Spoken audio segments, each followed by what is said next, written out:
Welcome to Sleep Audiobooks. If you would like our Better Sleep Quick Guide filled with proven techniques to improve sleep, sign up to our mailing list at sleepaudiobooks.com and we'll send the PDF as a thank you. Subscribing and leaving a comment helps this channel more than you know, so please feel free to offer suggestions for future audiobooks or to just say hi. Thank you for listening. We hope you have an excellent night's sleep. This is Sleep Audiobooks. The Turn of the Screw by Henry James. Recording by Sandra Cullum. Prologue. The story had held us round the fire sufficiently breathless, but except the obvious remark that it was gruesome as, on Christmas Eve, in an old house, a strange tale should essentially be, I remember no comment uttered till somebody happened to say that it was the only case he had met in which such a visitation had fallen on a child. The case, I may mention, was that of an apparition in just such an old house as had gathered us for the occasion, an appearance of a dreadful kind to a little boy sleeping in the room with his mother, and waking her up in the terror of it, waking her not to dissipate his dread and soothe him to sleep again, but to encounter also herself, before she had succeeded in doing so, the same sight that had shaken him. It was this observation that drew from Douglas, not immediately, but later in the evening, a reply that had the interesting consequence to which I call attention. Someone else told a story not particularly effective, which I saw he was not following. This I took for a sign that he had himself something to produce, and that we should only have to wait. We waited, in fact, till 2 nights later, but that same evening, before we scattered, he brought out what was in his mind. I quite agree in regard to Griffin's ghost, or whatever it was, that its appearing first to the little boy at so tender an age adds a particular touch, but it's not the first occurrence of its charming kind that I know to have involved a child. If the child gives the effect another turn of the screw, what do you say to 2 children? We say, of course, somebody exclaimed, that they give 2 turns, also that we want to hear about them. I can see Douglas there before the fire, to which he had got up to present his back, looking down at his interlocutor with his hands in his pockets. Nobody but me till now has ever heard. It's quite too horrible. This, naturally, was declared by several voices to give the thing the utmost price, and our friend, with quiet art, prepared his triumph by turning his eyes over the rest of us and going on. It's beyond everything. Nothing at all that I know touches it. For sheer terror? I remember asking. He seemed to say it was not so simple as that, to be really at a loss how to qualify it. He passed his hand over his eyes, made a little wincing grimace, for dreadfulness. "Oh, how delicious!" cried one of the women. He took no notice of her. He looked at me, but as if instead of me he saw what he spoke of. For general uncanny ugliness and horror and pain. "Well then," I said, "just sit right down and begin." He turned round to the fire, gave a kick to a log, watched it an instant. Then, as he faced us again, "I can't begin. I shall have to send to town." There was a unanimous groan at this, and much reproach, after which, in his preoccupied way, he explained. "The story's written. It's in a locked drawer. It has not been out for years. I could write to my man and enclose the keys. He could send down the packet as he finds it." It was to me in particular that he appeared to propound this, appeared almost to appeal for aid, not to hesitate. He had broken a thickness of ice, the formation of many a winter, had had his reasons for a long silence. The others resented postponement, but it was just his scruples that charmed me. I adjured him to write by the first post and to agree with us for an early hearing. Then I asked him if the experience in question had been his own. To this his answer was prompt. Oh, thank God, no. And is the record yours? You took the thing down? Nothing but the impression. I took that. Here. He tapped his heart. I've never lost it. Then your manuscript is in old faded ink and in the most beautiful hand. He hung fire again. A woman's. She has been dead these 20 years. She sent me the pages in question before she died. They were all listening now, and of course there was somebody to be arch, or at any rate to draw the inference. But if he put the inference by without a smile, it was also without irritation. She was a most charming person, but she was 10 years older than I. She was my sister's governess, he quietly said. She was the most agreeable woman I've ever known in her position. She would have been worthy of any whatever. It was long ago, and this episode was long before. I was at Trinity, and I found her at home on my coming down the second summer. I was much there that year. It was a beautiful one, and we had, in her off hours, some strolls and talks in the garden. Talks in which she struck me as awfully clever and nice. Oh yes, don't grin. I liked her extremely, and I'm glad to this day to think she liked me too. If she hadn't, she wouldn't have told me. She had never told anyone. It wasn't simply that she said so, but that I knew she hadn't. I was sure, I could see. You'll easily judge why when you hear. Because the thing had been such a scare, he continued to fix me. You'll easily judge, he repeated.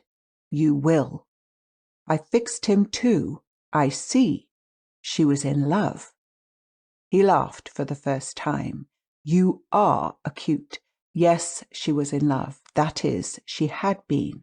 That came out. She couldn't tell her story without its coming out. I saw it, and she saw I saw it, but neither of us spoke of it.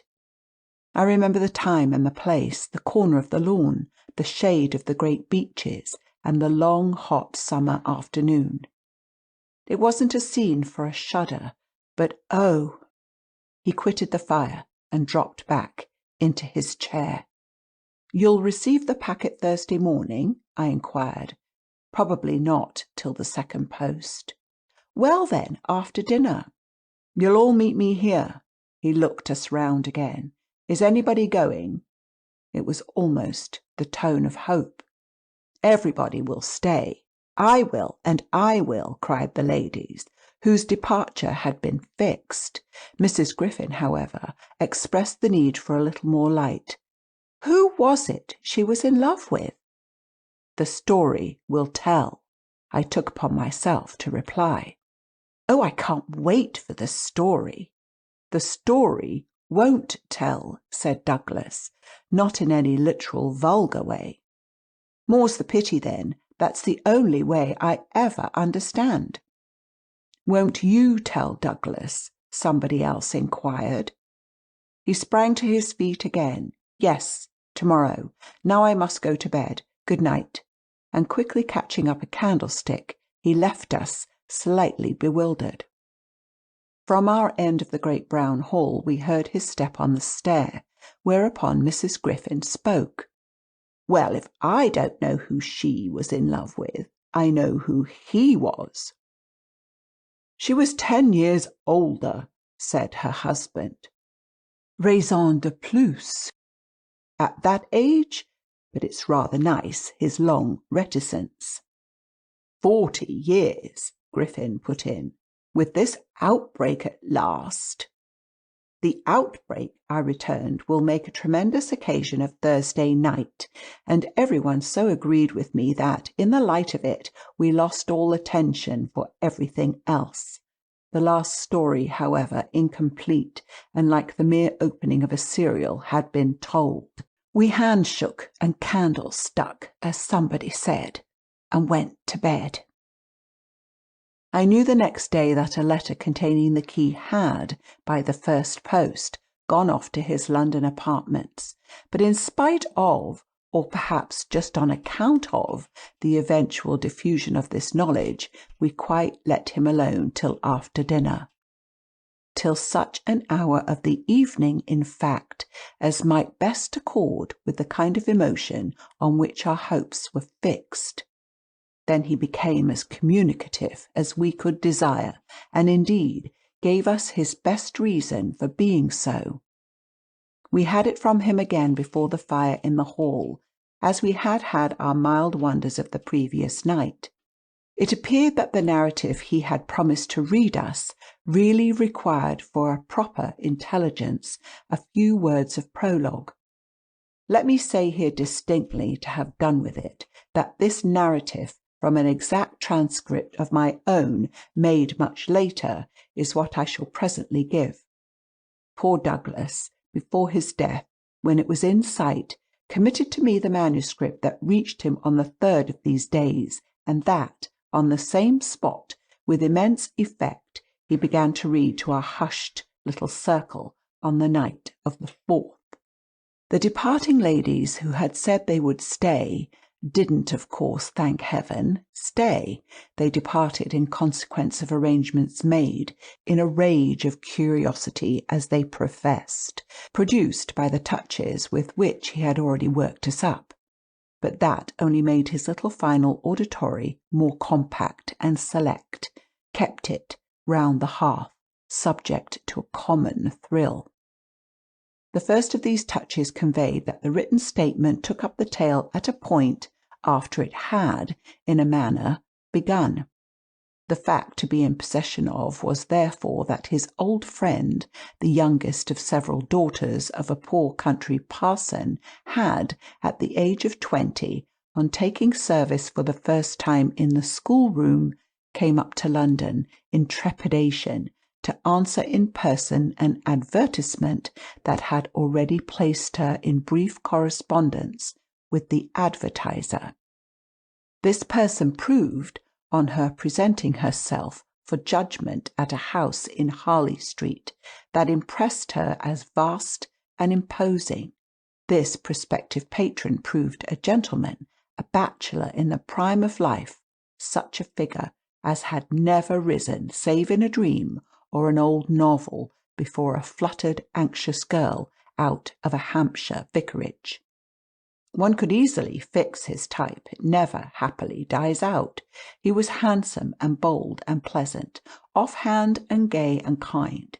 He struck her inevitably as gallant and splendid.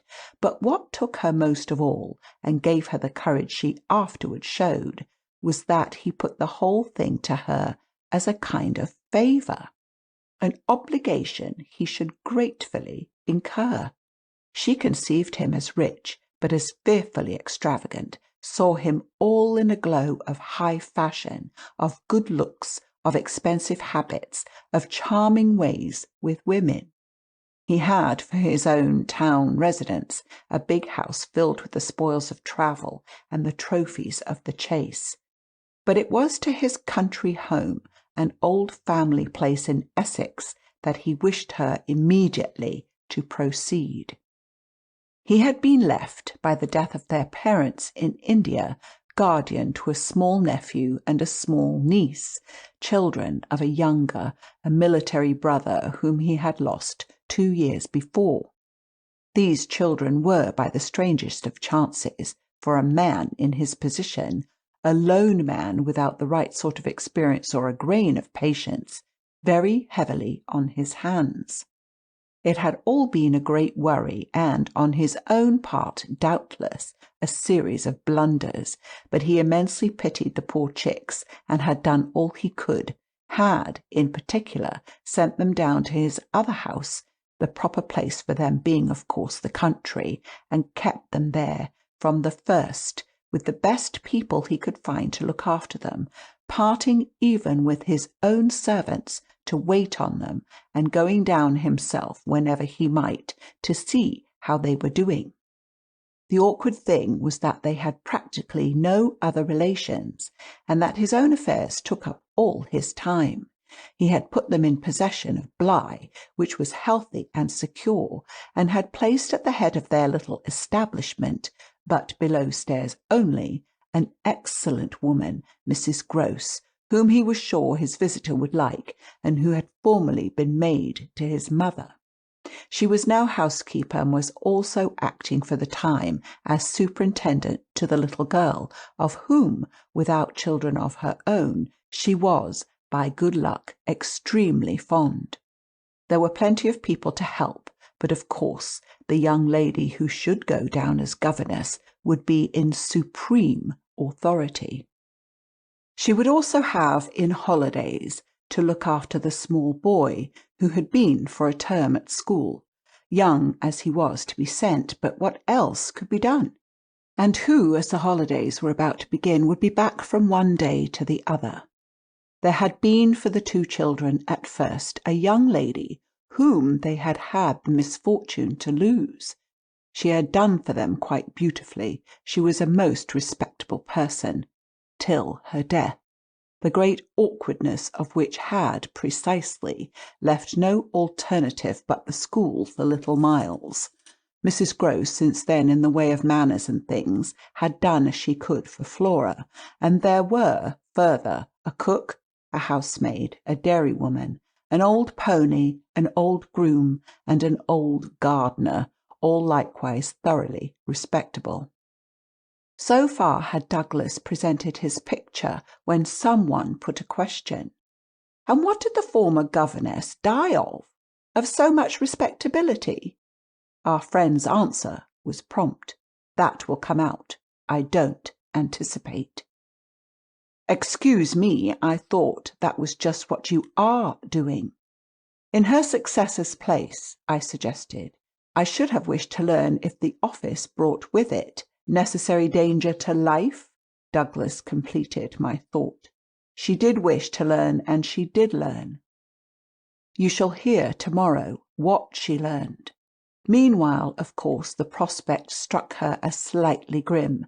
She was young, untried, nervous. It was a vision of serious duties and little company, of really great loneliness. She hesitated, took a couple of days to consult and consider, but the salary offered much exceeded her modest measure, and on a second interview she faced the music. She engaged, and Douglas with this made a pause that, for the benefit of the company, moved me to throw in, the moral of which was, of course, the seduction exercised by the splendid young man.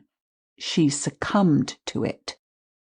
He got up, and, as he had done the night before, went to the fire, gave a stir to a log with his foot, then stood a moment with his back to us. She saw him only twice. Yes, but that's just the beauty of her passion. A little to my surprise on this, Douglas turned round to me. It was the beauty of it. There were others, he went on, who hadn't succumbed. He told her frankly all his difficulty, that for several applicants the conditions had been prohibitive. They were, somehow, simply afraid. It sounded dull, it sounded strange, and all the more so because of his main condition. Which was? That she should never trouble him, but never, never, neither appeal nor complain, nor write about anything, only meet all questions herself, receive all moneys from his solicitor, take the whole thing over and let him alone. She promised to do this, and she mentioned to me that when, for a moment disburdened, delighted, he held her hand, thanking her for the sacrifice she already felt rewarded. But was that all her reward? One of the ladies asked. She never saw him again. Oh, said the lady, which, as our friend immediately left us again, was the only other word of importance contributed to the subject till the next night by the corner of the hearth in the best chair, he opened the faded red cover of a thin, old-fashioned, gilt-edged album. The whole thing took, indeed, more nights than one, but on the first occasion the same lady put another question. "What is your title?" "I haven't one." "Oh, I have," I said, but Douglas, without heeding me, had begun to read with a fine clearness that was like a rendering to the ear of the beauty of his author's hand. End of prologue. Chapter 1. I remember the whole beginning as a succession of flights and drops, a little seesaw of the right throbs and the wrong. After rising in town to meet his appeal, I had at all events a couple of very bad days, found myself doubtful again, felt indeed sure I had made a mistake. In this state of mind I spent the long hours of bumping, swinging coach that carried me to the stopping place at which I was to be met by a vehicle from the house. This conveyance, I was told, had been ordered, and I found, toward the close of the June afternoon, a commodious fly in waiting for me. Driving at that hour on a lovely day through a country to which the summer sweetness seemed to offer me a friendly welcome, my fortitude mounted afresh, and, as we turned into the avenue, encountered a reprieve that was probably but a proof of the point to which it had sunk. I suppose I had expected, or had dreaded, something so melancholy that what greeted me was a good surprise. I remember as a most pleasant impression the broad, clear front, its open windows and fresh curtains, and the pair of maids looking out. I remember the lawn and the bright flowers and the crunch of my wheels on the gravel, and the clustered tree-tops over which the rooks circled and cawed in the golden sky.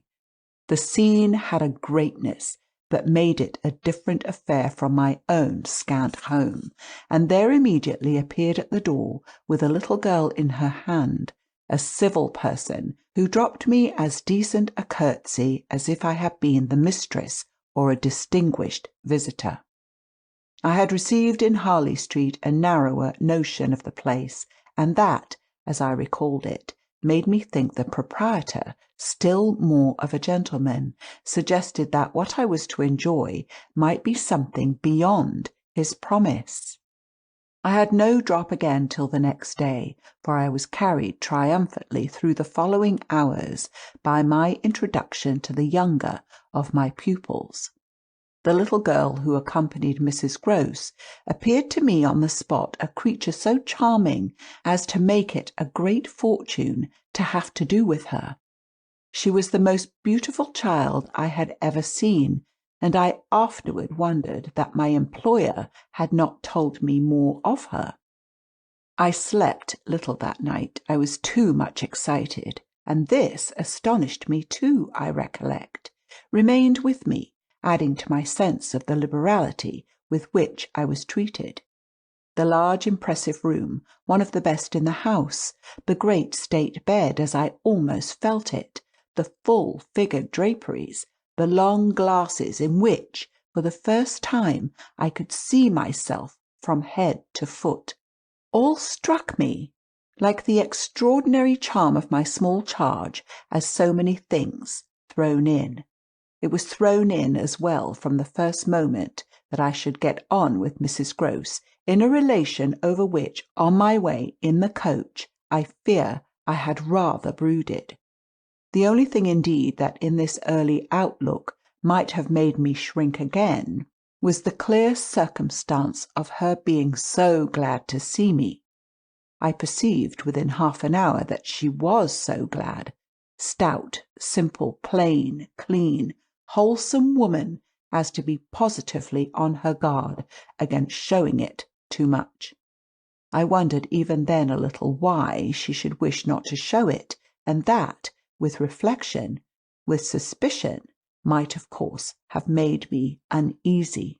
But it was a comfort that there could be no uneasiness in a connection with anything so beatific as the radiant image of my little girl, the vision of whose angelic beauty had probably more than anything else to do with the restlessness that, before morning, made me several times rise and wander about my room to take in the whole picture and prospect, to watch from my open window the faint summer dawn, to look at such portions of the rest of the house as I could catch, and to listen while in the fading dusk the first birds began to twitter for the possible recurrence of a sound or two, less natural and not without, but within, that I had fancied I heard.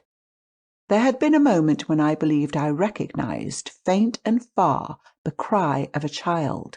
There had been another when I found myself just consciously starting, as at the passage before my door of a light footstep. But these fancies were not marked enough not to be thrown off, and it is only in the light, or the gloom, I should rather say, of other and subsequent matters that they now come back to me. To watch, teach, form little Flora would too evidently be the making of a happy and useful life. It had been agreed between us downstairs that after this first occasion I should have her as a matter of course at night, her small white bed being already arranged to that end in my room. What I had undertaken was the whole care of her, and she had remained, just this last time, with Mrs. Grose, only as an effect of our consideration for my inevitable strangeness and her natural timidity. In spite of this timidity, which the child herself, in the oddest way in the world, had been perfectly frank and brave about allowing it, without a sign of uncomfortable consciousness, with the deep, sweet serenity indeed of one of Raphael's holy infants, to be discussed, to be imputed to her, and to determine us, I feel quite sure she would presently like me.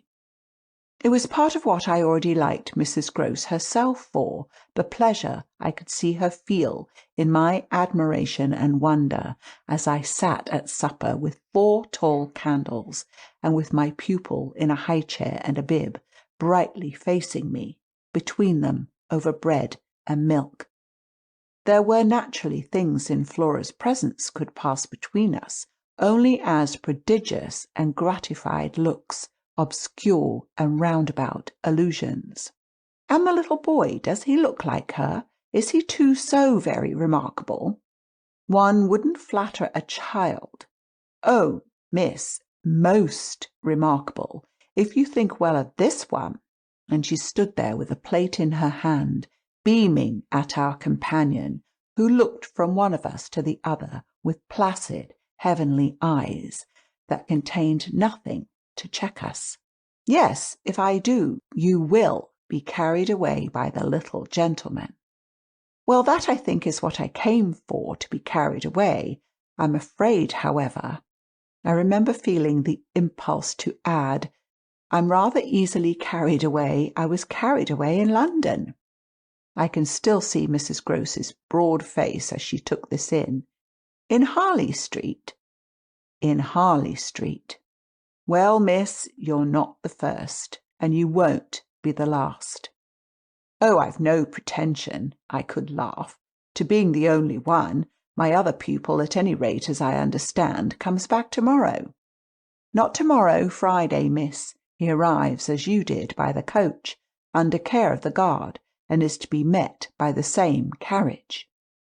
I forthwith expressed that the proper as well as the pleasant and friendly thing would be, therefore, that on the arrival of the public conveyance I should be in waiting for him with his little sister, an idea in which Mrs. Grose concurred so heartily that I somehow took her manner as a kind of comforting pledge, never falsified, thank heaven, that we should on every question be quite at one.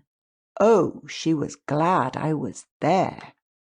What I felt the next day was, I suppose, nothing that could be fairly called a reaction from the cheer of my arrival, It was probably at the most only a slight oppression produced by a fuller measure of the scale as I walked round them, gazed up at them, took them in, of my new circumstances. They had, as it were, an extent and mass for which I had not been prepared, and in the presence of which I found myself, freshly, a little scared as well as a little proud. Lessons in this agitation certainly suffered some delay. I reflected that my first duty was, by the gentlest arts I could contrive, to win the child into the sense of knowing me. I spent the day with her out of doors. I arranged with her, to her great satisfaction, that it should be she only, who might show me the place. She showed it step by step and room by room and secret by secret, with droll, delightful, childish talk about it, and with the result, in half an hour, of our becoming immense friends. Young as she was, I was struck, throughout our little tour, with her confidence and courage, with the way, in empty chambers and dull corridors, on crooked staircases that made me pause, and even on the summit of an old machicolated square tower that made me dizzy. Her morning music, her disposition to tell me so many more things than she asked, rang out and led me on.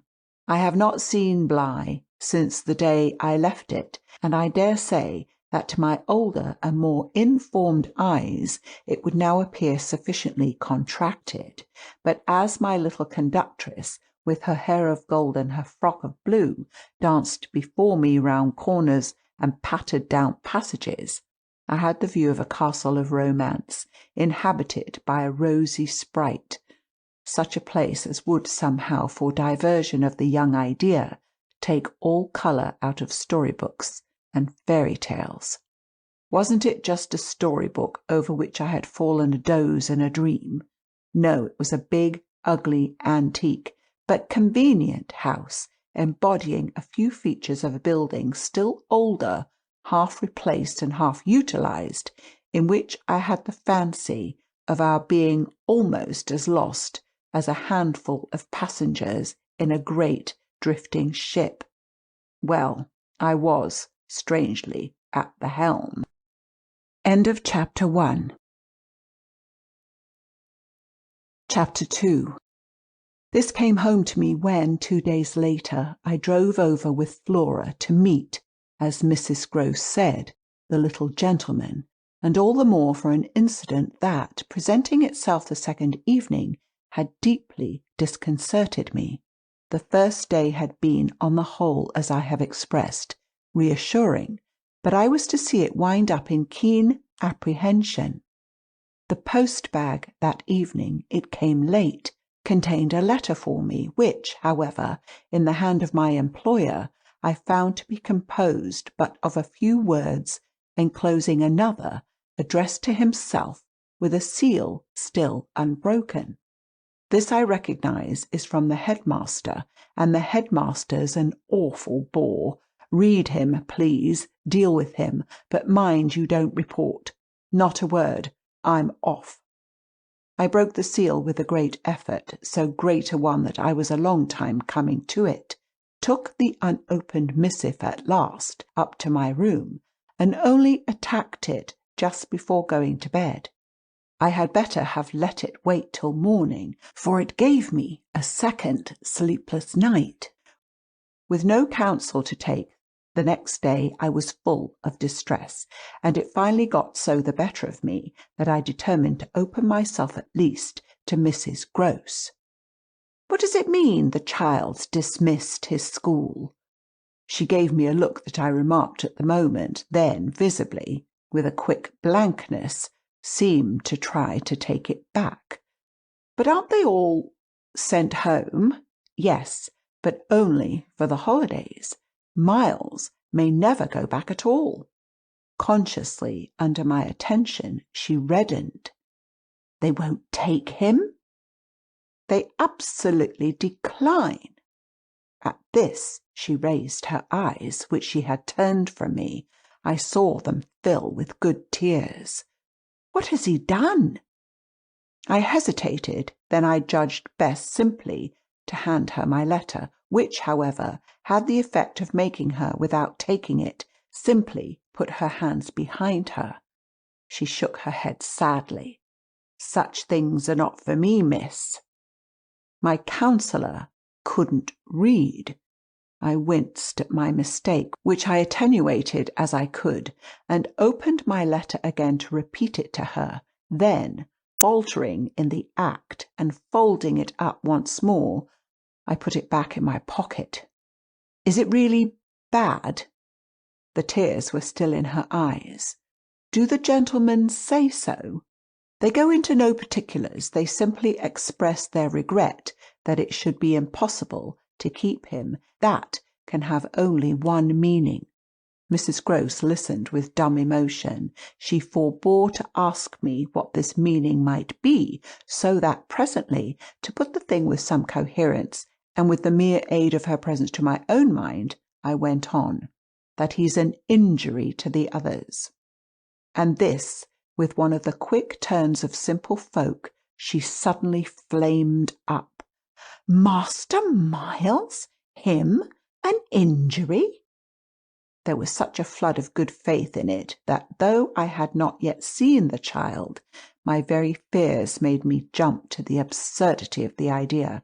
I found myself, to meet my friend the better, offering it on the spot, sarcastically, "to his poor little innocent mates." "It's too dreadful," cried Mrs. Grose, "to say such cruel things. Why, he's scarce 10 years old."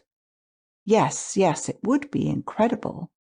She was evidently grateful for such a profession. "See him, miss, first, then believe it." I felt forthwith a new impatience to see him. It was the beginning of a curiosity that, for all the next hours, was to deepen almost to pain. Mrs. Grose was aware, I could judge, of what she had produced in me, and she followed it up with assurance. "You might as well believe it of the little lady. Bless her," she added the next moment. "Look at her." I turned and saw that Flora, whom 10 minutes before I had established in the schoolroom with a sheet of white paper, a pencil, and a copy of nice round O's, now presented herself to view at the open door. She expressed in her little way an extraordinary detachment from disagreeable duties, looking to me, however, with a great childish light that seemed to offer it as a mere result of the affection she had conceived for my person, which had rendered necessary that she should follow me. I needed nothing more than this to feel the full force of Mrs. Grose's comparison, and catching my pupil in my arms, covered her with kisses, in which there was a sob of atonement. None the less, the rest of the day I watched for further occasion to approach my colleague, especially as, toward evening, I began to fancy she rather sought to avoid me. I overtook her, I remember, on the staircase. We went down together, and at the bottom I detained her, holding her there with a hand on her arm. "I take what you said to me at noon as a declaration that you've never known him to be bad." She threw back her head. She had clearly by this time, and very honestly, adopted an attitude. "Oh, never known him. I don't pretend that." I was upset again. "Then you have known him?" "Yes, indeed, miss. Thank God." On reflection, I accepted this. "You mean that a boy who never is no boy for me?" I held her tighter. "You like them with the spirit to be naughty?" Then, keeping pace with her answer, "So do I eagerly brought out, "but not to the degree to contaminate." To contaminate! My big word left her at a loss. I explained it. To corrupt. She stared, taking my meaning in, but it produced in her an odd laugh. "Are you afraid he'll corrupt you?" She put the question with such a fine, bold humour that, with a laugh, a little silly, doubtless to match her own, I gave way for the first time to the apprehension of ridicule. But the next day, as the hour for my drive approached, I cropped up in another place. What was the lady who was here before? The last governess? She was also young and pretty, almost as young and almost as pretty, miss, even as you. Ah, then I hope her youth and her beauty helped her. I recollect throwing off. He seems to like us, young and pretty. Oh, he did, Mrs. Grose assented. It was the way he liked everyone. She had no sooner spoken, indeed, than she caught herself up. I mean, that's his way, the master's. I was struck. But of whom did you speak first? She looked blank, but she coloured. Why, of him. Of the master? Of who else? There was so obviously no one else that the next moment I had lost my impression of her having accidentally said more than she meant, and I merely asked what I wanted to know. Did she see anything in the boy that wasn't right? She never told me. I had a scruple, but I overcame it. Was she careful? Particular? Mrs. Grose appeared to try to be conscientious. About some things, yes, but not about all. Again she considered. Well, miss, she's gone. I won't tell tales. I quite understand your feeling, I hastened to reply, but I thought it, after an instant, not opposed to this concession, to pursue. Did she die here? No, she went off. I don't know what there was in this brevity of Mrs. Grose's that struck me as ambiguous. Went off to die? Mrs. Grose looked straight out of the window, but I felt that, hypothetically, I had a right to know what young persons engaged for Bly were expected to do. She was taken ill, you mean, and went home? She was not taken ill so far as appeared in this house. She left it at the end of the year to go home, as she said, for a short holiday, to which the time she had put in had certainly given her a right. We had then a young woman, a nursemaid, who had stayed on and who was a good girl and clever, and she took the children altogether for the interval. But our young lady never came back, and at the very moment I was expecting her, I heard from the master that she was dead. I turned this over. But of what? He never told me. But please, miss, said Mrs. Grose, I must get to my work. End of chapter 2. Chapter 3. Her thus turning her back on me was fortunately not, for my just preoccupations, a snub that could check the growth of our mutual esteem. We met, after I had brought home little Miles, more intimately than ever on the ground of my stupefaction, my general emotion. So monstrous was I then ready to pounce it, that such a child as had now been revealed to me should be under an interdict. I was a little late on the scene, and I felt, as he stood wistfully looking out for me before the door of the inn at which the coach had put him down, that I had seen him, on the instant, without and within, in the great glow of freshness, the same positive fragrance of purity, in which I had, from the very first moment, seen his little sister. He was incredibly beautiful, and Mrs. Grose had put her finger on it. Everything but a sort of passion of tenderness for him was swept away by his presence. What I then and there took him to my heart for was something divine that I have never found to the same degree in any child, his indescribable little air of knowing nothing in the world but love. It would have been impossible to carry a bad name with a greater sweetness of innocence, and by the time I had got back to Bly with him, I remained merely bewildered, so far, that is, as I was not outraged by the sense of the horrible letter locked up in my room in a drawer. As soon as I could compass a private word with Mrs. Grose, I declared to her that it was grotesque. She promptly understood me. You mean the cruel charge. It doesn't live an instant, my dear woman. Look at him. She smiled at my pretension to have discovered his charm. I assure you, miss, I do nothing else. What will you say, then? She immediately added. In answer to the letter, I had made up my mind. Nothing. And to his uncle? I was incisive. Nothing. And to the boy himself? I was wonderful. Nothing.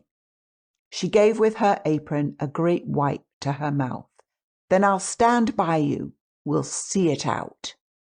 We'll see it out, I ardently echoed, giving her my hand to make it a vow. She held me there a moment, then whisked up her apron again with her detached hand. Would you mind, miss, if I used the freedom? To kiss me? No. I took the good creature in my arms, and after we had embraced like sisters, felt still more fortified and indignant. This, at all events, was for the time, a time so full that, as I recall the way it went, it reminds me of all the art I now need to make it a little distinct. What I look back at with amazement is the situation I accepted. I had undertaken with my companion to see it out, and I was under a charm, apparently, that could smooth away the extent and the far and difficult connections of such an effort. I was lifted aloft on a great wave of infatuation and pity. I found it simple in my ignorance, my confusion, and perhaps my conceit to assume that I could deal with a boy whose education for the world was all on the point of beginning. I am unable even to remember at this day what proposal I framed for the end of his holidays and the resumption of his studies. Lessons with me, indeed, that charming summer. We all had a theory that he was to have, but I now feel that for weeks the lessons must have been rather my own. I learned something, at first, certainly, that had not been one of the teachings of my small mothered life. Learned to be amused, and even amusing, and not to think for the morrow. It was the first time in a manner that I had known space and air and freedom, all the music of summer and all the mystery of nature. And then there was consideration, and consideration was sweet. Oh, it was a trap. Not designed, but deep to my imagination, to my delicacy, perhaps to my vanity, to whatever in me was most excitable. The best way to picture it all is to say that I was off my guard. They gave me so little trouble. They were of a gentleness so extraordinary. I used to speculate, but even this with a dim disconnectedness, as to how the rough future, for all futures are rough, would handle them and might bruise them. They had the bloom of health and happiness, and yet, as if I had been in charge of a pair of little grandees, of princes of the blood, for whom everything to be right would have to be enclosed and protected, the only form that, in my fancy, the after years could take for them was that of a romantic, a really royal extension of the garden and the park. It may be, of course, above all, that what suddenly broke into this gives the previous time a charm of stillness, that hush in which something gathers or crouches. The change was actually like the spring of a beast. In the first weeks the days were long. They often, at their finest, gave me what I used to call my own hour, the hour when for my pupils, tea-time and bedtime having come and gone, I had, before my final retirement, a small interval alone. Much as I liked my companions, this hour was the thing in the day I liked most, and I liked it best of all when, as the light faded, or rather, I should say, the day lingered, and the last calls of the last birds sounded in a flushed sky from the old trees, I could take a turn into the grounds and enjoy, almost with a sense of property that amused and flattered me, the beauty and dignity of the place. It was a pleasure at these moments to feel myself tranquil and justified, doubtless perhaps also to reflect that by my discretion, my quiet good sense and general high propriety, I was giving pleasure, if he ever thought of it, to the person to whose pressure I had responded. What I was doing was what he had earnestly hoped and directly asked of me, and that I could after all do it proved even a greater joy than I had expected. I dare say I fancied myself, in short, a remarkable young woman, and took comfort in the faith that this would more publicly appear. Well, I needed to be remarkable to offer a front to the remarkable things that presently gave their first sign. It was plump one afternoon in the middle of my very hour. The children were tucked away, and I had come out for my stroll. One of the thoughts that, as I don't in the least shrink now from noting, used to be with me in these wanderings, was that it would be as charming as a charming story suddenly to meet someone.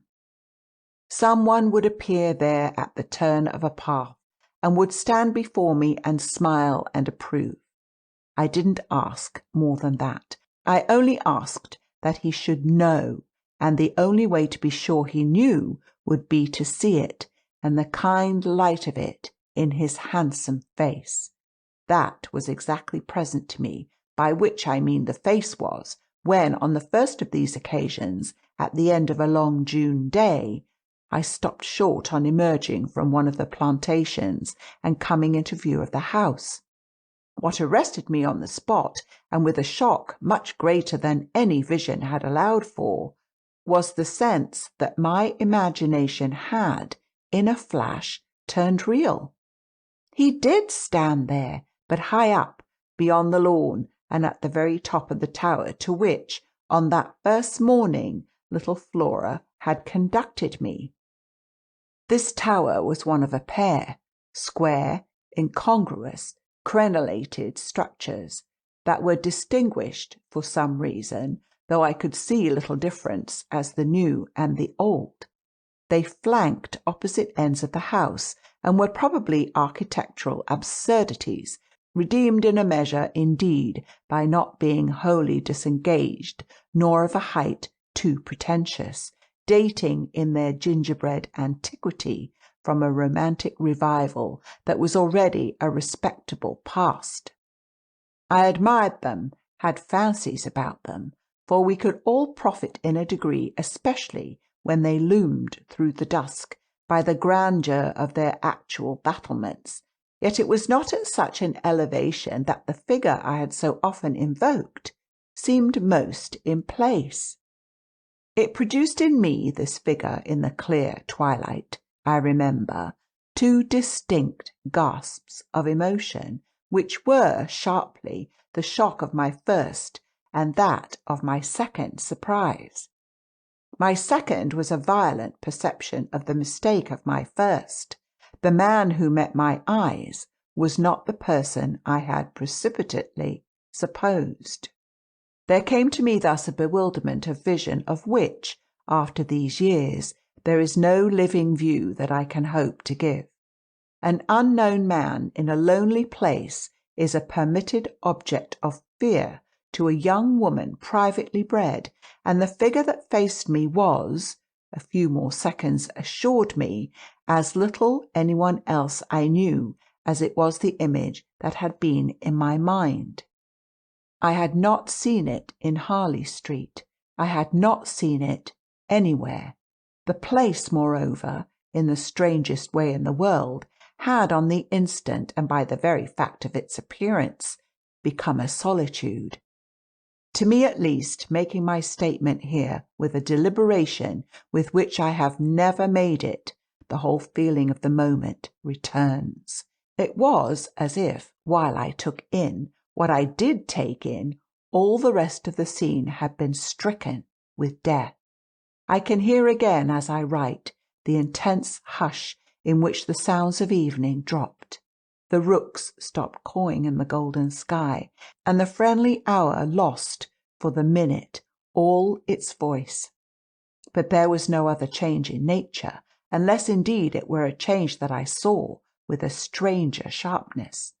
The gold was still in the sky, the clearness in the air, and the man who looked at me over the battlements was as definite as a picture in a frame. That's how I thought, with extraordinary quickness, of each person that he might have been and that he was not. We were confronted across our distance quite long enough for me to ask myself with intensity who then he was, and to feel, as an effect of my inability to say, a wonder that in a few instants more became intense. The great question, or one of these, is afterward, I know, with regard to certain matters, the question of how long they have lasted. Well, this matter of mine, think what you will of it, lasted while I caught at a dozen possibilities, none of which made a difference for the better that I could see in their having been in the house, and for how long, above all, a person of whom I was in ignorance. It lasted while I just bridled a little with the sense that my office demanded that there should be no such ignorance and no such person.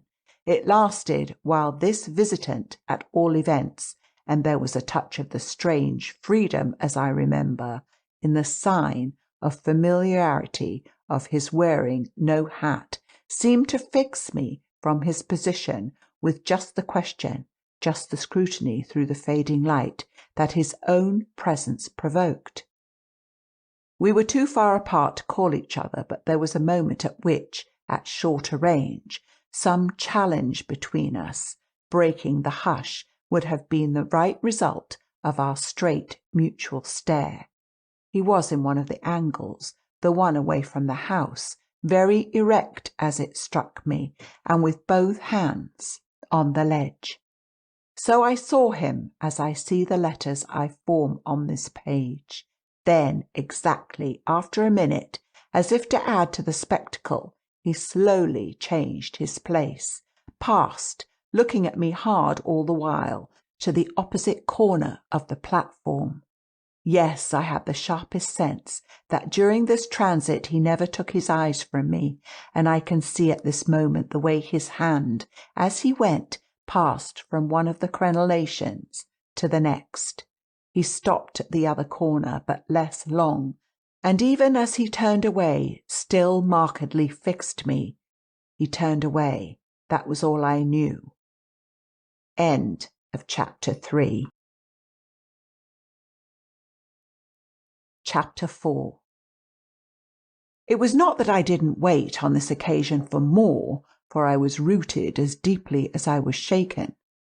Was there a secret at Bly, a mystery of Udolpho, or an insane and unmentionable relative kept in unsuspected confinement?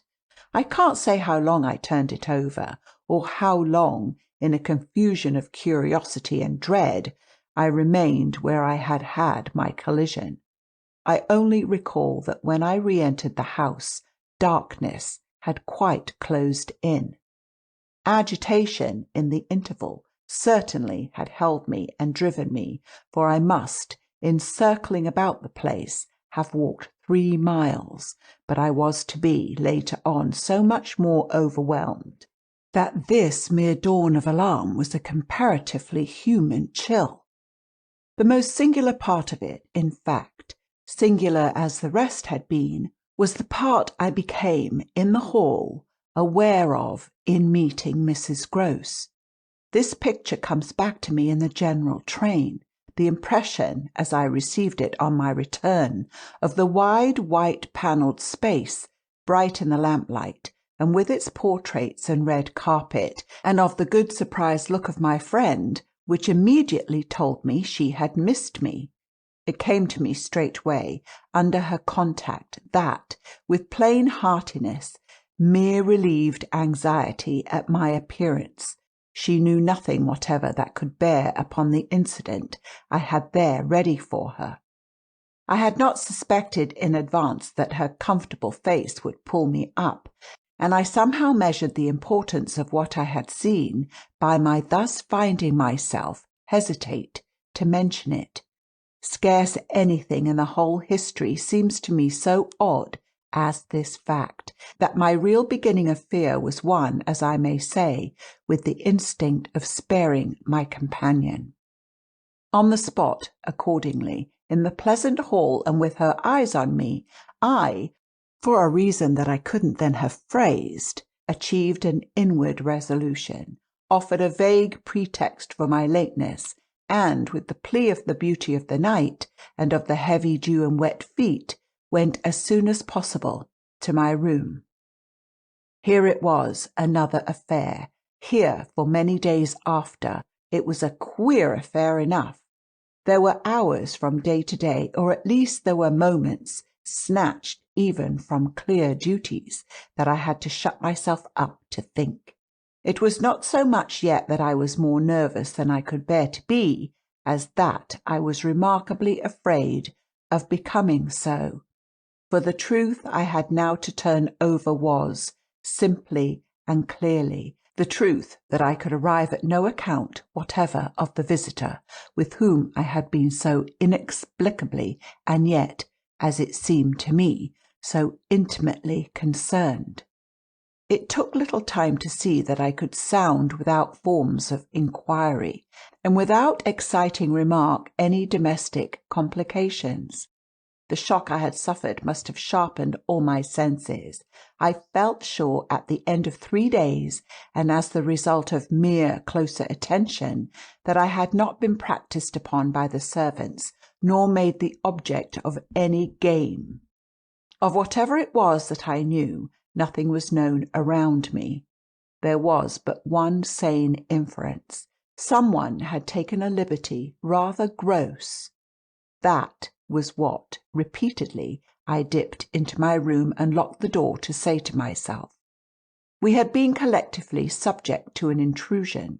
Some unscrupulous traveller, curious in old houses, had made his way in unobserved, enjoyed the prospect from the best point of view, and then stolen out as he came. If he had given me such a bold, hard stare, there was but a part of his indiscretion. The good thing, after all, was that we should surely see no more of him. This was not so good a thing, I admit, as not to leave me to judge that what essentially made nothing else much signify was simply my charming work. My charming work was just my life with Miles and Flora, and through nothing could I so like it as through feeling that I could throw myself into it in trouble. The attraction of my small charges was a constant joy, leading me to wonder afresh at the vanity of my original fears, the distaste I had begun by entertaining for the probable grey prose of my office. There was to be no grey prose, it appeared, and no long grind, so how could work not be charming that presented itself as daily beauty? It was all the romance of the nursery and the poetry of the schoolroom. I don't mean by this, of course, that we studied only fiction and verse. I mean, I can express no otherwise, the sort of interest my companions inspired. How can I describe that except by saying that instead of growing used to them, and it's a marvel for a governess, I call the sisterhood to witness, I made constant fresh discoveries. There was one direction, assuredly, in which these discoveries stopped. Deep obscurity continued to cover the region of the boys' conduct at school. It had been promptly given me, I have noted, to face that mystery without a pang. Perhaps even it would be nearer the truth to say that without a word he himself had cleared it up. He had made the whole charge absurd. My conclusion bloomed there with the real rose flush of his innocence. He was only too fine and fair for the little horrid unclean school world, and he had paid a price for it. I reflected acutely that the sense of such differences, such superiorities of quality, always, on the part of the majority, which could include even stupid, sordid headmasters, turn infallibly to the vindictive. Both the children had a gentleness, it was their only fault, and it never made Miles a muff, that kept them, how shall I express it, almost impersonal, and certainly quite unpunishable. They were like the cherubs of the anecdote, who had, morally at any rate, nothing to whack. I remember feeling with Miles in especial as if he had had, as it were, no history. We expect of a small child a scant one, but there was in this beautiful little boy something extraordinarily sensitive, yet extraordinarily happy, that more than in any creature of his age I have seen, struck me as beginning anew each day. He had never for a second suffered. I took this as a direct disproof of his having really been chastised. If he had been wicked, he would have caught it, and I should have caught it by the rebound. I should have found the trace. I found nothing at all, and he was, therefore, an angel. He never spoke of his school, never mentioned a comrade or a master, and I, for my part, was quite too much disgusted to allude to them. Of course I was under the spell, and the wonderful part is that, even at the time, I perfectly knew I was. But I gave myself up to it. It was an antidote to any pain, and I had more pains than one. I was in receipt in these days of disturbing letters from home, where things were not going well. But with my children, what things in the world mattered? That was the question I used to put to my scrappy retirements. I was dazzled by their loveliness. There was a Sunday to get on, when it rained with such force, and for so many hours, there could be no procession to church. In consequence of which, as the day declined, I had arranged with Mrs. Grose that, should the evening show improvement, we would attend together the late service. The rain happily stopped, and I prepared for our walk, which, through the park and by the good road to the village, would be a matter of 20 minutes. Coming downstairs to meet my colleague in the hall, I remembered a pair of gloves that had required 3 stitches, and that had received them with a publicity perhaps not edifying, while I sat with the children at their tea, served on Sundays, by exception, in that cold, clean temple of mahogany and brass, the grown-up dining-room. The gloves had been dropped there, and I turned in to recover them. The day was grey enough, but the afternoon light still lingered, and it enabled me, on crossing the threshold, not only to recognise on a chair near the window, then closed, the articles I wanted, but to become aware of a person on the other side of the window and looking straight in. One step into the room had sufficed. My vision was instantaneous. It was all there. The person looking straight in was the person who had already appeared to me. He appeared thus again with, I won't say greater distinctness, for that was impossible, but with a nearness that represented a forward stride in our intercourse, and made me, as I met him, catch my breath and turn cold. He was the same, and seen this time as he had been seen before, from the waist up. The window, though the dining-room was on the ground floor, not going down to the terrace on which he stood. His face was close to the glass, yet the effect of this better view was, strangely, only to show me how intense the former had been. He remained but a few seconds, long enough to convince me he also saw and recognized, but it was as if I had been looking at him for years and had known him always. Something, however, happened this time that had not happened before. His stare into my face through the glass and across the room was as deep and hard as then, but it quitted me for a moment, during which I could still watch it, see it fixed successively several other things.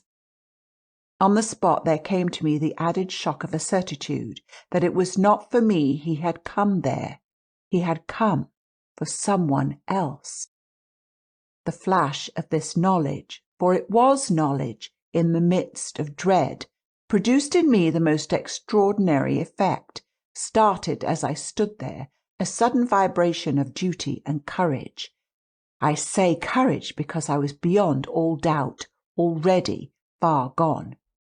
I bounded straight out of the door again, reached that of the house, got in an instant upon the drive, and passing along the terrace as fast as I could rush, turned a corner and came full in sight. But it was in sight of nothing now. My visitor had vanished. I stopped. I almost dropped with the real relief of this, but I took in the whole scene, and I gave him time to reappear. I call it time, but how long was it? I can't speak to the purpose today of the duration of these things. That kind of treasure must have left me. They couldn't have lasted as they actually appeared to me to last. The terrace and the whole place, the lawn and the garden beyond it, all I could see of the park were empty with a great emptiness. There were shrubberies and big trees, but I remember the clear assurance I felt that none of them concealed him. He was there or was not there. Not there if I didn't see him. I got hold of this then, instinctively, instead of returning as I had come, went to the window. It was confusedly present to me that I ought to place myself where he had stood. I did so. I applied my face to the pane and looked, as he had looked, into the room. As if at this moment, to show me exactly what his range had been, Mrs. Grose, as I had done for himself just before, came in from the hall. With this I had the full image of a repetition of what had already occurred. She saw me as I had seen my own visitant. She pulled up short as I had done. I gave her something of the shock that I had received. She turned white, and this made me ask myself if I had blanched as much. She stared, in short, and retreated on just my lines. And I knew she had then passed out and come round to me, and that I should presently meet her. I remained where I was, and while I waited I thought of more things than one. But there's only one I take space to mention. I wondered why she should be scared. End of chapter 4. Chapter 5. Oh, she let me know as soon as, round the corner of the house, she loomed again into view. What in the name of goodness is the matter? She was now flushed and out of breath. I said nothing till she came quite near. With me? I must have made a wonderful face. Do I show it? You're as white as a sheet. You look awful. I considered I could meet on this, without scruple, any innocence. My need to respect the bloom of Mrs. Grose's had dropped without a rustle from my shoulders, and if I wavered for the instant, it was not with what I kept back. I put out my hand to her, and she took it. I held her hard a little, liking to feel her close to me. There was a kind of support in the shy heave of her surprise. You came for me for church, of course, but I can't go. Has anything happened? Yes, you must know now. Did I look very queer? Through this window? Dreadful. Well, I said, I've been frightened. Mrs. Grose's eyes expressed plainly that she had no wish to be, yet also that she knew too well her place not to be ready to share with me any marked inconvenience. Oh, it was quite settled that she must share. Just what you saw from the dining room a minute ago was the effect of that. What I saw just before was much worse. Her hand tightened. What was it? An extraordinary man looking in. What extraordinary man? I haven't the least idea. Mrs. Grose gazed round us in vain. Then where is he gone? I know still less. Have you seen him before? Yes, once on the old tower. She could only look at me harder. Do you mean he's a stranger? Oh, very much. Yet you didn't tell me. No, for reasons, but now that you've guessed. Mrs. Gross's round eyes encountered this charge. Ah, I haven't guessed, she said very simply. How can I if you don't imagine? I don't, in the very least. You've seen him nowhere but on the tower, and on this spot just now. Mrs. Gross looked round again. What was he doing on the tower? Only standing there and looking down at me. She thought a minute. Was he a gentleman? I found I had no need to think. No. She gazed in deeper wonder. No. Then nobody about the place? Nobody from the village? Nobody, nobody. I didn't tell you, but I made sure. She breathed a vague relief. This was, oddly, so much to the good. It only went indeed a little way. But if he isn't a gentleman, what is he? He's a horror. A horror? He's... God help me if I don't know what he is. Mrs. Gross looked round once more. She fixed her eyes on the duskier distance. Then, pulling herself together, turned to me with abrupt inconsequence. It's time we should be at church. Oh, I'm not fit for church. Won't it do you good? It won't do them. I nodded at the house. The children. I can't leave them now. You're afraid. I spoke boldly. I'm afraid of him. Mrs. Gross's large face showed me at this for the first time the far-away faint glimmer of a consciousness more acute. I somehow made out in it the delayed dawn of an idea I myself had not given her, and that was as yet quite obscure to me. It comes back to me that I thought instantly of this as something I could get from her, and I felt it to be connected with the desire she presently showed to know more. When was it? On the tower. About the middle of the month at this same hour. Almost at dark, said Mrs. Gross. Ah, oh no, not nearly. I saw him as I see you. Then how did he get in? And how did he get out? I laughed. I had no opportunity to ask him. This evening, you see, I pursued, he has not been able to get in. He only peeps? I hope it will be confined to that. She had now let go my hand. She turned away a little. I waited an instant, then I brought out, Go to church. Goodbye. I must watch. Slowly she faced me again. Do you fear for them? We met in another long look. Don't you? Instead of answering, she came nearer to the window, and for a minute applied her face to the glass. You see how he could see. I meanwhile went on. She didn't move. How long was he here? Till I came out. I came to meet him.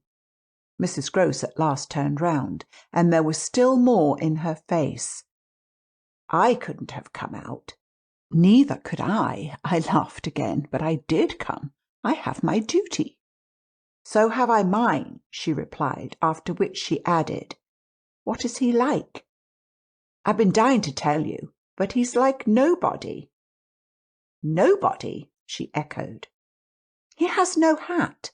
Then seeing in her face that she already, in this, with a deeper dismay, found a touch of picture, I quickly added, stroke to stroke, He has red hair, very red, close curling, and a pale face, long in shape, with straight good features and little, rather queer whiskers that are as red as his hair.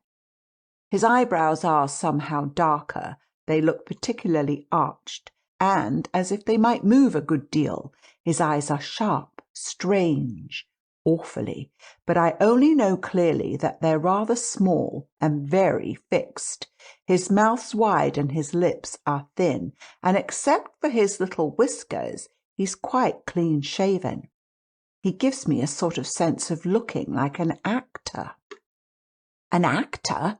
It was impossible to resemble one less, at least, than Mrs. Gross at that moment.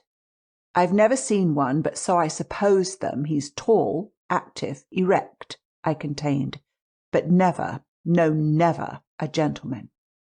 My companion's face had blanched as I went on.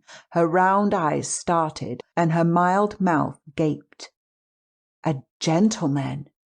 She gasped, confounded, stupefied. A gentleman! He? You know him, then? She visibly tried to hold herself. But he is handsome. I saw the way to help her. Remarkably. And dressed? In somebody's clothes. They're smart, but they're not his own. She broke into a breathless affirmative groan. They're the master's. I caught it up. You do know him? She faltered but a second. Quint, she cried. Quint? Peter Quint, his own man, his valet, when he was here. When the master was? Gaping still, but meeting me, she pieced it all together. He never wore his hat, but he did wear, well, there was waistcoats missed. They were both here last year. Then the master went, and Quint was alone. I followed, but halting a little. Alone? Alone with us. Then, as from a deeper depth, in charge, she added. And what became of him? She hung fire so long that I was still more mystified. He went too, she brought out at last. Went where? Her expression at this became extraordinary. God knows where. He died. Died? I almost shrieked. She seemed fairly to square herself, plant herself more firmly, to utter the wonder of it. Yes, Mr. Quint is dead. End of chapter 5. Chapter 6. It took, of course, more than that particular passage to place us together in presence of what we now had to live with as we could. My dreadful liability to impressions of the order so vividly exemplified, and my companion's knowledge henceforth, a knowledge half consternation and half compassion of that liability.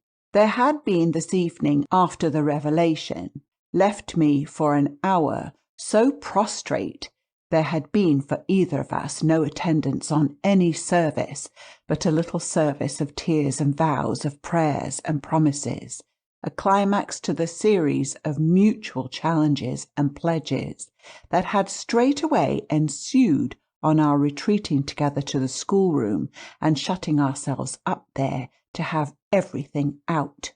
The result of our having everything out was simply to reduce our situation to the last rigour of its elements. She herself had seen nothing, not the shadow of a shadow, and nobody in the house but the governess was in the governess's plight. Yet she accepted, without directly impugning my sanity, the truth as I gave it to her, and ended by showing me on this ground an awe-stricken tenderness, an expression of the sense of my more than questionable privilege, of which the very breath has remained with me as that of the sweetest of human charities. What was settled between us accordingly that night was that we thought we might bear things together, and I was not even sure that, in spite of her exemption, it was she who had the best of the burden. I knew at this hour, I think, as well as I knew later, what I was capable of meeting to shelter my pupils, but it took me some time to be wholly sure of what my honest ally was prepared for to keep terms with so compromising a contract.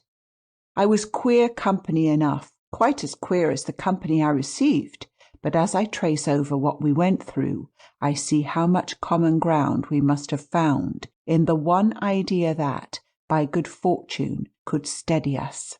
It was the idea, the second movement, that led me straight out, as I may say, of the inner chamber of my dread. I could take the air in the court at least, and there Mrs. Grose could join me. Perfectly can I recall now the particular way strength came to me before we separated for the night.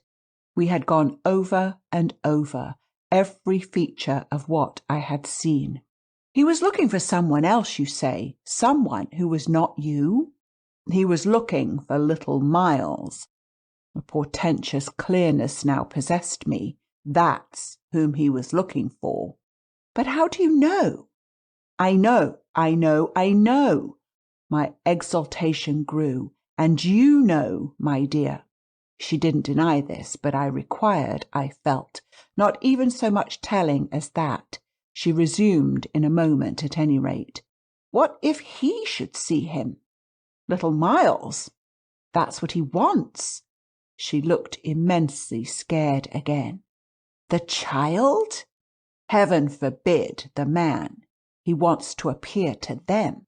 That he might was an awful conception, and yet somehow I could keep it at bay, which, moreover, as we lingered there, was what I succeeded in practically proving. I had an absolute certainty that I should see again what I had already seen, but something within me said that by offering myself bravely as the sole subject of such experience, by accepting, by inviting, by surmounting it all, I should serve as an expiatory victim and guard the tranquillity of my companions. The children, in especial, I should thus fence about and absolutely save. I recall one of the last things I said that night to Mrs. Grose. It does strike me that my pupils have never mentioned. She looked at me hard as I musingly pulled up. His having been here and the time they were with him. The time they were with him and his name, his presence, his history, in any way. Oh, the little lady doesn't remember. She never heard or knew. The circumstances of his death? I thought with some intensity. Perhaps not, but Miles would remember. Miles would know. Ah, don't try him, broke from Mrs. Grose. I returned her the look she had given me. Don't be afraid, I continued to think. It is rather odd. That he has never spoken of him? Never, by the least allusion. And you tell me they were great friends? Oh, it wasn't him, Mrs. Grose with emphasis declared. It was Quint's own fancy. To play with him, I mean, to spoil him. She paused a moment. Then she added, Quint was much too free. This gave me, straight from my vision of his face, such a face, a sudden sickness of disgust. Too free with my boy? Too free with everyone. I forbore for the moment to analyse this description further than by the reflection that a part of it applied to several of the members of the household, of the half-dozen maids and men who were still of our small colony. But there was everything for our apprehension in the lucky fact that no discomfortable legend, no perturbation of scullions had ever, within anyone's memory, attached to the kind old place. It had neither bad name nor ill fame, and Mrs. Grose, most apparently, only desired to cling to me and to quake in silence. I even put her, the very last thing of all, to the test. It was when at midnight she had her hand on the schoolroom door to take leave. I have it from you then, for it's of great importance, that he was definitely and admittedly bad. Oh, not admittedly. I knew it, but the master didn't. And you never told him? Well, he didn't like tale-bearing. He hated complaints. He was terribly short with anything of that kind. And if people were all right to him, he wouldn't be bothered with more. This squared well enough with my impressions of him. He was not a trouble-loving gentleman, nor so very particular, perhaps, about some of the company he kept. All the same, I pressed my interlocutress. I promise you, I would have told. She felt my discrimination. I dare say I was wrong, but really I was afraid. Afraid of what? Of things that man could do. Quint was so clever. He was so deep. I took this in still more than probably I showed. You weren't afraid of anything else? Not of his effect? His effect? She repeated with a face of anguish and waiting while I faltered. On innocent little precious lives? They were in your charge. No, they were not in mine, she roundly and distressfully returned. The master believed in him and placed him here because he was supposed not to be well, and the country air so good for him. So he had everything to say. Yes, she let me have it, even about them. Them? That creature? I had to smother a kind of howl. And you could bear it? No, I couldn't, and I can't now. And the poor woman burst into tears. A rigid control from the next day was, as I have said, to follow them. Yet how often and how passionately, for a week, we came back together to the subject. Much as we had discussed it that Sunday night, I was, in the immediate later hours in especial, for it may be imagined whether I slept, still haunted with the shadow of something she had not told me. I myself had kept back nothing, but there was a word Mrs. Grose had kept back. I was sure, moreover, by morning, that this was not from a failure of frankness, but because on every side there were fears. It seems to me, indeed, in retrospect, that by the time the morrow's sun was high, I had restlessly read into the fact before us almost all the meaning they were to receive from subsequent and more cruel occurrences. What they gave me above all was just the sinister figure of the living man. The dead one would keep a while, and of the months he had continuously passed at Bly, which, added up, made a formidable stretch.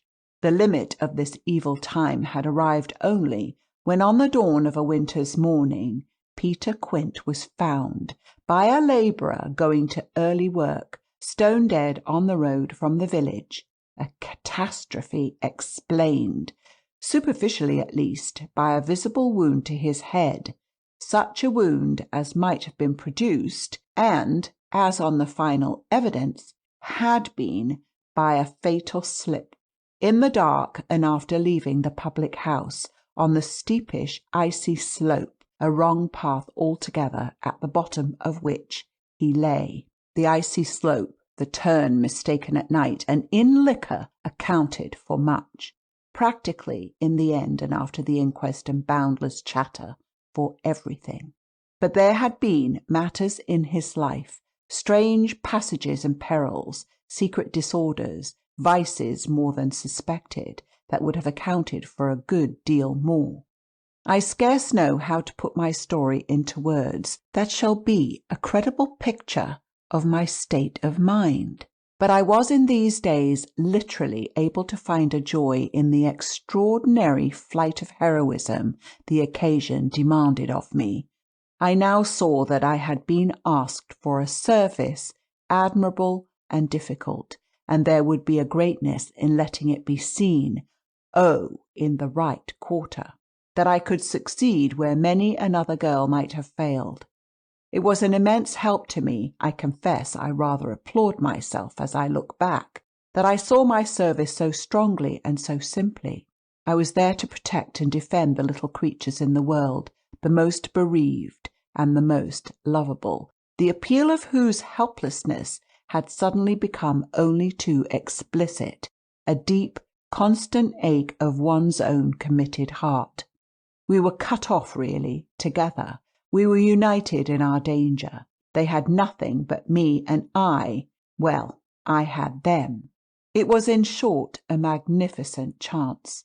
This chance presented itself to me in an image richly material. I was a screen, I was to stand before them. The more I saw, the less they would. I began to watch them in a stifled suspense, a disguised excitement that might well, had it continued too long, have turned to something like madness. What saved me, as I now see, was that it turned to something else altogether. It didn't last as suspense. It was superseded by horrible proofs. Proofs, I say, yes, from the moment I really took hold. This moment dated from an afternoon hour that I happened to spend in the grounds with the younger of my pupils, alone. We had left Miles indoors, on the red cushion of a deep window seat. He had wished to finish a book, and I had been glad to encourage a purpose so laudable in a young man whose only defect was an occasional excess of the restless. His sister, on the contrary, had been alert to come out, and I strolled with her half an hour, seeking the shade, for the sun was still high and the day exceptionally warm. I was aware afresh with her as we went of how like her brother she contrived, it was the charming thing in both children, to let me alone without appearing to drop me, and to accompany me without appearing to surround. They were never importunate and yet never listless. My attention to them all really went to seeing them amuse themselves immensely without me. This was a spectacle they seemed actively to prepare, and that engaged me as an active admirer. I walked in a world of their invention. They had no occasion whatever to draw upon mine, so that my time was taken only with being, for them, some remarkable person or thing that the game of the moment required, and that was merely, thanks to my superior, my exalted stamp, a happy and highly distinguished sinecure. I forget what I was on the present occasion. I only remember that I was something very important and very quiet, and that Flora was playing very hard. We were on the edge of the lake, and as we had lately begun geography, the lake was the Sea of Azov. Suddenly, in these circumstances, I became aware that, on the other side of the Sea of Azov, we had an interested spectator. The way this knowledge gathered in me was the strangest thing in the world, the strangest, that is, except the very much stranger in which it quickly merged itself. I had sat down with a piece of work, for I was something or other that could sit on the old stone bench which overlooked the pond, and in this position I began to take in with certitude, and yet without direct vision, the presence at a distance of a third person. The old trees, the thick shrubbery, made a great and pleasant shade, but it was all suffused with the brightness of the hot, still hour. There was no ambiguity in anything, none whatever, at least in the conviction I, from one moment to another, found myself forming as to what I should see straight before me and across the lake as a consequence of raising my eyes. They were attached at this juncture to the stitching in which I was engaged, and I can feel once more the spasm of my effort not to move them till I should have steadied myself as to be able to make up my mind what to do. There was an alien object in view, a figure whose right of presence I instantly, passionately questioned. I recollect counting over perfectly the possibilities, reminding myself that nothing was more natural, for instance, than the appearance of one of the men about the place, or even of a messenger, a postman, or a tradesman's boy from the village. That reminder had as little effect on my practical certitude as I was conscious, still even without looking, of its having upon the character and attitude of our visitor. Nothing was more natural than that these things should be the other things that they absolutely were not. Of the positive identity of the apparition I would assure myself as soon as the small clock of my courage should have ticked out of the right second. Of the positive identity of the apparition I would assure myself as soon as the small clock of my courage should have ticked out the right second. Meanwhile, with an effort that was already sharp enough I transferred my eyes straight to little Flora, who, at the moment, was about 10 yards away. My heart had stood still for an instant with the wonder and terror of the question whether she too would see, and I held my breath while I waited for what a cry from her, what some sudden innocent sign either of interest or of alarm would tell me. I waited, but nothing came. Then in the first place, and there is something more dire in this, I feel, than in anything I have to relate, I was determined by a sense that within a minute all sounds from her had previously dropped, and in the second by the circumstance that, also within the minute, she had in her play turned her back to the water. This was her attitude when I at last looked at her, looked with the confirmed conviction that we were still together under direct personal notice. She had picked up a small flat piece of wood which happened to have in it a little hole that had evidently suggested to her the idea of sticking in another fragment that might figure as a mast and make the thing a boat. This second morsel, as I watched her, she was very markedly and intently attempting to tighten it in its place. My apprehension of what she was doing sustained me so that after some seconds I felt I was ready for more. Then I again shifted my eyes. I faced what I had to face. End of chapter 6. Chapter 7. I got hold of Mrs. Grose as soon after this as I could, and I can give no intelligible account of how I fought out the interval. Yet I still hear myself cry as I fairly threw myself into her arms. They know! It's too monstrous! They know! They know! And what on earth? I feel her incredulity as she held me. Why, all that we know, and heaven knows what else besides. Then, as she released me, I made it out to her, made it out, perhaps, only now with full coherency, even to myself. 2 hours ago in the garden I could scarce articulate. Flora saw. Mrs. Grose took it as she might have taken a blow in the stomach. "She has told you?" she panted. Not a word, that's the horror. She kept it to herself. The child of 8, that child! Unutterable still for me was the stupefaction of it. Mrs. Grose, of course, could only gape the wider. "Then how do you know?" "I was there. I saw it with my eyes, saw that she was perfectly aware." "Do you mean aware of him?" "No, of her." I was conscious as I spoke that I looked prodigious things, for I got the slow reflection of them in my companion's face. Another person this time, but a figure of quite an unmistakable horror and evil, a woman in black, pale and dreadful, with such an air also and such a face, on the other side of the lake. I was there with the child, quiet for an hour, and in the midst of it she came. Came how? From where? From where they come from. She just appeared and stood there, but not so near. And without coming nearer? Oh, for the effect and the feeling, she might have been as close as you. My friend, with an odd impulse, fell back a step. Was she someone you've never seen? Yes, but someone the child has, someone you have. Then, to show how I had thought it all out, my predecessor, the one who died.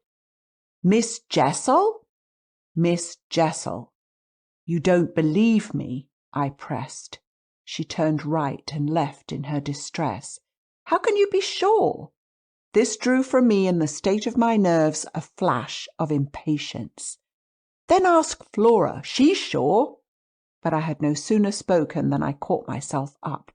"No, for God's sake, don't. She'll say she isn't. She'll lie."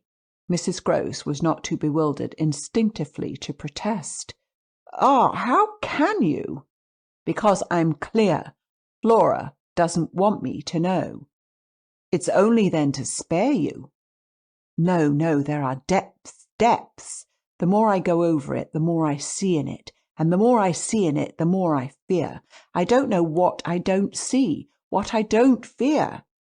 Mrs. Gross tried to keep up with me. You mean you're afraid of seeing her again? Oh, no, that's nothing now. Then I explained. It's of not seeing her. But my companion only looked wan. I don't understand you. Why, it's that the child may keep it up, and that the child assuredly will, without my knowing it.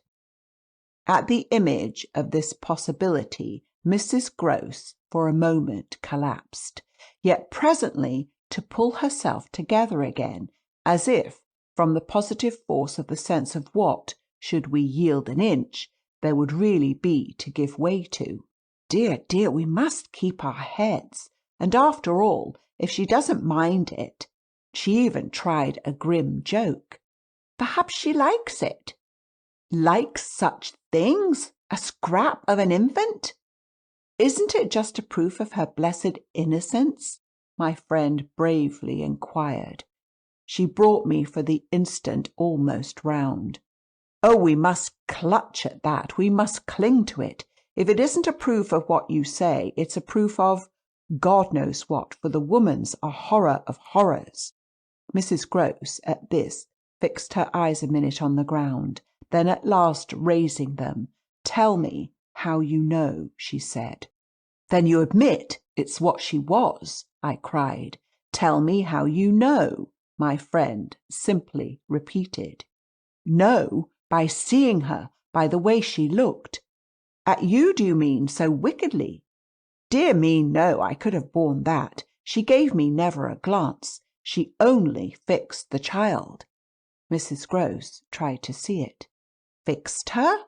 Ah, with such awful eyes." She stared at mine as if they might really have resembled them.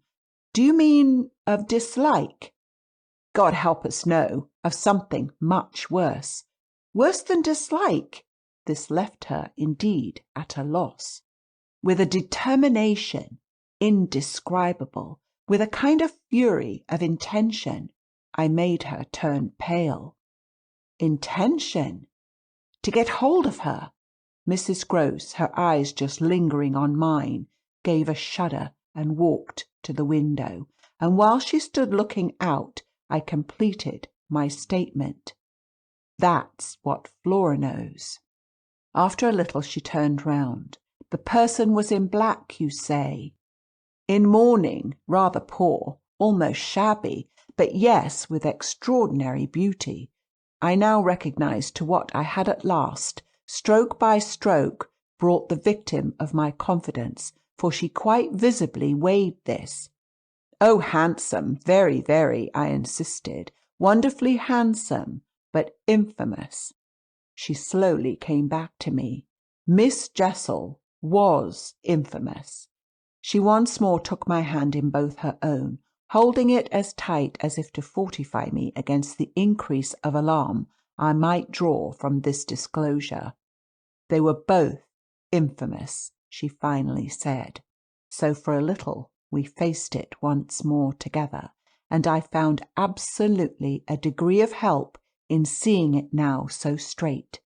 "I appreciate," I said, "the great decency of your not having hitherto spoken, but the time has certainly come to give me the whole thing." She appeared to assent to this, but still only in silence, seeing which I went on. "I must have it now. Of what did she die? Come, there was something between them." "There was everything." "In spite of the difference?" "Oh, of their rank, their condition." She brought it woefully out. "She was a lady." I turned it over. I again saw. Yes, she was a lady. "And he so dreadfully below," said Mrs. Gross. I felt that I doubtless needn't press too hard in such company on the place of a servant in the scale, but there was nothing to prevent an acceptance of my companion's own measure of my predecessor's abasement. There was a way to deal with that, and I dealt, the more readily for my full vision, on the evidence of our employer's late, clever, good-looking own man, impudent, assured, spoiled, depraved. The fellow was a hound. Mrs. Grose considered, as if it were perhaps a little case for a sense of shades. I've never seen one like him. He did what he wished. With her? With them all. It was as if now, in my friend's own eyes, Miss Jessel had again appeared. I seemed at any rate for an instant to see their evocation of her as distinctly as I had seen her by the pond, and I brought out with decision, it must have been also what she wished. Mrs. Grose's face signified that it had been indeed, but she said at the same time, poor woman, she paid for it. Then you do know what she died of? I asked. No, I know nothing. I wanted not to know. I was glad enough I didn't, and I thanked heaven she was well out of this. Yet you had then your idea of her real reason for leaving? Oh, yes, as to that. She couldn't have stayed. Fancy it, here, for a governess. And afterward I imagined, and I still imagine, and what I imagine is dreadful. Not so dreadful as what I do, I replied, on which I must have shown her, as I was indeed but too conscious, a front of miserable defeat. It brought out again all her compassion for me, and at the renewed touch of her kindness, my power to resist broke down. I burst, as I had the other time made her burst into tears. She took me to her motherly breast, and my lamentation overflowed. I don't do it, I sobbed in despair. I don't save or shield them. It's far worse than I dreamed. They're lost. End of chapter 7. Chapter 8. What I had said to Mrs. Grose was true enough. There were in the matter I had put before her depths and possibilities that I lacked resolution to sound, so that when we met once more in the wonder of it, we were of a common mind about the duty of resistance to extravagant fancies. We were to keep our heads if we should keep nothing else, difficult indeed as that might be in the face of what, in our prodigious experience, was least to be questioned. Late that night, while the house slept, we had another talk in my room, when she went all the way with me as to its being beyond doubt that I had seen exactly what I had seen. To hold her perfectly in the pinch of that, I found I had only to ask her how, if I had made it up, I came to be able to give of each of the persons appearing to me a picture disclosing to the last detail their special marks, a portrait on the exhibition of which she had instantly recognized and named them. She wished, of course, small blame to her, to sink the whole subject, and I was quick to assure her that my own interest in it had now violently taken the form of a search for the way to escape from it. I encountered her on the ground of a probability that with recurrence, for recurrence we took for granted, I should get used to my danger, distinctly professing that my personal exposure had suddenly become the least of my discomforts. It was my new suspicion that was intolerable, and yet even to this complication the later hours of the day had brought a little ease. On leaving her, after my first outbreak, I had of course returned to my pupils, associating the right remedy for my dismay with that sense of their charm which I had already found to be a thing I could positively cultivate, and which had never failed me yet. I had simply, in other words, plunged afresh into Flora's special society, and there become aware, it was almost a luxury, that she could put her little conscious hand straight into the spot that ached. She had looked at me in sweet speculation, and then had accused me to my face of having cried. I had supposed I had brushed away the ugly signs, but I could literally, for the time at all events, rejoice under this fathomless charity that they had not entirely disappeared. To gaze into the depths of blue of the child's eyes and pronounce their loveliness a trick of premature cunning was to be guilty of a cynicism in preference to which I naturally preferred to abjure my judgment and, so far as might be, my agitation. I couldn't abjure for merely wanting to, but I could repeat to Mrs. Gross, as I did there over and over in the small hours, that with their voices in the air, their pressure on one's heart, and their fragrant faces against one's cheek, everything fell to the ground but their incapacity and their beauty. It was a pity that somehow, to settle this once for all, I had equally to re-enumerate the signs of subtlety that, in the afternoon, by the lake, had made a miracle of my show of self-possession. It was a pity to be obliged to re-investigate the certitude of the moment itself, and repeat how it had come to me as a revelation that the inconceivable communion I then surprised was a matter for either party of habit. It was a pity that I should have had to quaver out against the reasons for my not having, in my delusion, so much as questioned that the little girl saw our visitant even as I actually saw Mrs. Gross herself, and that she wanted, by just so much as she did thus see, to make me suppose she didn't, and at the same time, without showing anything, arrive at a guess as to whether I myself did. It was a pity that I needed once more to describe the portentous little activity by which she sought to divert my attention. The perceptible increase of movement, the greater intensity of play, the singing, the gabbling of nonsense, and the invitation to romp. Yet if I had not indulged, to prove there was nothing in it, in this review, I should have missed the 2 or 3 dim elements of comfort that still remained to me. I should not, for instance, have been able to asseverate to my friend that I was certain, which was so much to the good, that I at least had not betrayed myself. I should not have been prompted by stress of need, by desperation of mind, I scarce know what to call it, to invoke such further aid to intelligence as might spring from pushing my colleague fairly to the wall. She had told me bit by bit, under pressure, a great deal, but a small shifty spot on the wrong side of it all still sometimes brushed my brow like the wing of a bat, and I remember how on this occasion, for the sleeping house and the concentration alike of our danger and our watch seemed to help, I felt the importance of giving the last jerk to the curtain. "I don't believe anything so horrible," I recollect saying. "No, let us put it definitely, my dear, that I don't.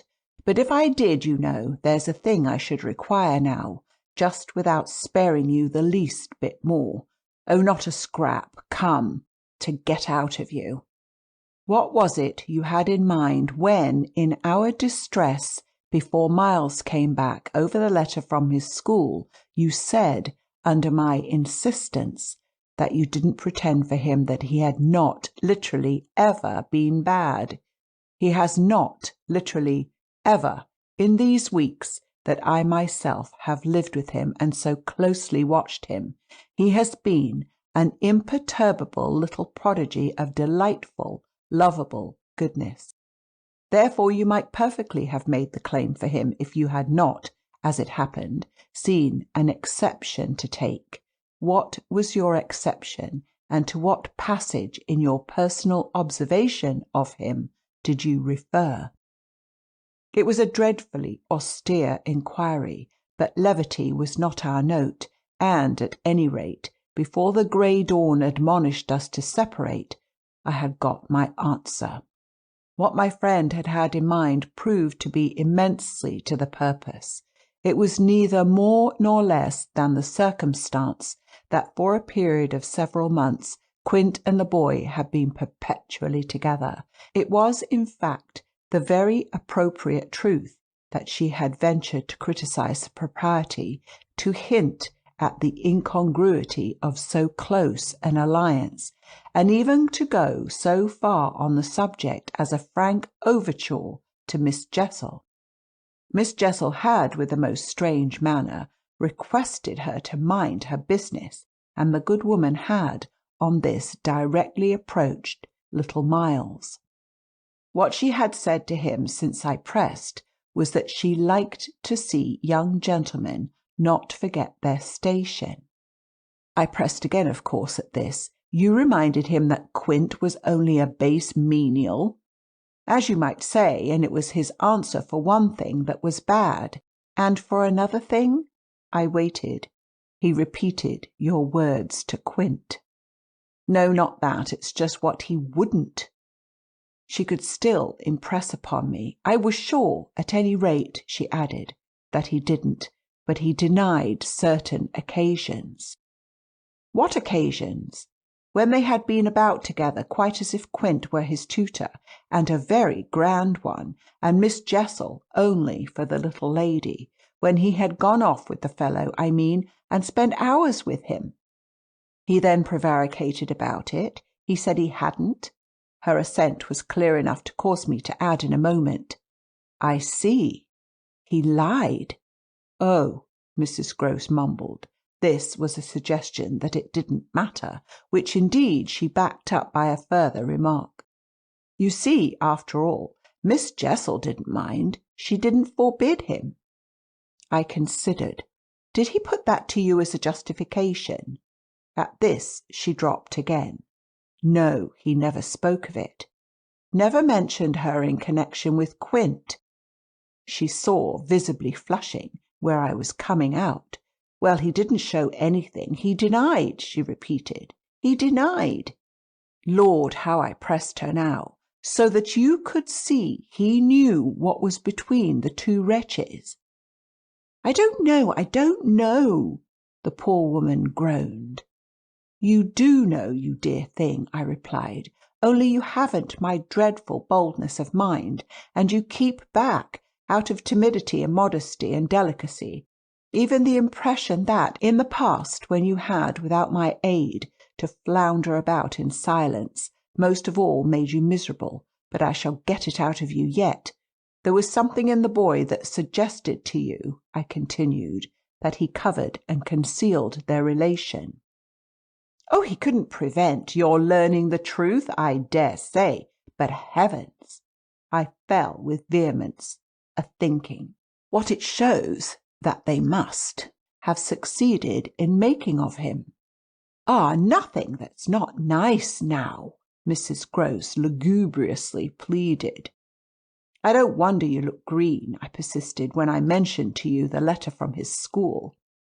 I doubt if I looked as queer as you, she retorted with homely force, and if he was so bad then as that comes to, how is he such an angel now? Yes, indeed, and if he was a fiend at school, how? Well, I said in my torment, you must put it to me again, but I shall not be able to tell you for some days. Only put it to me again, I cried in a way that made my friend stare. There are directions in which I must not for the present let myself go. Meanwhile I returned to her first example, the one to which she had just previously referred, of the boy's happy capacity for an occasional slip. If Quint, on your remonstrance at the time you speak of, was a base menial, one of the things Miles said to you, I find myself guessing, was that you were another. Again her admission was so adequate that I continued. And you forgave him that? Wouldn't you? Oh, yes. And we exchanged there in the stillness a sound of the oddest amusement. Then I went on. At all events, while he was with the man, Miss Flora was with the woman. It suited them all. It suited me too, I felt, only too well, by which I mean that it suited exactly the particularly deadly view I was in the very act of forbidding myself to entertain. But I so far succeeded in checking the expression of this view that I will throw just here no further light on it than may be offered by the mention of my final observation to Mrs. Grose. His having lied and been impudent are, I confess, less engaging specimens than I had hoped to have from you of the outbreak in him of the little natural man. Still, I mused, they must do, for they make me feel more than ever that I must watch. It made me blush the next minute to see in my friend's face how much more unreservedly she had forgiven him than her anecdote struck me as presenting to my own tenderness an occasion for doing. This came out when at the schoolroom door she quitted me. Surely you don't accuse him of carrying on an intercourse that he conceals from me? I'll remember that until further evidence.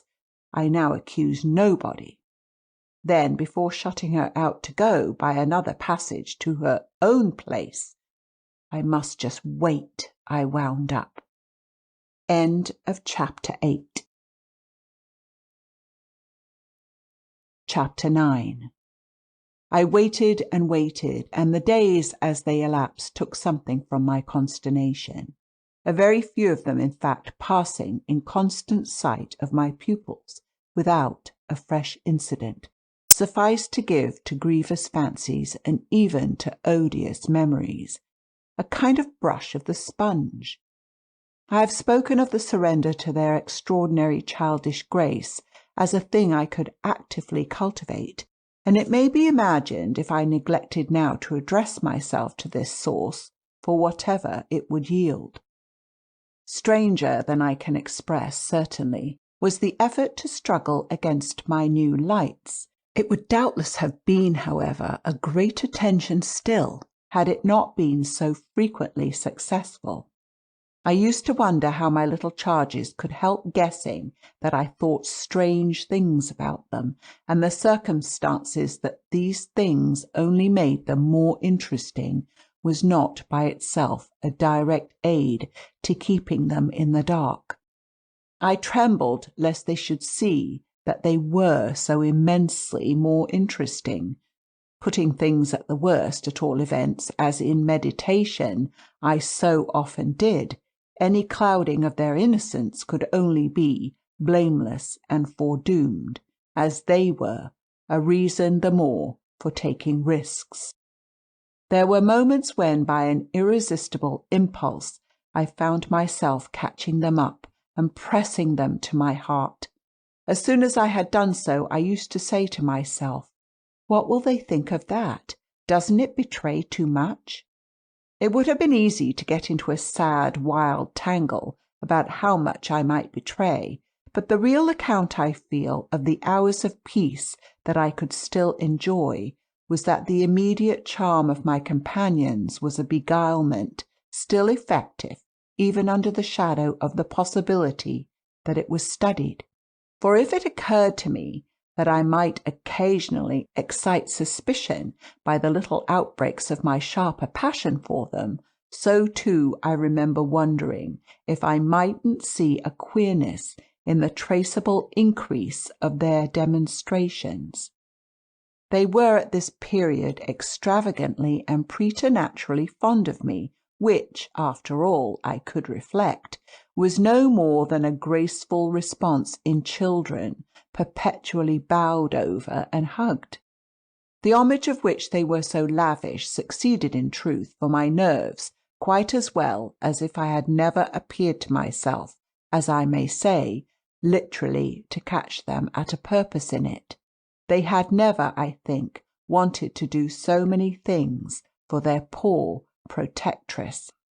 I mean, though they got their lessons better and better, which was naturally what would please her most, in a way of diverting, entertaining, surprising her, reading her passages, telling her stories, acting her charades, pouncing out at her in disguises, as animals and historical characters, and above all, astonishing her by the pieces they had secretly got by heart and could interminably recite.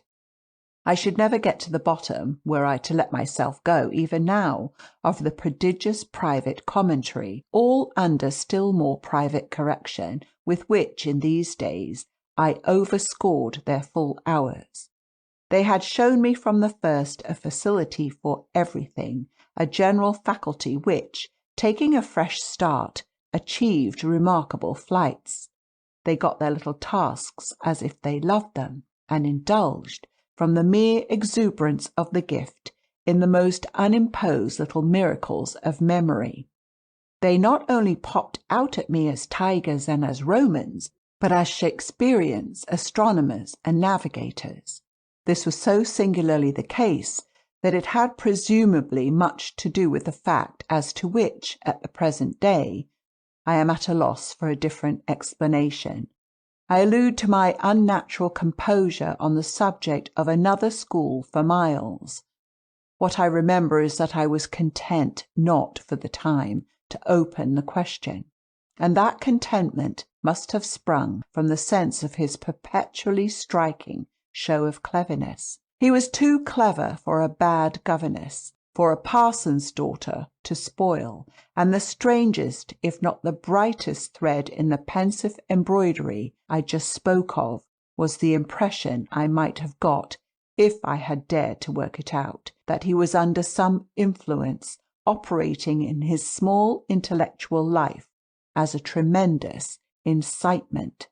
If it was easy to reflect, however, that such a boy could postpone school, it was at least as marked that for such a boy to have been kicked out by a schoolmaster was a mystification without end. Let me add that in their company now, and I was careful almost never to be out of it, I could follow no scent very far. We lived in a cloud of music and love and success and private theatricals. The musical sense in each of the children was of the quickest, but the elder in especial had a marvellous knack of catching and repeating. The schoolroom piano broke into all gruesome fancies, and when that failed, there were confabulations in corners, with a sequel of one of them going out in the highest spirits in order to come in as something new. I had had brothers myself, and it was no revelation to me that little girls could be slavish idolaters of little boys.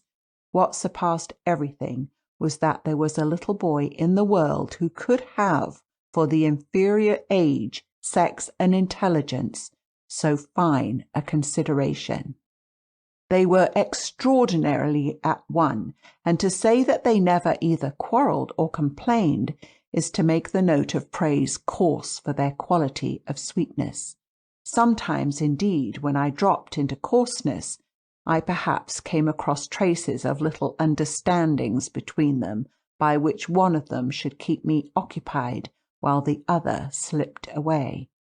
There is a naif side, I suppose, in all diplomacy, but if my pupils practised upon me, it was surely with the minimum of grossness. It was all in the other quarter that, after a lull, the grossness broke out.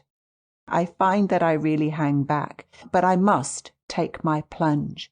In going on with the record of what was hideous at Bly, I not only challenged the most liberal faith, for which I little care, but, and this is another matter, I renew what I myself suffered. I again pushed my way through it to the end.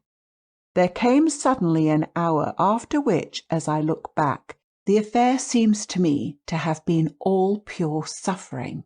But I have at least reached the heart of it, and the straightest road out is doubtless to advance. One evening, with nothing to lead up or to prepare it, I felt the cold touch of the impression that had breathed on me the night of my arrival, and which, much lighter then, as I have mentioned, I should probably have made little of in memory had my subsequent sojourn been less agitated. I had not gone to bed. I sat reading by a couple of candles. There was a room full of old books at Bly, last century fiction, some of it, which, to the extent of a distinctly deprecated renown, but never to so much as that of a stray specimen, had reached the sequestered home and appealed to the unavowed curiosity of my youth. I remember that the book I had in my hand was Fielding's Amelia, also that I was wholly awake. I recall further both a general conviction that it was horribly late and a particular objection to looking at my watch. I figure, finally, that the white curtain draping in the fashion of those days the head of Flora's little bed shrouded, as I have assured myself long before, the perfection of childish rest. I recollect, in short, that, though I was deeply interested in my author, I found myself at the turn of a page, and with his spell all scattered, looking straight up from him and hard at the door of my room.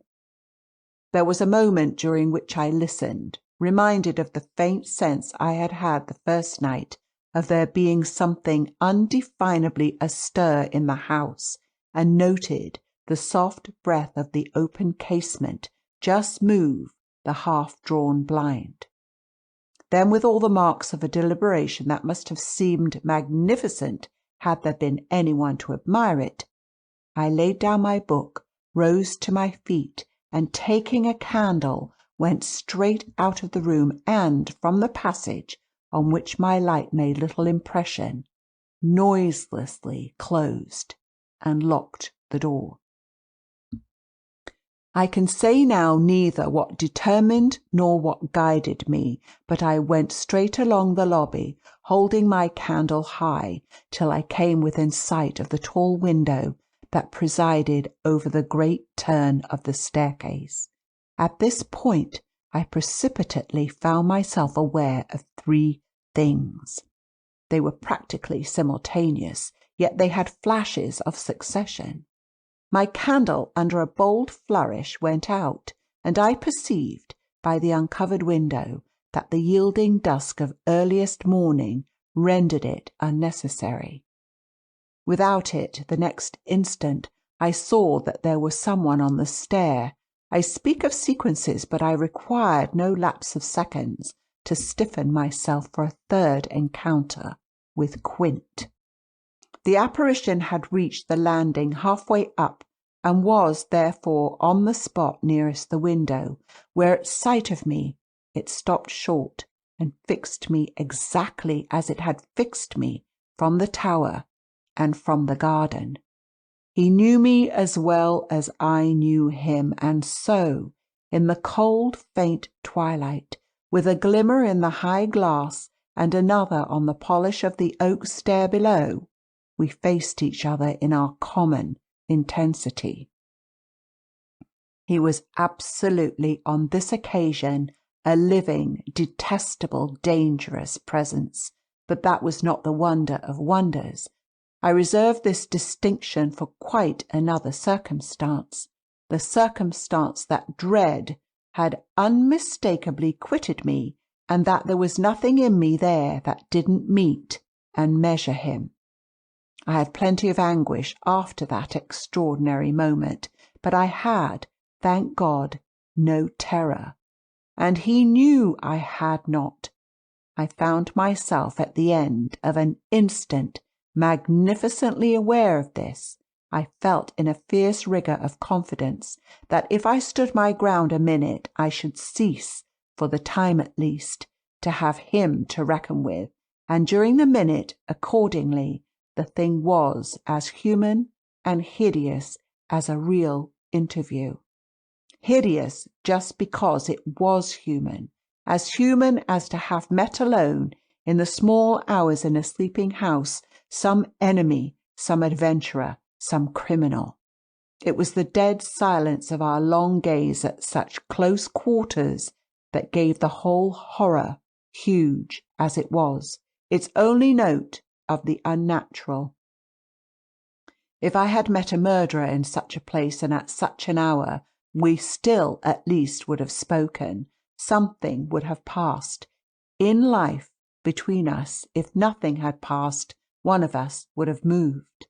The moment was so prolonged that it would have taken but little more to make me doubt if even I were in life. I can't express what followed it, save by saying that the silence itself, which was indeed in a manner an attestation of my strength, became the element into which I saw the figure disappear, in which I definitely saw it turn, as I might have seen the low wretch to which it had once belonged turn on receipt of an order, and pass, with my eyes on the villainous back that no hunch could have more disfigured, straight down the staircase and into the darkness in which the next bend was lost. End of Chapter 9. Chapter 10. I remained a while at the top of the stair, but with the effect presently of understanding that when my visitor had gone, he had gone. Then I returned to my room. The foremost thing I saw there by the light of the candle I had left burning was that Flora's little bed was empty, and on this I caught my breath with all the terror that 5 minutes before I had been able to resist. I dashed at the place in which I had left her lying, and over which, for the small silk counterpane and the sheets were disarranged, the white curtains had been deceivingly pulled forward. Then my step, to my unutterable relief, produced an answering sound. I perceived an agitation of the window blind, and the child, ducking down, emerged rosily from the other side of it. She stood there, in so much of her candour and so little of her nightgown, with her pink bare feet and the golden glow of her curls. She looked intensely grave, and I had never had such a sense of losing an advantage acquired, the thrill of which had just been so prodigious, as on my consciousness that she addressed me with a reproach. "You naughty! Where have you been?" Instead of challenging her own irregularity, I found myself arraigned and explaining. She herself explained, for that matter, with the loveliest, eagerest simplicity. She had known suddenly, as she lay there, that I was out of the room, and had jumped up to see what had become of me. I had dropped, with the joy of her reappearance, back into my chair, feeling then, and then only, a little faint, and she had pattered straight over to me, thrown herself upon my knee, given herself to be held with the flame of the candle full in the wonderful little face that was still flushed with sleep. I remember closing my eyes an instant, yieldingly, consciously, as before, the excess of something beautiful that shone out of the blue of her own. "You were looking for me out of the window?" I said. "You thought I might be walking in the grounds?" "Well, you know I thought someone was." She never blanched as she smiled out that at me. Oh, how I looked at her now! "And did you see anyone?" "Ah, no," she returned, almost with the full privilege of childish inconsequence, resentfully though, with a long sweetness in her little drawl of the negative. At that moment, in the state of my nerves, I absolutely believe she lied, and if I once more closed my eyes, it was before the dazzle of the 3 or 4 possible ways in which I might take this up. One of these, for a moment, tempted me with such singular intensity that to withstand it I must have gripped my little girl with a spasm that wonderfully she submitted to without a cry or a sign of fright.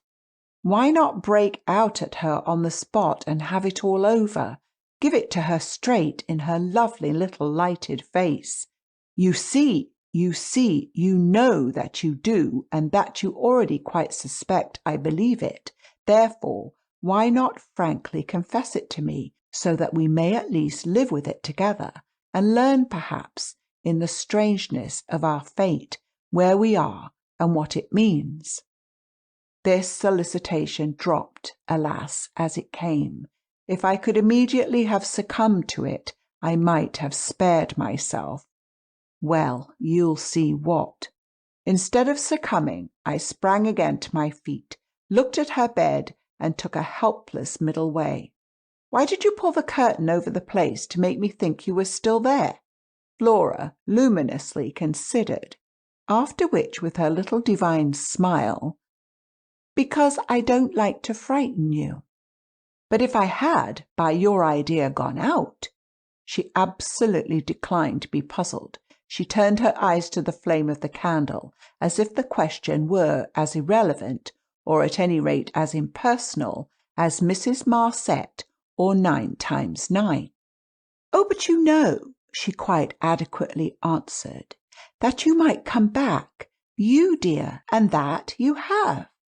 And after a little, when she had got into bed, I had for a long time, by almost sitting on her to hold her hand, to prove that I recognized the pertinence of my return. You may imagine the general complexion from that moment of my nights. I repeatedly sat up till I didn't know when. I selected moments when my roommate unmistakably slept, and stealing out took noiseless turns in the passage, and even pushed as far as to where I had last met Quint. But I never met him there again, and I may as well say at once that I on no other occasion saw him in the house. I just missed on the staircase, on the other hand, a different adventure. Looking down it from the top, I once recognized the presence of a woman seated on one of the lower steps, with her back presented to me, her body half bowed, and her head in an attitude of woe in her hands. I had been there but an instant, however, when she vanished without looking round at me. I knew none the less exactly what dreadful face she had to show, and I wondered whether, if instead of being above I had been below, I should have had for going up the same nerve I had lately shown Quint. Well, there continued to be plenty of chance for nerve.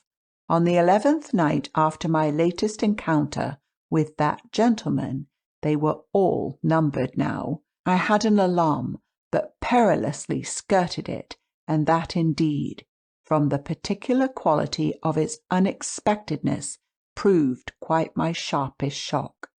It was precisely the first night during this series that, weary with watching, I had felt that I might again, without laxity, lay myself down at my old hour.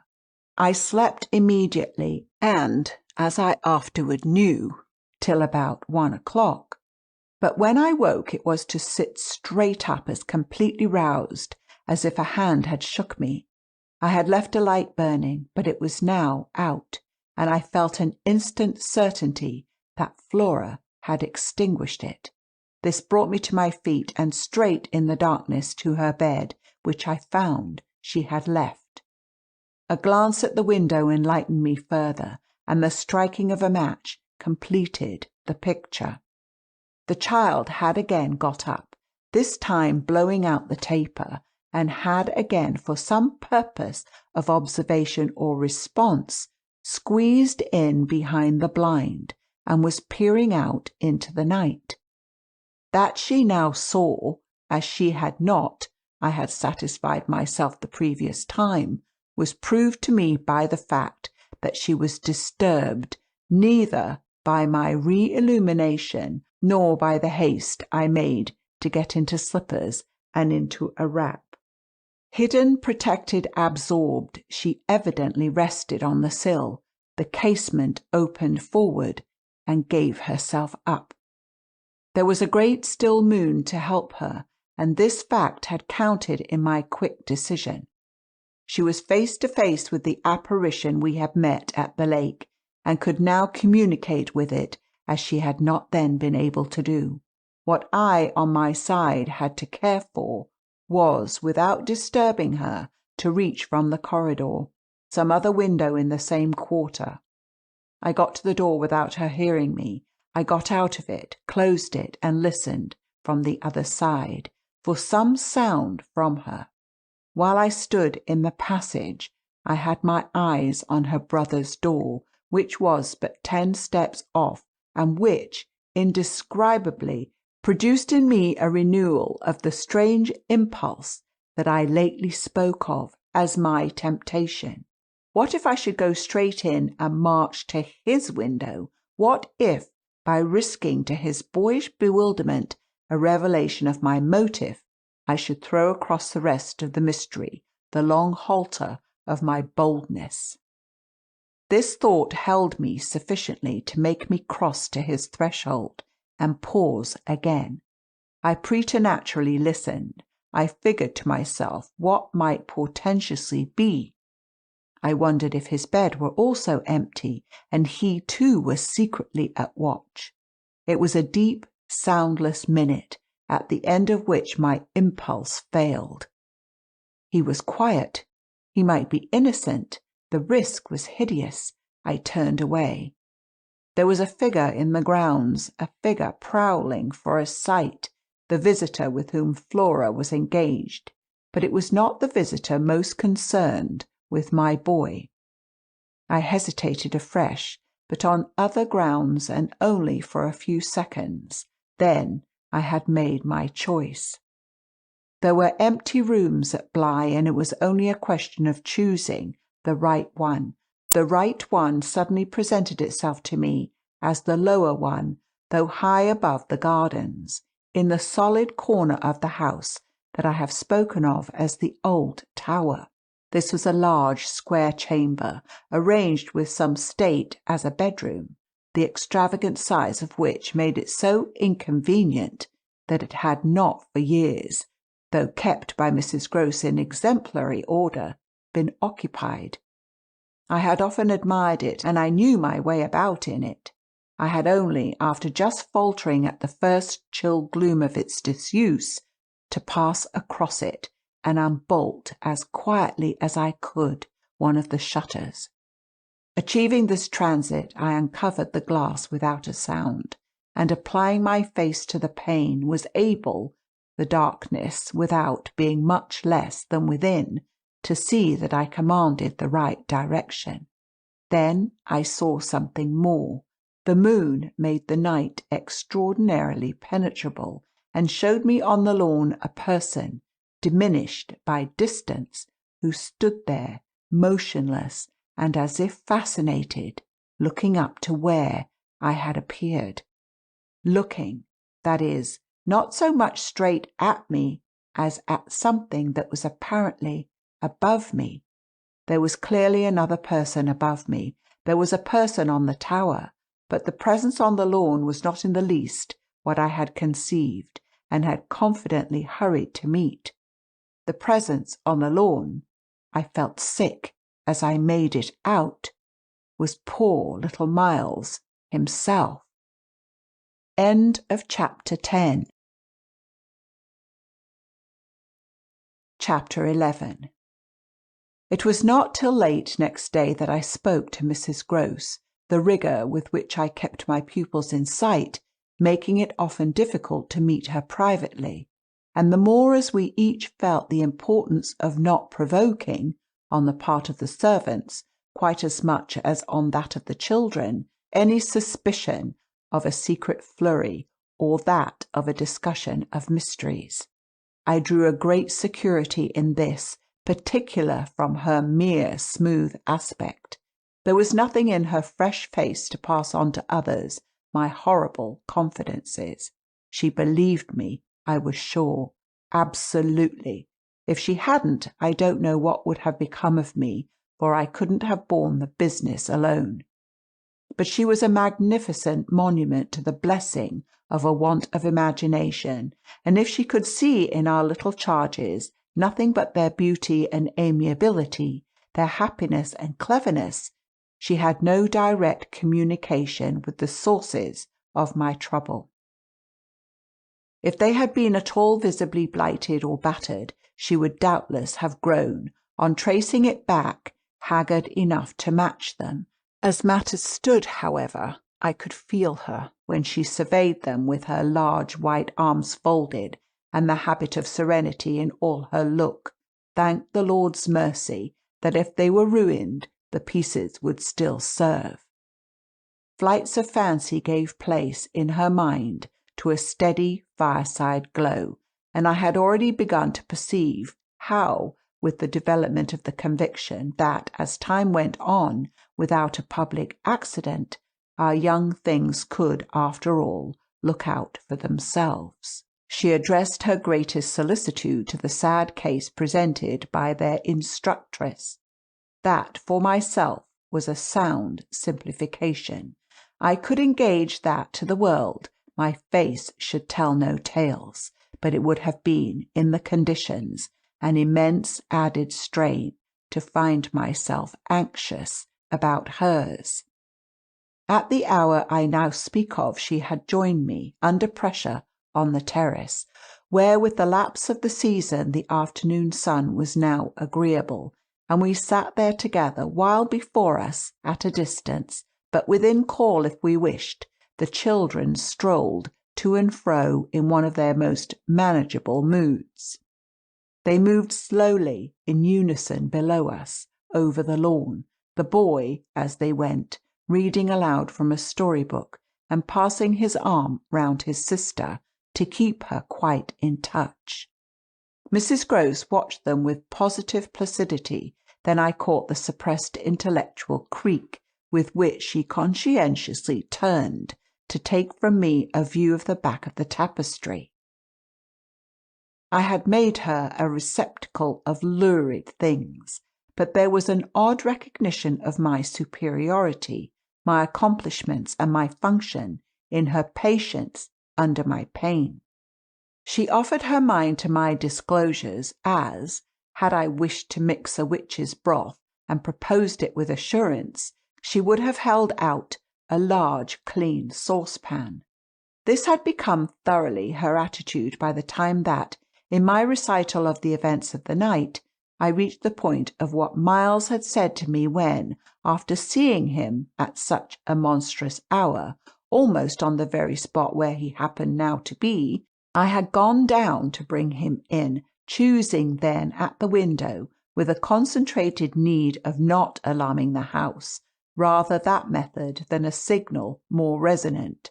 I had left her meanwhile in little doubt of my small hope of representing with success, even to her actual sympathy, my sense of the real splendour of the little inspiration with which, after I had got him into the house, the boy met my final articulate challenge.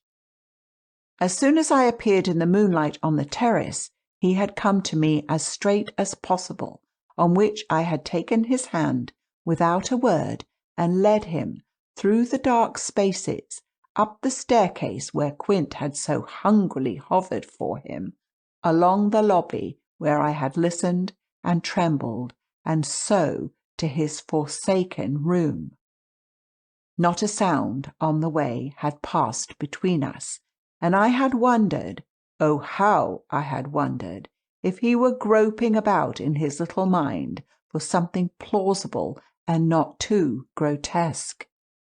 It would tax his invention, certainly, and I felt this time, over his real embarrassment, a curious thrill of triumph. It was a sharp trap for the inscrutable. He couldn't play any longer at innocence, so how the deuce would he get out of it? There beat in me, indeed, with the passionate throb of this question, an equal dumb appeal as to how the deuce I should. I was confronted at last, as never yet, with all the risk attached, even now, to sounding my own horrid note. I remember, in fact, that as we pushed into his little chamber, where the bed had not been slept in at all, and the window, uncovered to the moonlight, made the place so clear that there was no need of striking a match, I remember how I suddenly dropped, sank upon the edge of the bed from the force of the idea that he must know how he really, as they say, had me. He could do what he liked with all his cleverness to help him, so long as I should continue to defer to the old tradition of the criminality of those caretakers of the young who minister to superstitions and fear. He had me indeed, and in a cleft stick, for who would ever absolve me Who would consent that I should go unhung if, by the faintest tremor of an overture, I were the first to introduce into our perfect intercourse an element so dire?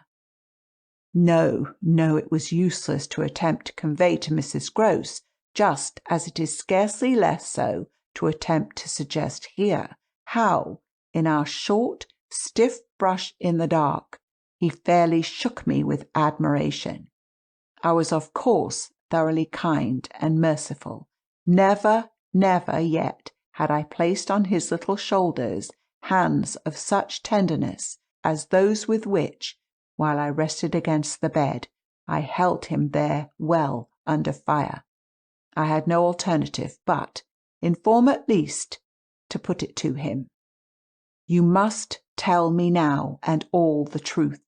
What did you go out for? What were you doing there? I can still see his wonderful smile, the whites of his beautiful eyes, and the uncovering of his little teeth shine to me in the dusk. If I tell you why, will you understand? My heart at this leaped into my mouth. Would he tell me why? I found no sound on my lips to press it, and I was aware of replying only with a vague, repeated, grimacing nod. He was gentleness itself, and while I wagged my head at him, he stood there, more than ever, a little fairy prince. It was his brightness, indeed, that gave me a respite. Would it be so great if he were really going to tell me? Well, he said at last, just exactly in order that you should do this. Do what? Think me, for a change, bad? I shall never forget the sweetness and gaiety with which he brought out the word, nor how, on top of it, he bent forward and kissed me. It was practically the end of everything. I met his kiss, and I had to make, while I folded him for a minute in my arms, the most stupendous effort not to cry. He had given exactly the account of himself that permitted least of my going behind it, and it was only with the effect of confirming my acceptance of it that, as I presently glanced about the room, I could say, "Then you didn't undress at all?" He fairly glittered in the gloom. "Not at all. I sat up and read." "And when did you go down?" "At midnight. When I'm bad. I am bad." I see. It's charming. But how could you be sure I would know it?" "Oh, I arranged that with Flora." His answers rang out with a readiness. "She was to get up and look out." "Which is what she did do. It was I who fell into the trap." "So she disturbed you, and, to see what she was looking at, you also looked. You saw." "While you," I concurred, "caught your death in the night air." He literally bloomed so from this exploit that he could afford radiantly to assent. "How otherwise should I have been bad enough?" he asked. Then, after another embrace, the incident and our interview closed on my recognition of all the reserves of goodness that, for his joke, he had been able to draw upon. End of chapter 11. Chapter 12. The particular impression I had received proved in the morning light, I repeat, not quite successfully presentable to Mrs. Grose, though I reinforced it with the mention of still another remark that he had made before we separated. "It all lies in half a dozen words," I said to her, "words that really settle the matter. Think you know what I might do?" He threw that off to show me how good he is. He knows down to the ground what he might do. That's what he gave them a taste of at school. "Lord, you do change," cried my friend. "I don't change, I simply make it out. The four, depend upon it, perpetually meet. If on either of these last nights you had been with either child, you would clearly have understood. The more I've watched and waited, the more I've felt that if there were nothing else to make it sure, it would be made so by the systematic silence of each. Never by a slip of the tongue have they so much as alluded to either of their old friends, any more than Miles has alluded to his expulsion. Oh yes, we may sit here and look at them, and they may show off to us there to their fill, but even while they pretend to be lost in their fairy tale, they're steeped in their vision of the dead restored. He's not reading to her, I declared. They're talking of them. They're talking horrors. I go on, I know, as if I were crazy, and it's a wonder I'm not. What I've seen would have made you so. But it has only made me more lucid, made me get hold of still other things. My lucidity must have seemed awful, but the charming creatures who were victims of it, passing and repassing in their interlocked sweetness, gave my colleague something to hold on by, and I felt how tight she held, as without stirring in the breath of my passion, she covered them still with her eyes. Of what other things have you got hold? Why, of the very things that have delighted, fascinated, and yet at bottom, as I now so strangely see, mystified and troubled me. Their more than earthly beauty, their absolutely unnatural goodness. It's a game, I went on. It's a policy and a fraud. On the part of little darlings? As yet, mere lovely babies. Yes, mad as that seems, the very act of bringing it out really helped me to trace it, follow it all up and piece it all together. They haven't been good. They've only been absent. It has been easy to live with them because they're simply leading a life of their own. They're not mine. They're not ours. They're his, and they're hers. Quince and that woman's. Quince and that woman's. They want to get them. Oh, how at this poor Mrs. Gross appeared to study them. But for what? For the love of all the evil that, in those dreadful days, the pair put into them, and to ply them with that evil still, to keep up the work of demons, is what brings the others back. Laws, said my friend under her breath. The exclamation was homely, but it revealed a real acceptance of my further proof of what, in the bad time, for there had been a worse even than this, must have occurred. There could have been no such justification for me as the plain assent of her experience to whatever depth of depravity I found credible in our brace of scoundrels. It was in obvious submission of memory that she brought out after a moment. They were rascals, but what can they now do? She pursued. Do? I echoed so loud that Miles and Flora, as they passed at their distance, paused an instant in their walk and looked at us. Don't they do enough? I demanded in a lower tone, while the children, having smiled and nodded and kissed hands to us, resumed their exhibition. We were held by it a minute. Then I answered, They can destroy them. At this my companion did turn, but the inquiry she launched was a silent one, the effect of which was to make me more explicit. They don't know as yet quite how, but they're trying hard. They're seen only across, as it were, and beyond, in strange places and on high places, the tops of towers, the roof of houses, the outside of windows, the further edge of pools, but there's a deep design on either side to shorten the distance and overcome the obstacle. And the success of the tempters is only a question of time. They've only to keep to their suggestions of danger. For the children to come and perish in the attempt, Mrs. Gross slowly got up and I scrupulously added, unless, of course, we can prevent. Standing there before me while I kept my seat, she visibly turned things over. Their uncle must do the preventing. He must take them away. And who's to make him? She had been scanning the distance, but she now dropped on me a foolish face. You, miss? By writing to him that his house is poisoned and his little nephew and niece mad. But if they are, miss, and if I am myself, you mean, that's charming news to be sent him by a governess whose prime undertaking was to give him no worry.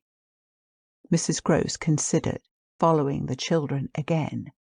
Yes, he do hate worry. That was the great reason why those fiends took him in so long.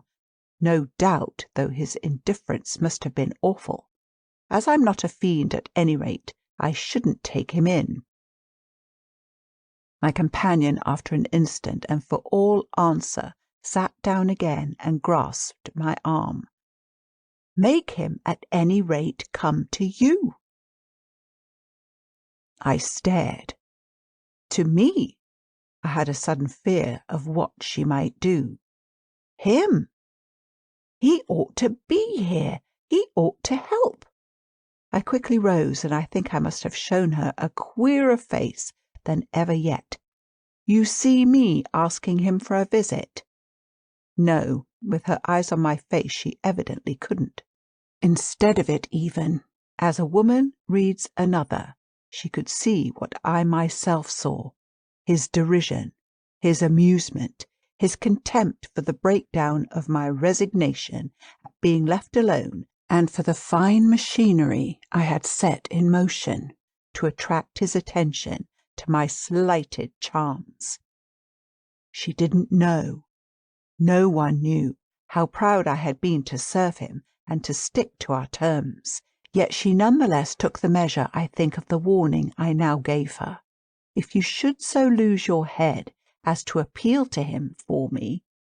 She was really frightened. Yes, miss, I would leave, on the spot, both him and you. End of chapter 12.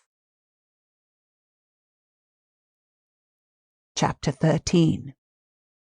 It was all very well to join them, but speaking to them proved quite as much as ever an effort beyond my strength, offered in close quarters difficulties as insurmountable as before.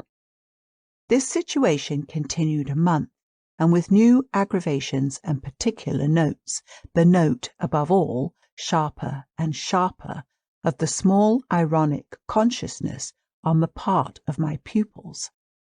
It was not, I am as sure today as I was then, my mere infernal imagination. It was absolutely traceable that they were aware of my predicament, and that this strange relation made, in a manner, for a long time, the air in which we moved. I don't mean that they had their tongues in their cheeks or did anything vulgar, for that was not one of their dangers. I do mean, on the other hand, that the element of the unnamed and untouched became, between us, greater than any other, and that so much avoidance could not have been so successfully effected without a great deal of tacit arrangement. It was as if, at moments, we were perpetually coming into sight of subjects before which we must stop short, turning suddenly out of alleys that we perceived to be blind, closing with a little bang that made us look at each other, for, like all bangs, it was something louder than we had intended, the doors we had indiscreetly opened. All roads lead to Rome, and there were times when it might have struck us that almost every branch of study or subject of conversation skirted forbidden ground.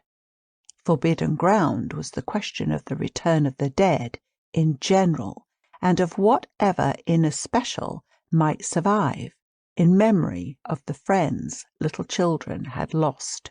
There were days when I could have sworn that one of them had, with a small invisible nudge, said to the other, She thinks she'll do it this time, but she won't. To do it would have been to indulge, for instance, and for once in a way, in some direct reference to the lady who had prepared them for my discipline. They had a delightful, endless appetite for passages in my own history, to which I had again and again treated them.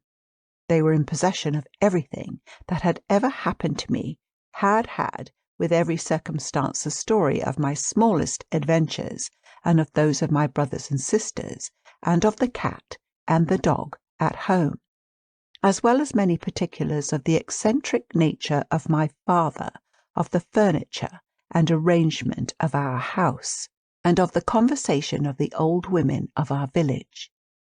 There were things enough, taking one with another, to chatter about if one went very fast and knew by instinct when to go round.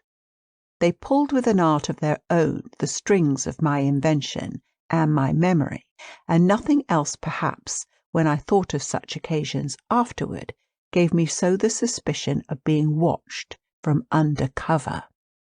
It was in any case over my life, my past, and my friends alone, that we could take anything like our ease, a state of affairs that led them sometimes without the least pertinence to break out into sociable reminders.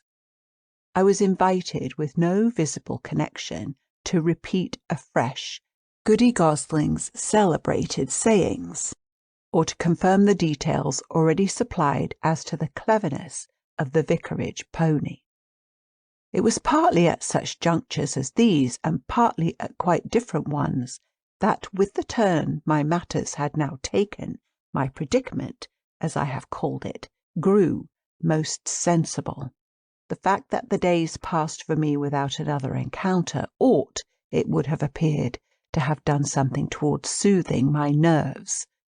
Since the light brush that second night on the upper landing of the presence of a woman at the foot of the stair, I had seen nothing, whether in or out of the house, that one had better not have seen. There was many a corner round which I expected to come upon Quint, and many a situation that, in a merely sinister way, would have favoured the appearance of Miss Jessel. The summer had turned, the summer had gone, the autumn had dropped upon Bly, and had blown out half our lights. The place, with its grey sky and withered garlands, its bared spaces and scattered dead leaves, was like a theatre after the performance, all strewn with crumpled playbills. There were exactly states of the air, conditions of sound and of stillness, unspeakable impressions of the kind of ministering moment that brought back to me, long enough to catch it, the feeling of the medium in which, that June evening out of doors, I had had my first sight of Quint, and in which too at those other instants I had, after seeing him through the window, looked for him in vain in the circle of shrubbery.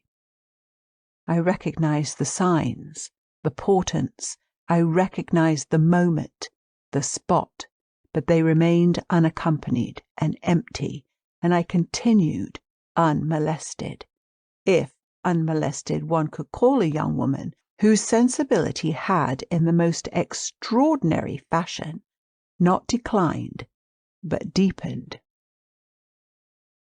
I had said in my talk with Mrs. Grose on that horrid scene of Flora's by the lake, and had perplexed her by so saying, that it would from that moment distress me much more to lose my power than to keep it.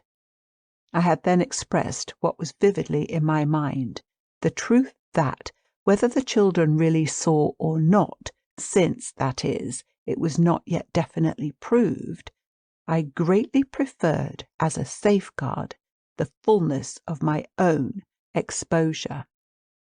I was ready to know the very worst that was to be known.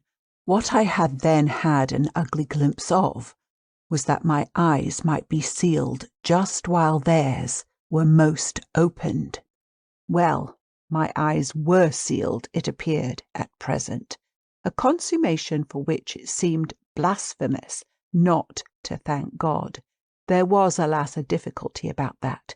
I would have thanked him with all my soul had I not had, in a proportionate measure, this conviction of the secret of my pupils. How can I retrace today the strange steps of my obsession? There were times of our being together when I would have been ready to swear that literally, in my presence, but with my direct sense of it closed, they had visitors who were known and were welcome. Then it was that, had I not been deterred by the very chance that such an injury might prove greater than the injury to be averted, my exultation would have broken out. They're here, you little wretches, I would have cried, and you can't deny it now. The little wretches denied it with all the added volume of their sociability and their tenderness, in just the crystal depths of which, like the flash of a fish in a stream, the mockery of their advantage peeped up. The shock, in truth, had sunk into me still deeper than I knew on the night when, looking out to see either Quint or Miss Jessel under the stars, I had beheld the boy over whose rest I watched, and who had immediately brought in with him, had straightway there turned it on me, the lovely upward look with which, from the battlements above me, the hideous apparition of Quint had played. If it was a question of a scare, my discovery on this occasion had scared me more than any other, and it was in the condition of nerves produced by it that I made my actual inductions. They harassed me so that sometimes, at odd moments, I shut myself up audibly to rehearse. It was at once a fantastic relief and a renewed despair, the manner in which I might come to the point. I approached it from one side and the other while, in my room, I flung myself about, but I always broke down in the monstrous utterance of names. As they died away on my lips, I said to myself that I should indeed help them to represent something infamous if, by pronouncing them, I should violate as rare a little case of instinctive delicacy as any schoolroom probably had ever known. When I said to myself, they have the manners to be silent, and you, trusted as you are, the baseness to speak, I felt myself crimson, and I covered my face with my hands. After these secret scenes I chattered more than ever, going on volubly enough till one of our prodigious palpable hushes occurred. I can call them nothing else, the strange dizzy lift or swim, I try for terms, into a stillness, a pause of all life, that had nothing to do with the more or less noise that at the moment we might be engaged in making, and that I could hear through my deepened exhilaration or quickened recitation, or louder strum of the piano. Then it was that the others, the outsiders, were there. Though they were not angels, they passed, as the French say, causing me, while they stayed, to tremble with the fear of their addressing to their younger victims some yet more infernal message or more vivid image than they had thought good enough for myself. What it was most impossible to get rid of was the cruel idea that, whatever I had seen, Miles and Flora saw more, things terrible and unguessable, and that sprang from dreadful passages of intercourse in the past. Such things naturally left on the surface, for the time, a chill which we vociferously denied that we felt, and we had all three, with repetition, got into such splendid training that we went each time, almost automatically, to mark the close of the incident through the very same movements. It was striking of the children, at all events, to kiss me inveterately with a kind of wild irrelevance, and never to fail, one or the other, of the precious question that had helped us through many a peril. When do you think he will come? Don't you think we ought to write? There was nothing like that inquiry. we found by experience for carrying off an awkwardness.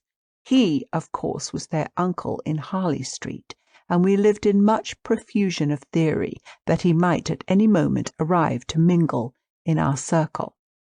It was impossible to have given less encouragement than he had done to such a doctrine, but if we had not had the doctrine to fall back upon, we should have deprived each other of some of our finest exhibitions. He never wrote to them. That may have been selfish, but it was a part of the flattery of his trust of me, for the way in which a man pays his highest tribute to a woman is apt to be but by the more festal celebration of one of the sacred laws of his comfort, and I held that I carried out the spirit of the pledge given not to appeal to him when I let my charges understand that their own letters were but charming literary exercises. They were too beautiful to be posted. I kept them myself. I have them all to this hour. This was a rule indeed, which only added to the satiric effect of my being plied with the supposition that he might at any moment be among us. It was exactly as if my charges knew how almost more awkward than anything else that might be for me. There appears to me, moreover, as I look back, no note in all this more extraordinary than the mere fact that, in spite of my tension and of their triumph, I never lost patience with them. Adorable they must in truth have been, I now reflect, that I didn't, in these days, hate them. Would exasperation, however, if relief had longer been postponed, finally have betrayed me? It little matters, for relief arrived. I call it relief, though it was only the relief that a snap brings to a strain or the burst of a thunderstorm to a day of suffocation. It was at least change, and it came with a rush. End of chapter 13. Chapter 14.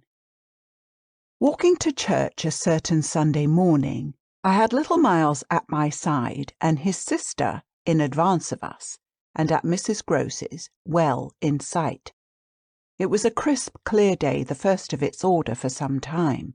The night had brought a touch of frost, and the autumn air, bright and sharp, made the church bells almost gay. It was an odd accident of thought that I should have happened at such a moment be particularly and very gratefully struck with the obedience of my little charges. Why did they never resent my inexorable, my perpetual society? Something or other had brought nearer home to me that I had all but pinned the boy to my shawl, and that in the way our companions were marshalled before me, I might have appeared to provide against some danger of rebellion. I was like a jailer with an eye to possible surprises and escapes. But all this belonged, I mean their magnificent little surrender, just to the special array of the facts that were most abysmal. Turned out for Sunday by his uncle's tailor, who had had a free hand and a notion of pretty waistcoats, and of his grand little heir, Miles's whole title to independence, the rights of his sex and situation, were so stamped upon him that if he had suddenly struck for freedom, I should have had nothing to say. I was, by the strangest of chances, wondering how I should meet him when the revolution unmistakably occurred. I call it a revolution because I now see how, with the word he spoke, the curtain rose on the last act of my dreadful drama, and the catastrophe was precipitated. "Look here, my dear, you know," he charmingly said, "when in the world, please, am I going back to school?" Transcribed here, the speech sounds harmless enough, particularly as uttered in the sweet, high, casual pipe with which at all interlocutors, but above all at his eternal governess, he threw off intonations as if he were tossing roses. There was something in them that always made one catch, and I caught, at any rate, now so effectually that I stopped as short as if one of the trees of the park had fallen across the road. There was something new on the spot between us, and he was perfectly aware that I recognised it, though, to enable me to do so, he had no need to look a whit less candid and charming than usual. I could feel in him how he already, from my at first finding nothing to reply, perceived the advantage he had gained.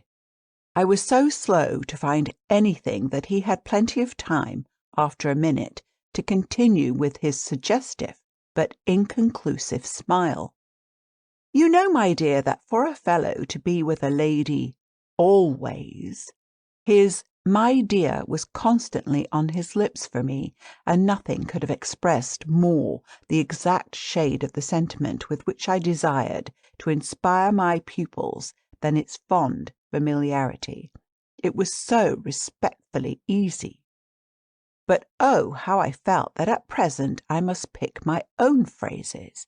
I remember that, to gain time, I tried to laugh, and I seemed to see in the beautiful face with which he watched me how ugly and queer I looked. "And always with the same lady?" I returned. He neither blanched nor winked. The whole thing was virtually out between us. "Ah, of course she's a jolly, perfect lady, but after all, I'm a fellow, don't you see? That's, well, getting on." I lingered there with him an instant, ever so kindly. "Yes, you're getting on." Oh, but I felt helpless. I have kept to this day the heartbreaking little idea of how he seemed to know that, and to play with it, and you can't say I've not been awfully good, can you?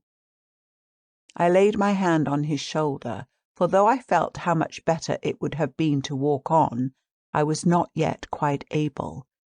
"No, I can't say that, Miles. Except just that one night, you know." "That one night?" I couldn't look as straight as he. "Why, when I went out of the house." "Oh, yes, but I forgot what you did it for." "You forget?" He spoke with the sweet extravagance of childish reproach. "Why, it was to show you I could." "Oh, yes, you could. And I can again." I felt that I might, perhaps after all, succeed in keeping my wits about me. "Certainly, but you won't." "No, not that again. It was nothing." "It was nothing," I said, "but we must go on." He resumed our walk with me, passing his hand into my arm. "Then when am I going back?" I wore, in turning it over, my most responsible air. "Were you very happy at school?" He just considered. "Oh, I'm happy enough anywhere." "Well, then," I quavered, "if you're just as happy here—" "Ah, but that isn't everything. Of course you know a lot." "But you hint that you know almost as much," I risked as he paused. "Not half I want to," Miles honestly professed. "But it isn't so much that." "What is it then?" "Well, I want to see more life." I see. We had arrived within sight of the church and of various persons, including several of the household of Bligh, on their way to it and clustered about the door to see us go in. I quickened our step. I wanted to get there before the question between us opened up much further. I reflected hungrily that for more than an hour he would have to be silent, and I thought with envy of the comparative dusk of the pew and of the almost spiritual help of the hassock on which I might bend my knees. I seemed literally to be running a race with some confusion to which he was about to reduce me, but I felt that he had got in first when, before we had even entered the churchyard, he threw out, "I want my own sort." It literally made me bound forward. "There are not many of your own sort, Miles," I laughed, "unless perhaps dear little Flora." "You really compare me to a baby girl." This found me singularly weak. "Don't you then love our sweet Flora. If I didn't, and you too, if I didn't, he repeated, as if retreating for a jump, yet leaving his thoughts so unfinished that, after we had come into the gate, another stop, which he imposed on me by the pressure of his arm, had become inevitable. Mrs. Grose and Flora had passed into the church. The other worshippers had followed, and we were for the minute alone among the old, thick graves. We had paused on the path from the gate by a low, oblong, table-like tomb. Yes, if you didn't? He looked while I waited at the graves. Well, you know what? To rest. Does my uncle think what you think? I markedly rested. How do you know what I think?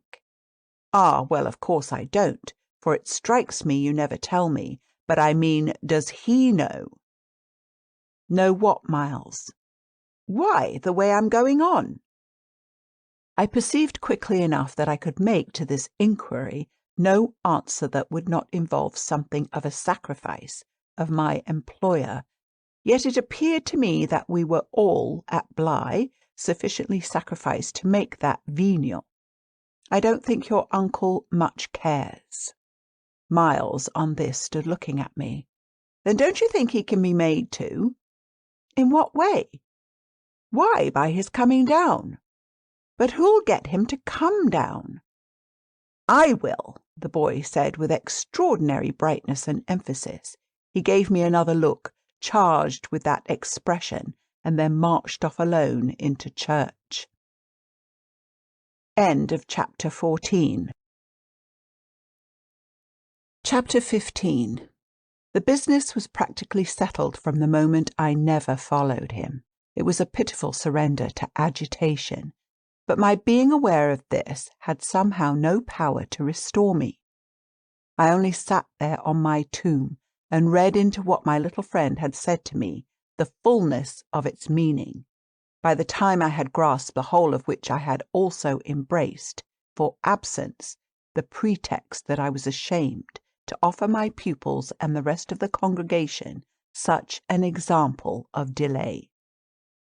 What I said to myself above all was that Miles had got something out of me, and that the proof of it, for him, would be just this awkward collapse. He had got out of me that there was something I was much afraid of, and that he should probably be able to make use of my fear to gain, for his own purpose, more freedom. My fear was of having to deal with the intolerable question of the grounds of his dismissal from school, for that was really but the question of the horrors gathered behind. That his uncle should arrive to treat with me of these things was a solution that, strictly speaking, I ought now to have desired to bring on. But I could so little face the ugliness and the pain of it that I simply procrastinated and lived from hand to mouth. The boy, to my deep discomposure, was immensely in the right, was in a position to say to me, "Either you clear up with my guardian the mystery of this interruption of my studies, or you cease to expect me to lead with you a life that's so unnatural for a boy." What was so unnatural for the particular boy I was concerned with was this sudden revelation of a consciousness and a plan. That was what really overcame me, what prevented my going in. I walked round the church, hesitating, hovering. I reflected that I had already, with him, hurt myself beyond repair. Therefore I could patch up nothing, and it was too extreme an effort to squeeze beside him into the pew. He would be so much more sure than ever to pass his arm into mine and make me sit there for an hour in close, silent contact with his commentary on our talk. For the first minute since his arrival I wanted to get away from him. As I paused beneath the high east window and listened to the sounds of worship, I was taken with an impulse that might master me. I felt completely, should I give it the least encouragement, I might easily put an end to my predicament by getting away altogether. Here was my chance. There was no one to stop me. I could give the whole thing up, turn my back and retreat. It was only a question of hurrying again for a few preparations to the house which the attendance at church of so many of the servants would practically have left unoccupied. No one, in short, could blame me if I should just drive desperately off. What was it to get away if I got away only till dinner?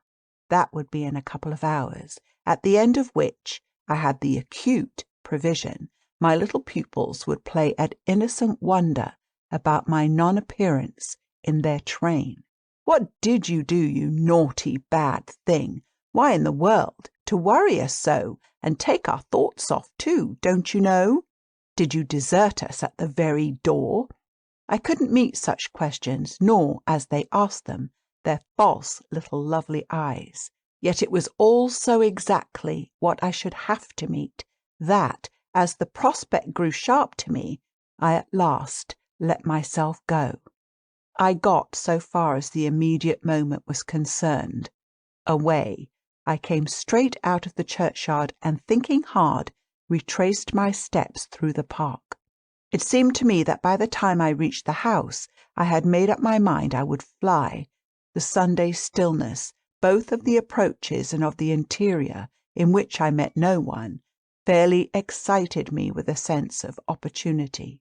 Were I to get off quickly this way, I should get off without a scene, without a word.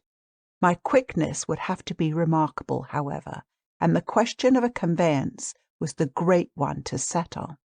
Tormented in the hall with difficulties and obstacles, I remember sinking down at the foot of the staircase, suddenly collapsing there on the lowest step, and then, with a revulsion, recalling that it was exactly where, more than a month before, in the darkness of night, and just so bowed with evil things, I had seen the spectre of the most horrible of women.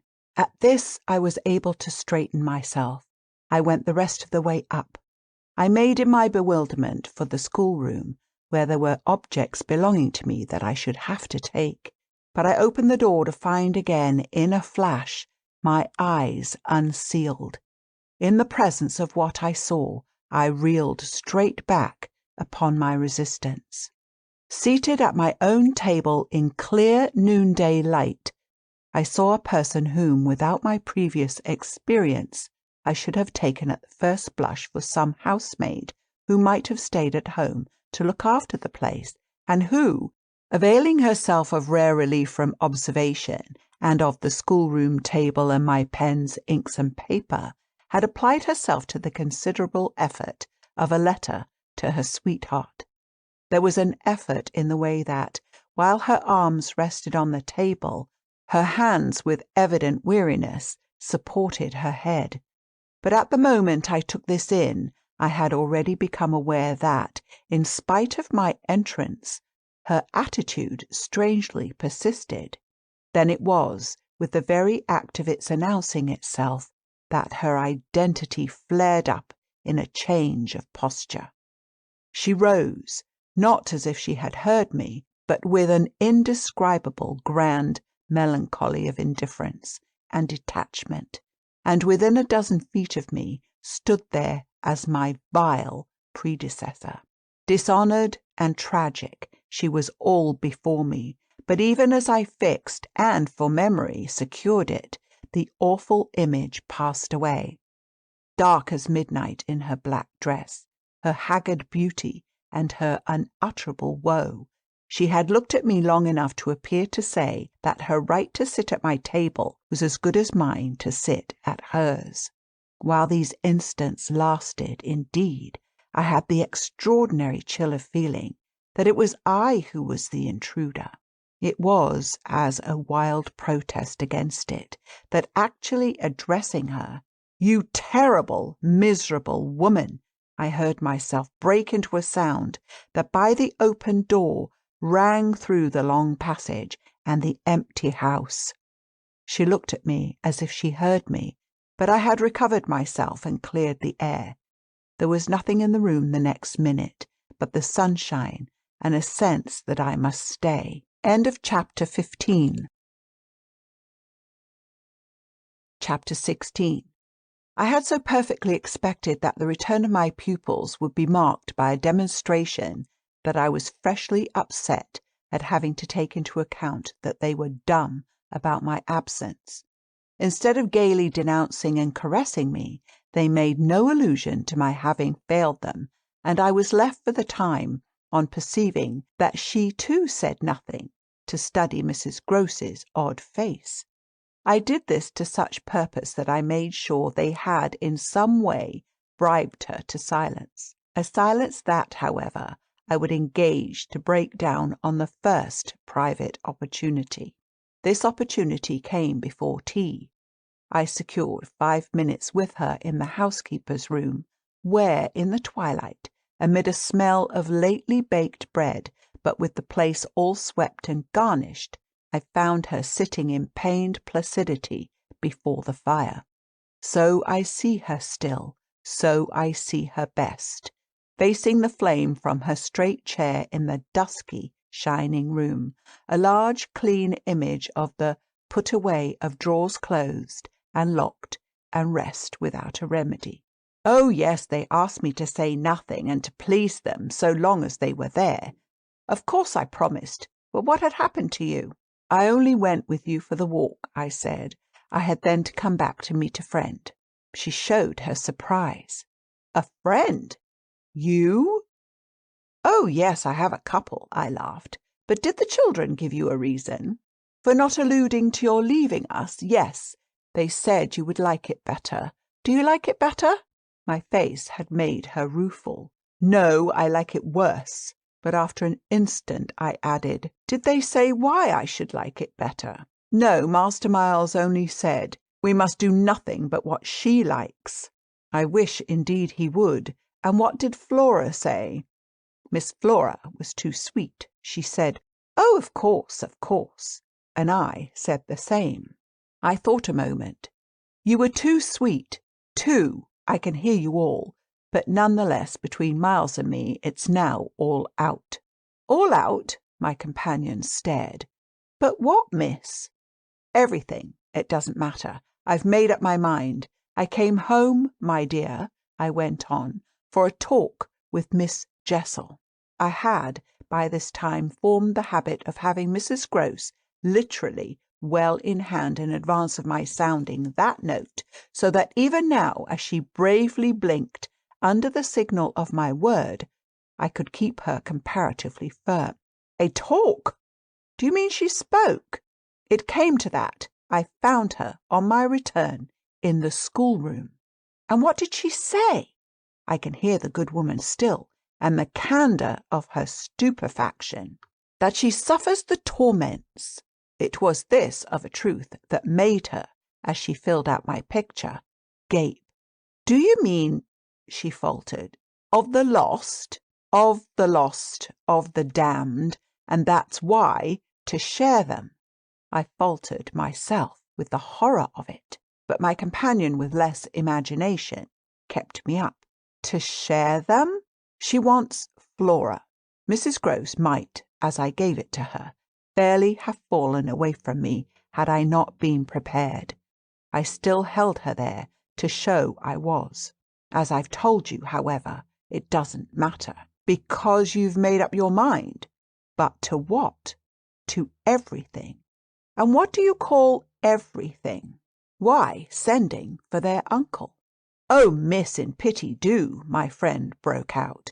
Ah, but I will. I see it's the only way. What's out, as I told you, with Miles, is that if he thinks I'm afraid to, and has ideas of what he gains by that, he shall see he's mistaken.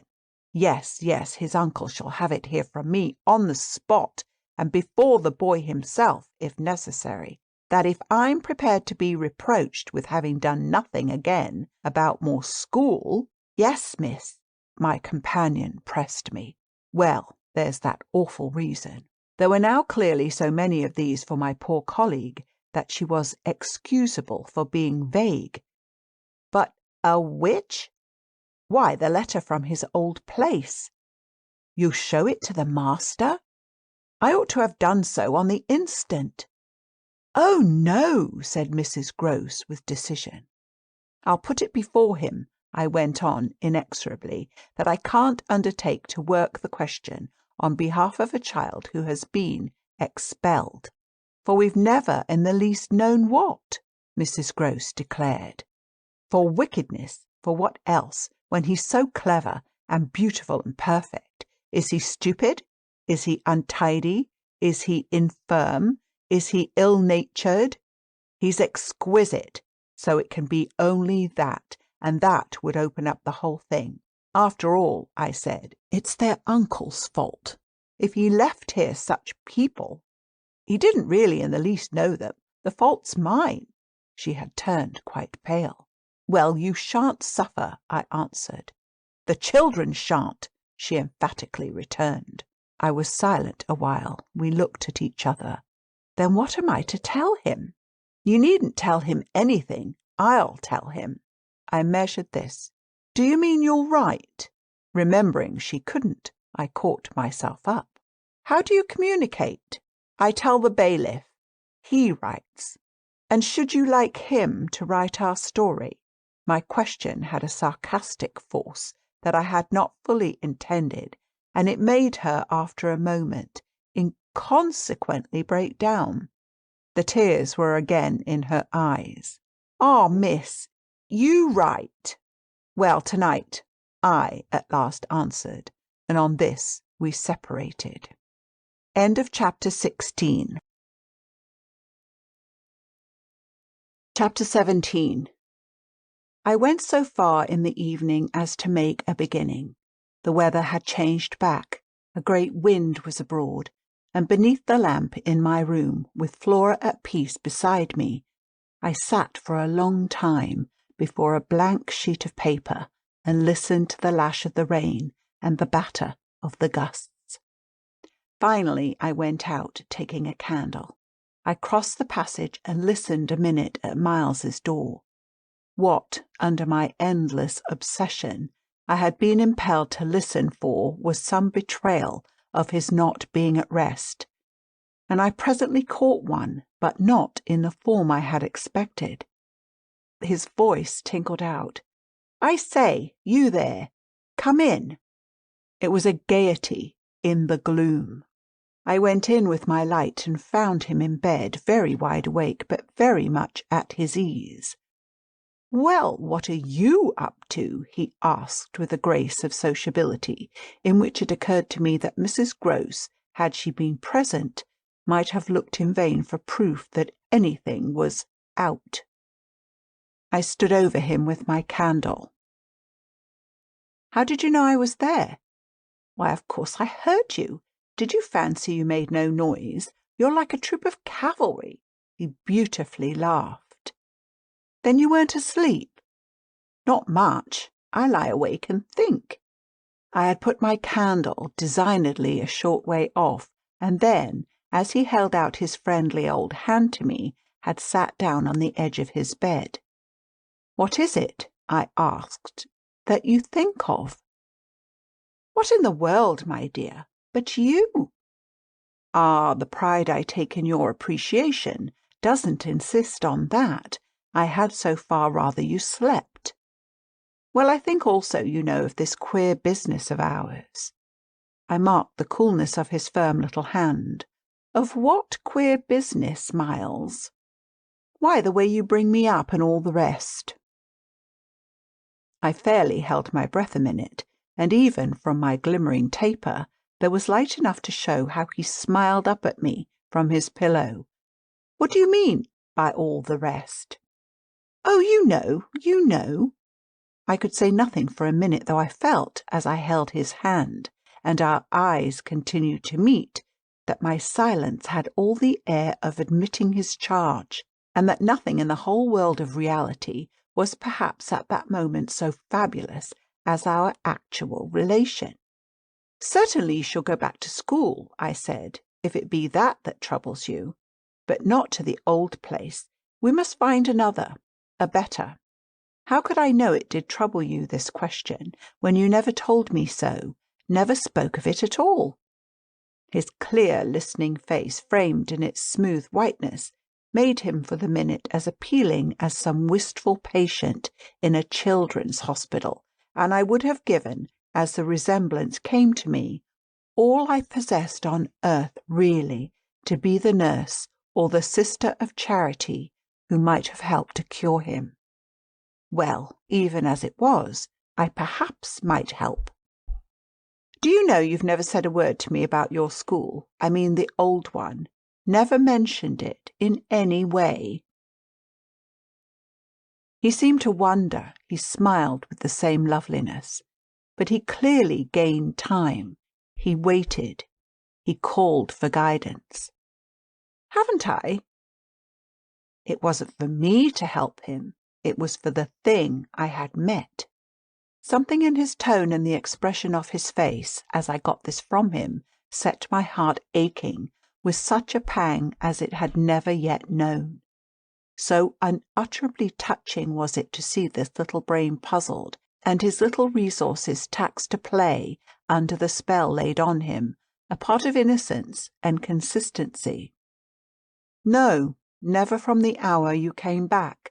You've never mentioned to me one of your masters, one of your comrades, nor the least little thing that ever happened to you at school. Never, little Miles, no, never, have you given me an inkling of anything that may have happened there. Therefore you can fancy how much I'm in the dark. Until you came out, that way this morning, you had, since the first hour I saw you, scarce even made a reference to anything in your previous life. You seem so perfectly to accept the present. It was extraordinary how my absolute conviction of his secret precocity, or whatever I might call the poison of an influence that I dared but half to phrase, made him, in spite of the faint breath of his inward trouble, appear as accessible as an older person, imposed him almost as an intellectual equal. I thought you wanted to go on as you are. It struck me that at this he just faintly coloured. He gave me, at any rate, like a convalescent slightly fatigued, a languid shake of his head. I don't. I want to get away. You're tired of Bly? Oh, no, I like Bly. Well, then, oh, you know what a boy wants. I felt that I didn't know so well as Miles, and I took a temporary refuge. You want to go to your uncle? Again, at this, with his sweet, ironic face, he made a movement on the pillow. Ah, you can't get off with that. I was silent a little, and it was I, now I think, who changed colour. My dear, I don't want to get off. Ah, you can't get off with that. I was silent a little, and it was I, now I think, who changed colour. My dear, I don't want to get off. You can't, even if you do. You can't. He lay beautifully staring. My uncle must come down, and you must completely settle things. If we do, I returned with some spirit, you may be sure it will be to take you quite away. Well, don't you understand that that's exactly what I'm working for? You'll have to tell him about the way you've let it all drop. You'll have to tell him a tremendous lot. The exultation with which he uttered this helped me somehow, for the instant, to meet him rather more. And how much will you, Miles, have to tell him? There are things he'll ask you. He turned it over. Very likely, but what things? The things you've never told me. To make up his mind what to do with you, he can't send you back. Oh, I don't want to go back, he broke in. I want a new field. He said it with admirable serenity, with positive, unimpeachable gaiety, and doubtless it was that very note that most evoked for me the poignancy, the unnatural childish tragedy of his probable reappearance at the end of 3 months, with all this bravado and still more dishonour. It overwhelmed me now that I should never be able to bear that, and it made me let myself go. I threw myself upon him, and in the tenderness of my pity I embraced him. Dear little Miles. Dear little Miles. My face was close to his, and he let me kiss him, simply taking it with indulgent good humour. Well, old lady, is there nothing at all that you want to tell me? He turned off a little, facing round toward the wall and holding up his hand to look at, as one had seen sick children look. I've told you. I told you this morning. Oh, I was sorry for him. That you just want me not to worry you? He looked round at me now as if in recognition of my understanding him, then ever so gently, to let me alone, he replied. There was even a singular little dignity in it, something that made me release him, yet, when I had slowly risen, linger beside him. God knows I never wished to harass him, but I felt that merely at this, to turn my back on him was to abandon, or to put it more truly, to lose him. I've just begun a letter to your uncle, I said. Well then, finish it. I waited a minute. What happened before? He gazed up at me again. Before what? Before you came back and before you went away. For some time he was silent, but he continued to meet my eyes. What happened? It made me, the sound of the words, in which it seemed to me that I caught for the very first time a small, faint quaver of consenting consciousness. It made me drop on my knees beside the bed and seize once more the chance of possessing him. Dear little Miles, if you knew how I want to help you. It's only that it's nothing but that. It's only that. It's nothing but that, and I'd rather die than give you a pain or do you a wrong. I'd rather die than hurt a hair of you. Dear little Miles. Oh, I brought it out now, even if I shouldn't go too far. I just want you to help me to save you. But I knew in a moment after this that I had gone too far.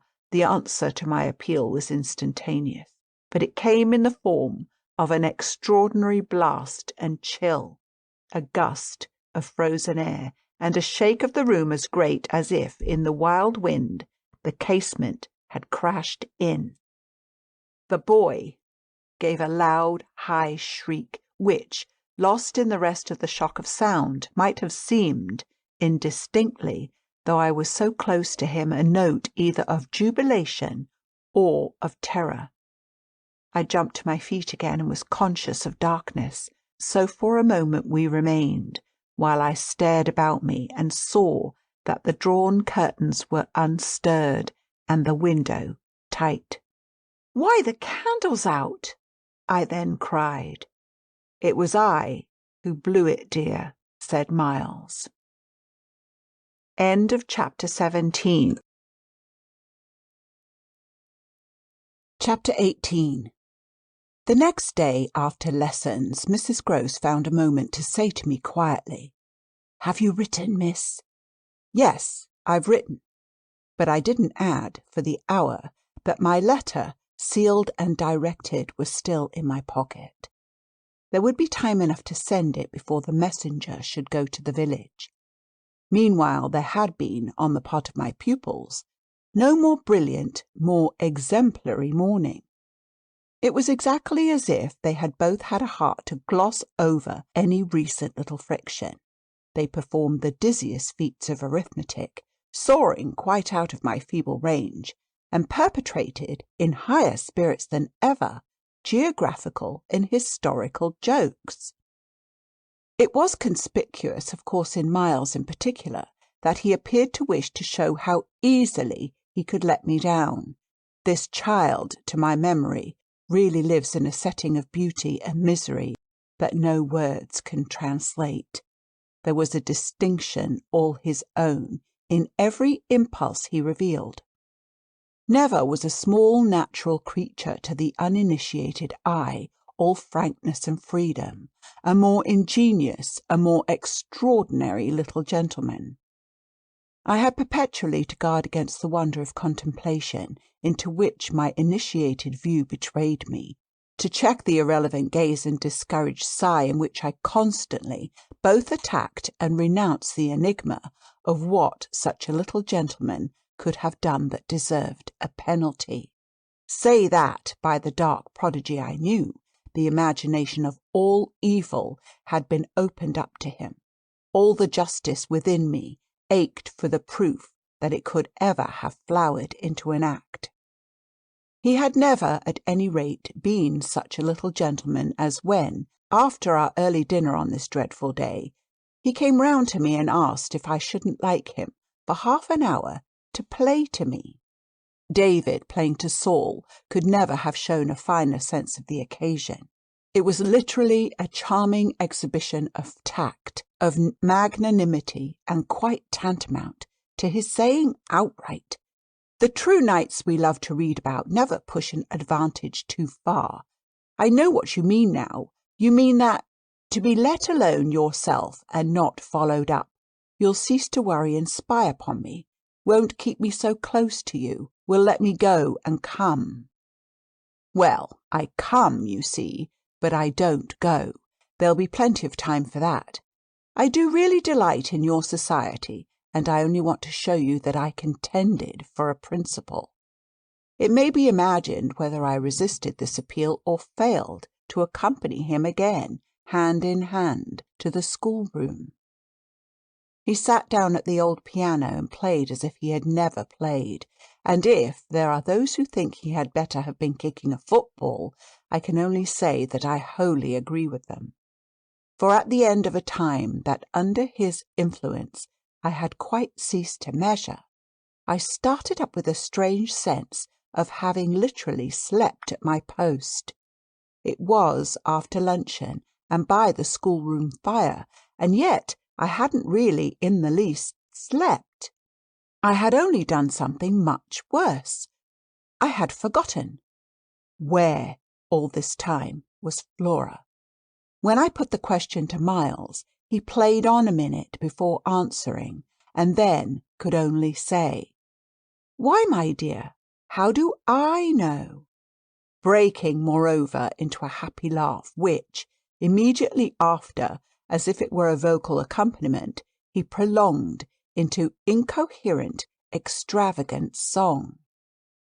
I went straight to my room, but his sister was not there.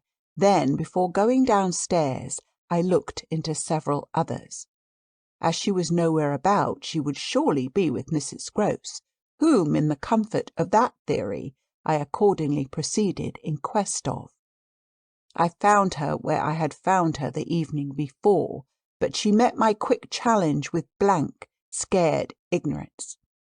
She had only supposed that, after the repast, I had carried off both the children, as to which she was quite in her right, for it was the very first time I had allowed the little girl out of my sight without some special provision. Of course, now indeed, she might be with the maids, so that the immediate thing was to look for her without an air of alarm. This we promptly arranged between us, but when, 10 minutes later, and in pursuance of our arrangement, we met in the hall, it was only to report on either side that after guarded inquiries we had altogether failed to trace her. For a minute there, apart from observation, we exchanged mute alarms, and I could feel with what high interest my friend returned me all those I had, from the first, given her. "She'll be above," she presently said, "in one of the rooms you haven't searched." "No, she's at a distance. I had made up my mind. She has gone out." Mrs. Grose stared. "Without a hat?" I naturally also looked volumes. "Isn't that woman always without one?" "She's with her?" "She's with her," I declared. "We must find them." My hand was on my friend's arm, but she failed for the moment, confronted with such an account of the matter, to respond to my pressure. She communed, on the contrary, on the spot, with her uneasiness. "And where's Master Miles?" "Oh, he's with Quint. They're in the schoolroom." "Lord, miss!" My view, I was myself aware, and therefore, I suppose, my tone had never yet reached so calm an assurance. "The trick's played," I went on. "They've successfully worked their plan. He found the most divine little way to keep me quiet while she went off." "Divine?" Mrs. Grose bewilderedly echoed. "Infernal, then," I almost cheerfully rejoined. "He has provided for himself as well. But come." She had helplessly gloomed at the upper regions. "You leave him?" "So long with Quint. Yes, I don't mind that now." She always ended at these moments by getting possession of my hand, and in this manner she could at present still stay me.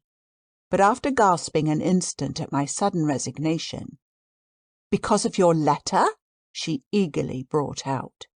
I quickly, by way of answer, felt for my letter, drew it forth, held it up, and then, freeing myself, went and laid it on the great hall table. "Luke will take it," I said as I came back. I reached the house door and opened it. I was already on the steps. My companion still demurred. The storm of the night and the early morning had dropped, but the afternoon was damp and grey. I came down to the drive while she stood in the doorway. "You go with nothing on?" "What do I care when the child has nothing? I can't wait to dress," I cried. "And if you must do so, I leave you. Try, meanwhile, yourself upstairs." "With them?" "Oh!" On this the poor woman promptly joined me. End of chapter 18. Chapter 19. We went straight to the lake, as it was called at Bly, and I dare say rightly called, though I reflect that it may, in fact, have been a sheet of water less remarkable than it appeared to my untravelled eyes. My acquaintance with sheets of water was small, and the pool of Bly, at all events on the few occasions of my consenting, under the protection of my pupils, to affront its surface in the old flat-bottomed boat moored there for our use, had impressed me both with its extent and its agitation. The usual place of embarkation was half a mile from the house, but I had an intimate conviction that wherever Flora might be, she was not near home. She had not given me the slip for any small adventure, and since the day of the very great one that I had shared with her by the pond, I had been aware in our walks of the quarter to which she most inclined. This was why I had now given to Mrs. Grose's steps so marked a direction that made her, when she perceived it, oppose a resistance that showed me she was freshly mystified. "You're going to the water, miss? You think she's in?" "She may be, though the depth is, I believe, nowhere very great. But what I judge most likely is that she's on the spot from which, the other day, we saw together what I told you." "When she pretended not to see?" "With that astounding self-possession? I've always been sure she wanted to go back alone, and now her brother has managed it for her." Mrs. Grose still stood where she had stopped. "You suppose they really talk of them?" I could meet this with a confidence. "They say things that, if we heard them, would simply appall us." "And if she is there?" "Yes." "Then Miss Jessel is?" "Beyond a doubt. You shall see." "Oh, thank you!" my friend cried, planted so firm that in taking it in I went straight on without her.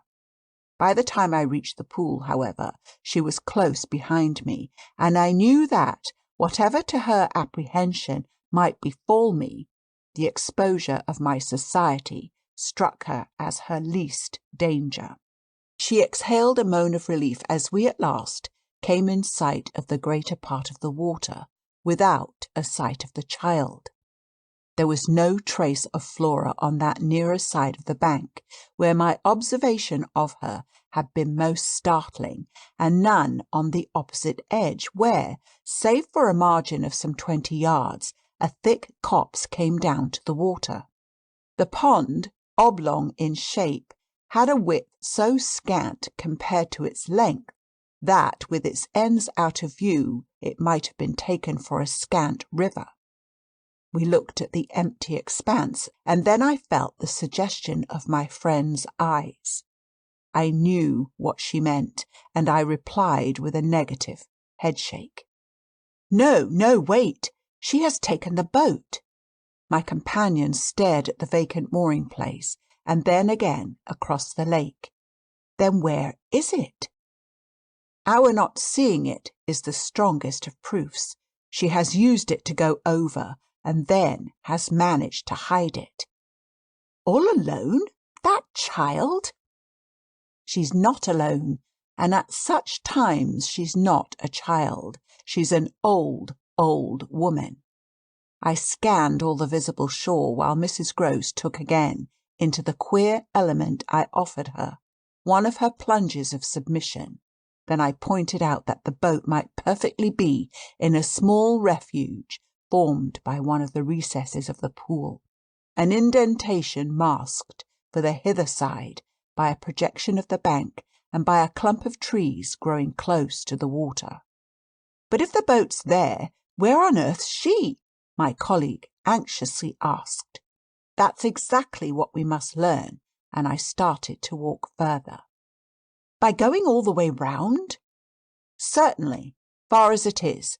It will take us but 10 minutes, but it's far enough to have made the child prefer not to walk. She went straight over.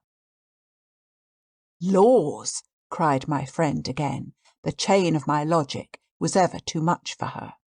It dragged her at my heels even now, and when we had got halfway round, a devious, tiresome process, on ground much broken, and by a path choked with overgrowth, I paused to give her breath. I sustained her with a grateful arm, assuring her that she might hugely help me, and this started us afresh, so that in the course of but a few minutes more we reached a point from which we found the boat to be where I had supposed it. It had been intentionally left as much as possible out of sight, and was tied to one of the stakes of a fence that came just there down to the brink, and that had been an assistance to disembarking. I recognised, as I looked at the pair of short, thick oars quite safely drawn up, the prodigious character of the feat for a little girl, but I had lived by this time too long among wonders, and had panted to too many livelier measures. There was a gate in the fence through which we passed, and that brought us, after a trifling interval, more into the open. Then, "There she is!" we both exclaimed at once. Flora, a short way off, stood before us on the grass and smiled as if her performance was now complete. The next thing she did, however, was to stoop straight down and pluck, quite as if it were all she was there for, a big, ugly spray of withered fern. I instantly became sure she had just come out of the copse. She waited for us, not herself taking a step, and I was conscious of the rare solemnity with which we presently approached her. She smiled and smiled, and we met, but it was all done in a silence by this time, flagrantly ominous. Mrs. Grose was the first to break the spell. She threw herself on her knees, and drawing the child to her breast, clasped in a long embrace the little tender yielding body. While this dumb convulsion lasted, I could only watch it, which I did the more intently when I saw Flora's face peep at me over our companion's shoulder. It was serious now. The flicker had left it, but it strengthened the pang with which I at that moment envied Mrs. Grose the simplicity of her relation. Still, all this while, nothing more passed between us, save that Flora had let her foolish fern again drop to the ground. What she and I had virtually said to each other was that pretexts were useless now. When Mrs. Grose finally got up, she kept the child's hand, so that the two were still before me, and the singular reticence of our communion was even more marked in the frank look she launched me. "I'll be hanged," it said, "if I'll speak." It was Flora who, gazing all over me in candid wonder, was the first. She was struck with our bareheaded aspect. "Why, where are your things?" "Where yours are, my dear," I promptly returned. She had already got back her gaiety, and appeared to take this as an answer quite sufficient.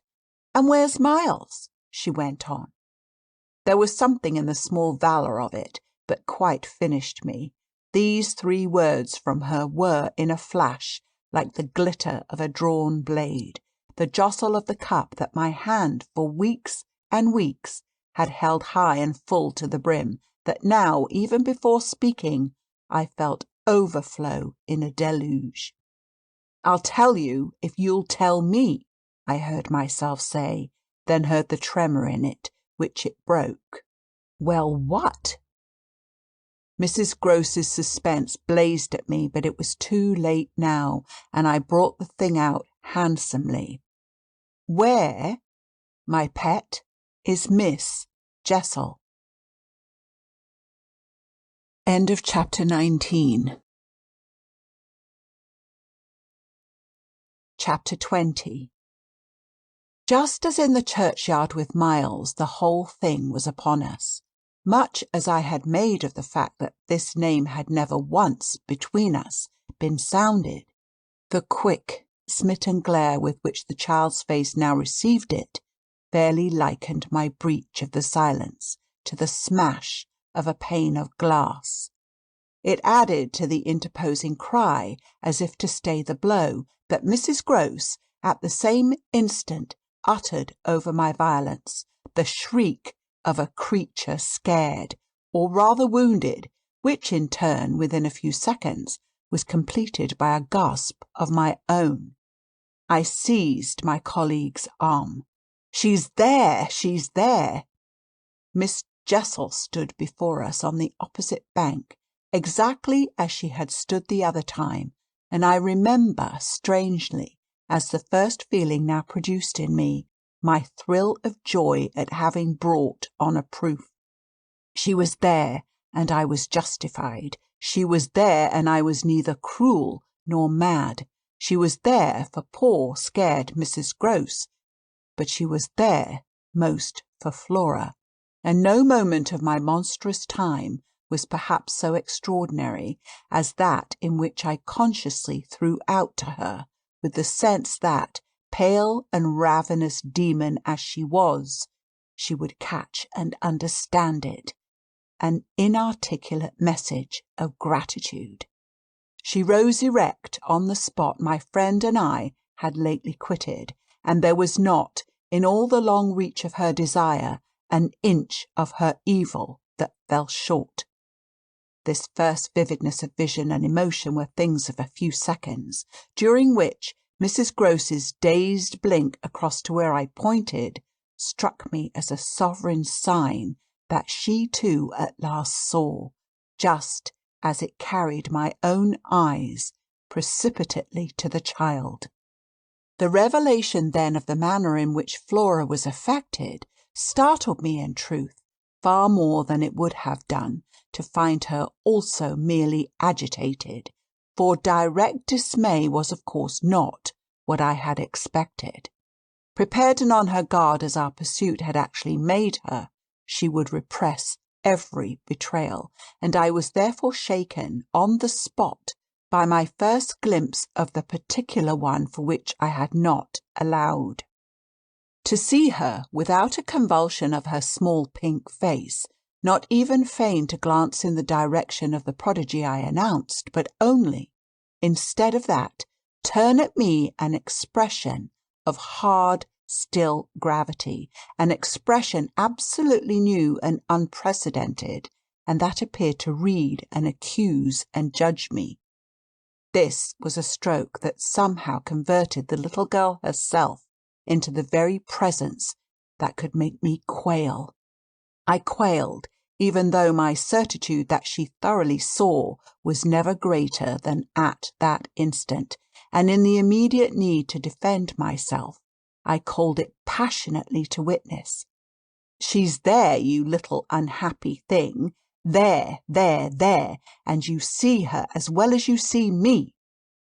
I had said shortly before to Mrs. Grose that she was not at these times a child, but an old woman, and that description of her could not have been more strikingly confirmed than in the way in which, for all answer to this, she simply showed me, without a concession, an admission of her eyes, a countenance of deeper and deeper, of indeed suddenly quite fixed reprobation.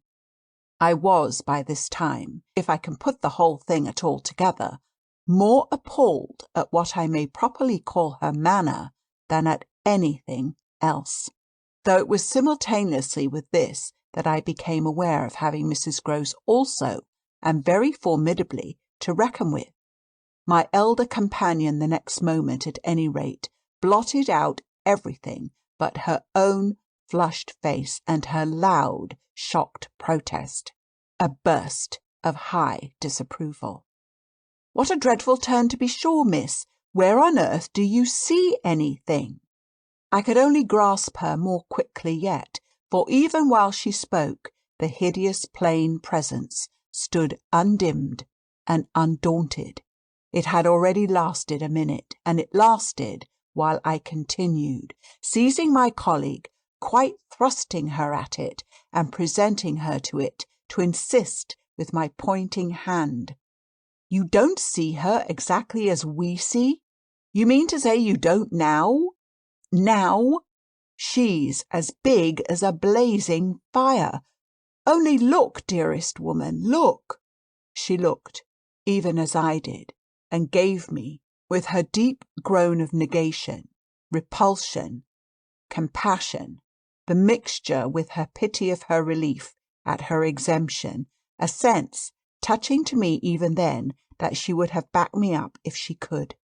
I might well have needed that, for with this hard blow of the proof that her eyes were hopelessly sealed, I felt my own situation horribly crumble.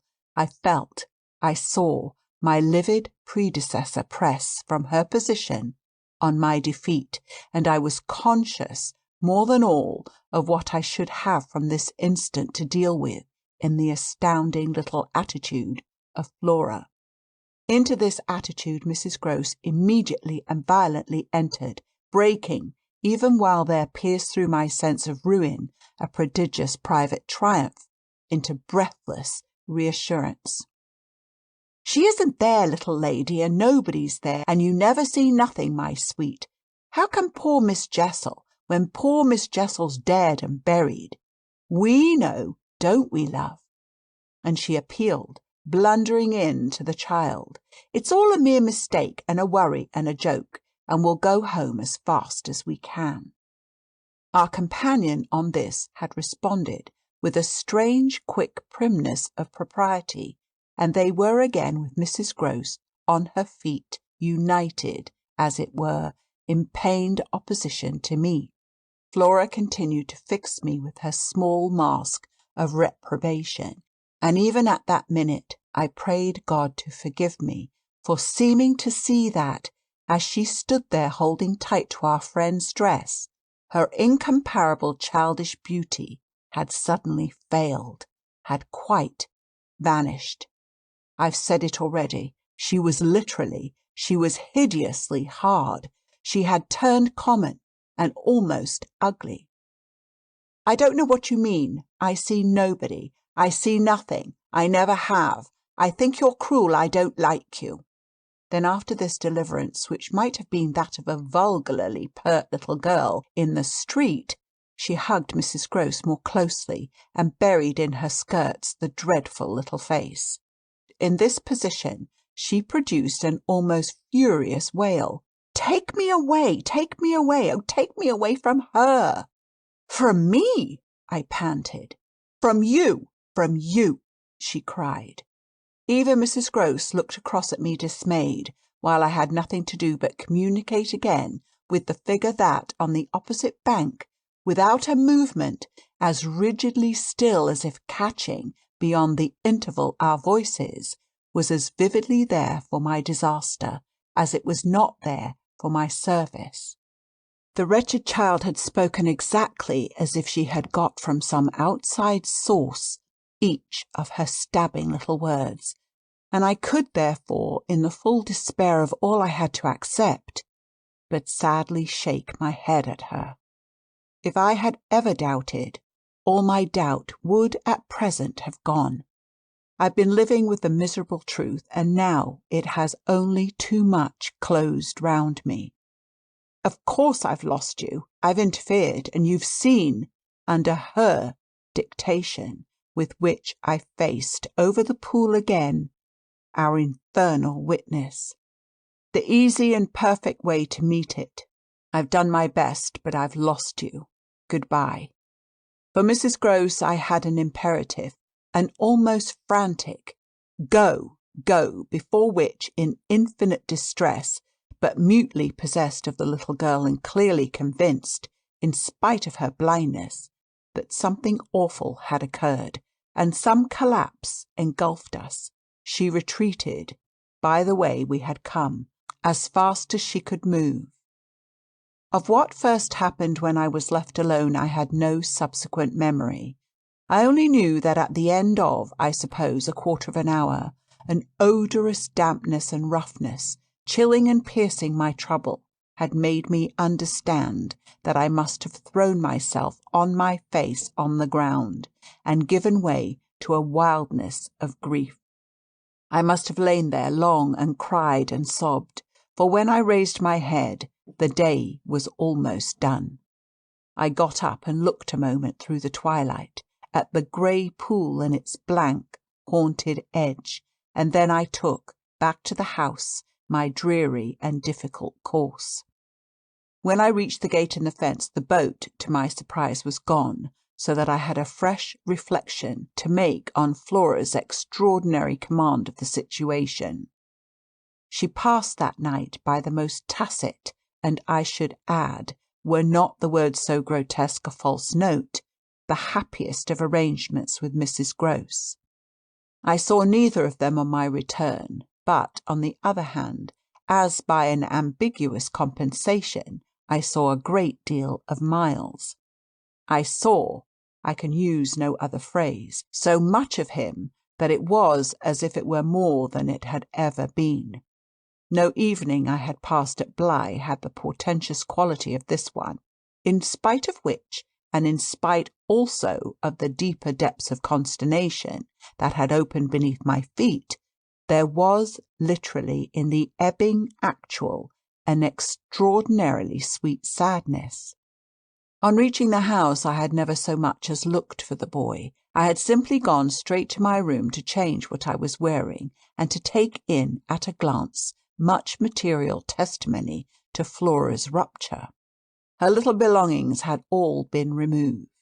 When later, by the schoolroom fire, I was served with tea by the usual maid, I indulged, on the article of my other pupil, in no inquiry whatever.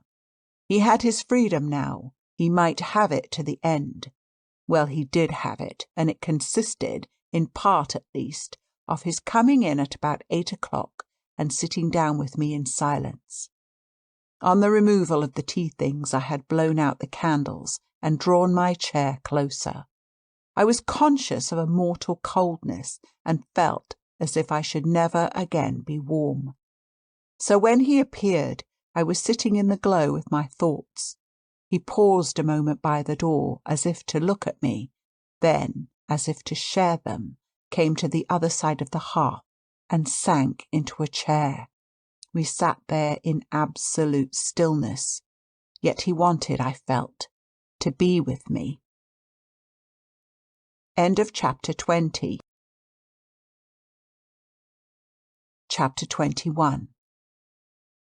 Before a new day in my room had fully broken, my eyes opened to Mrs. Grose, who had come to my bedside with worse news. Flora was so markedly feverish that an illness was perhaps at hand. She had passed a night of extreme unrest, a night agitated above all by fears that had for their subject, not in the least, her former, but wholly her present governess.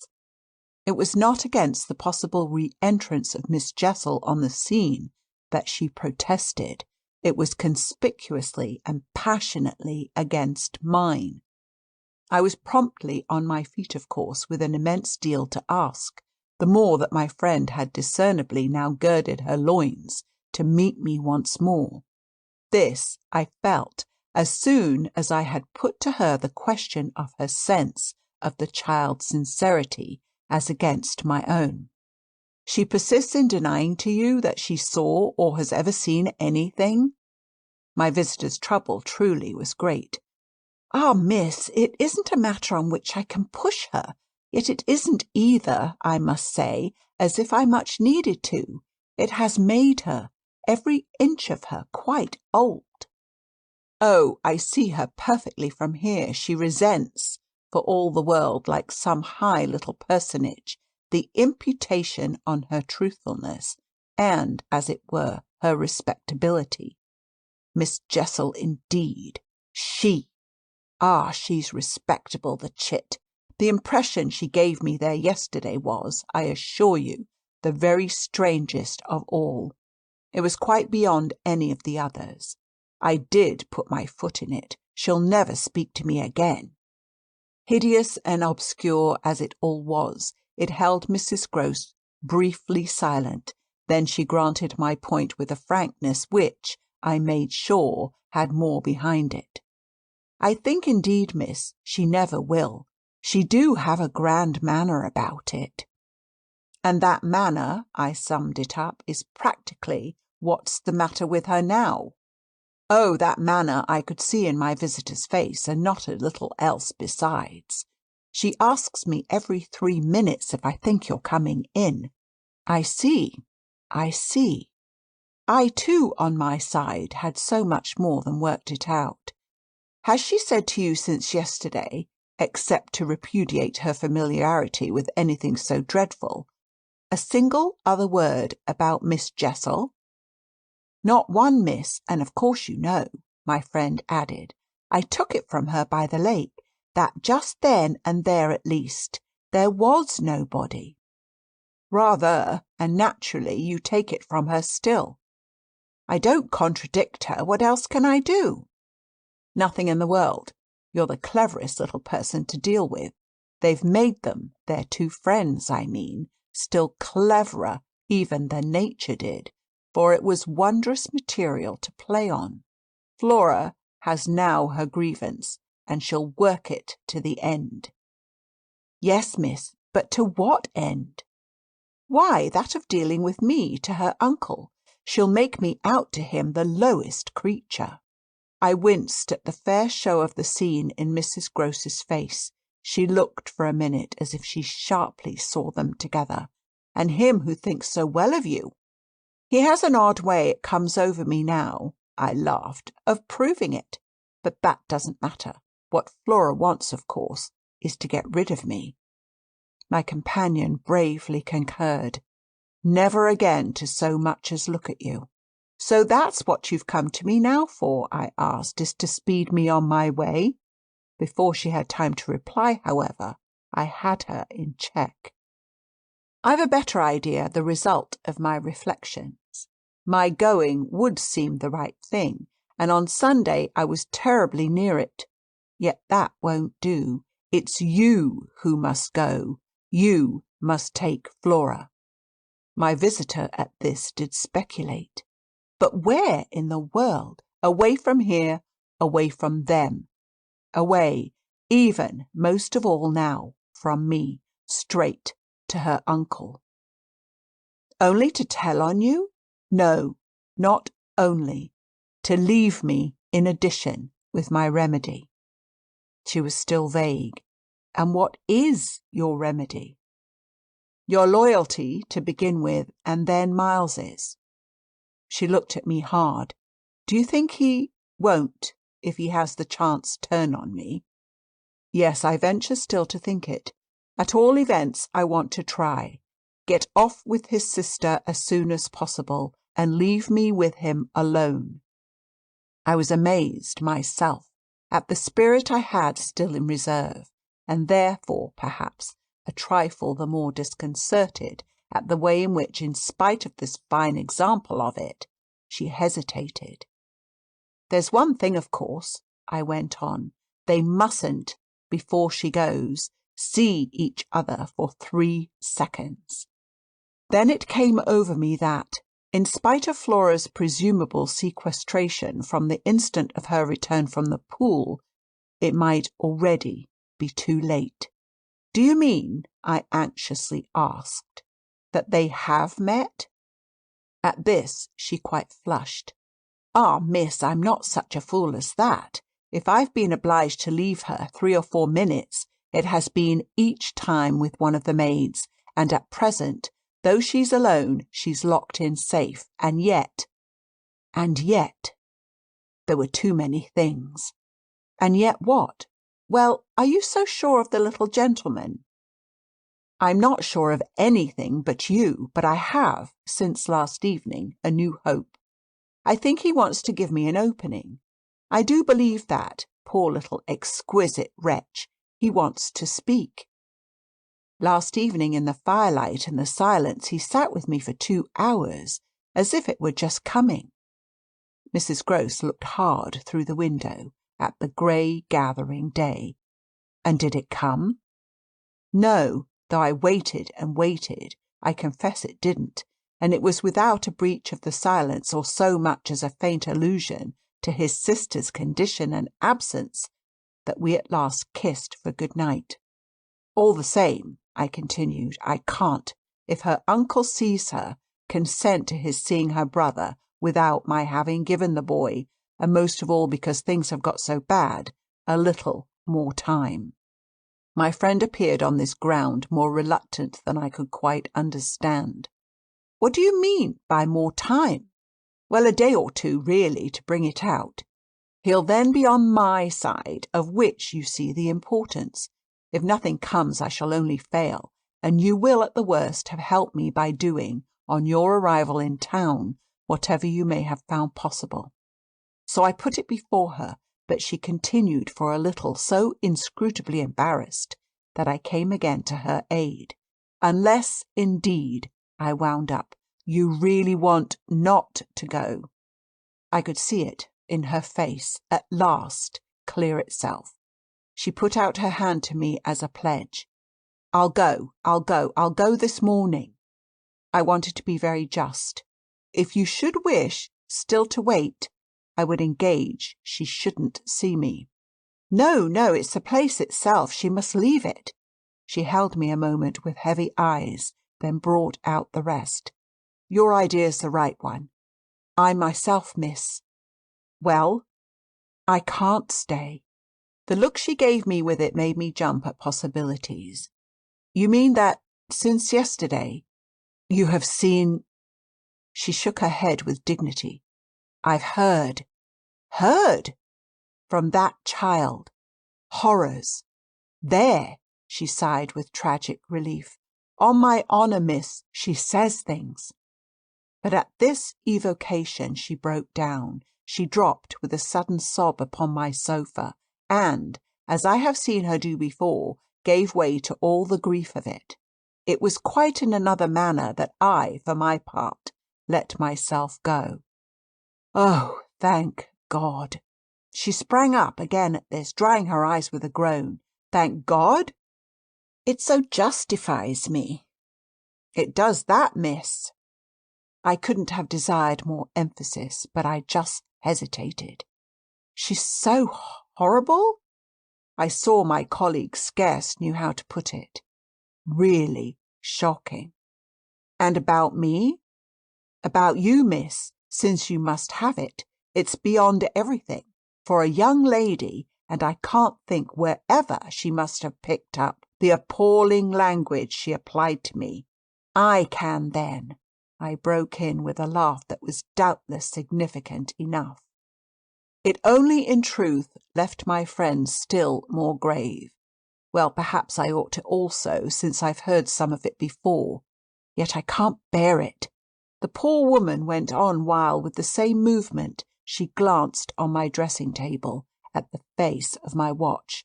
But I must go back. I kept her, however. Ah, if you can't bear it. How can I stop with her, you mean? Well, just for that, to get her away. Far from this, she pursued. Far from them. She may be different. She may be free. I seized her almost with joy. Then, in spite of yesterday, you believe in such doings? Her simple description of them required, in the light of her expression, to be carried no further, and she gave me the whole thing as she had never done. I believe. Yes, it was a joy, and we were still shoulder to shoulder. If I might continue, sure of that, I should care but little what else happened. My support in the presence of disaster would be the same as it had been in my early need of confidence, and if my friend would answer for my honesty, I would answer for all the rest. On the point of taking leave of her, nonetheless, I was to some extent embarrassed. There's one thing, of course, it occurs to me, to remember. My letter giving the alarm will have reached town before you. I now perceived still more how she had been beating about the bush, and how weary at last it had made her. Your letter won't have got there. Your letter never went. What then became of it? Goodness knows. Master Miles? Do you mean he took it? I gasped. She hung fire, but she overcame her reluctance. I mean that I saw yesterday, when I came back with Miss Flora, that it wasn't where you had put it. Later in the evening I had the chance to question Luke, and he declared that he had neither noticed nor touched it. We could only exchange on this one of our deeper mutual soundings, and it was Mrs. Gross who first brought up the plum with an almost elated, "You see?" Yes, I see that if Miles took it instead, he probably will have read it and destroyed it. And don't you see anything else? I faced her a moment with a sad smile. It strikes me that by this time your eyes are open even wider than mine. They proved to be so indeed, but she could still blush almost to show it. I make out now what he must have done at school, and she gave, in her simple sharpness, an almost droll disillusioned nod. He stole. I turned it over. I tried to be more judicial. Well, perhaps. She looked as if she found me unexpectedly calm. He stole letters. She couldn't know my reasons for a calmness, after all, pretty shallow, so I showed them off as I might. I hope then it was to more purpose than in this case. The note, at any rate, that I put on the table yesterday, I pursued, will have given him so scant an advantage, for it contained only the bare demand for an interview, that he is already much ashamed of having gone so far for so little, and that what he had on his mind last evening was precisely the need of confession. I seemed to myself for the instant to have mastered it, to see it all. Leave us, leave us. I was already at the door, hurrying her off.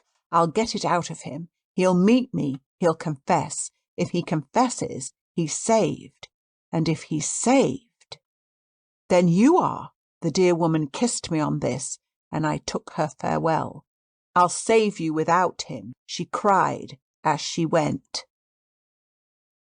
End of chapter 21. Chapter 22. Yet it was when she had got off, and I missed her on the spot, that the great pinch really came.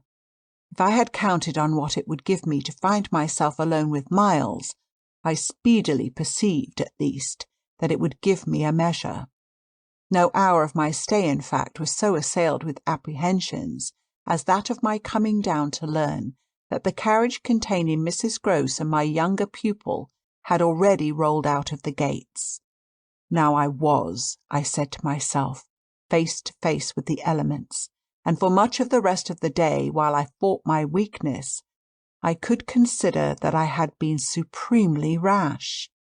It was a tighter place still than I had yet turned round in, all the more that, for the first time, I could see in the aspect of others a confused reflection of the crisis. What had happened naturally caused them all to stare. There was too little of the explained, throw out whatever we might, in the suddenness of my colleague's act. The maids and the men looked blank, the effect of which on my nerves was an aggravation, until I saw the necessity of making it a positive aid.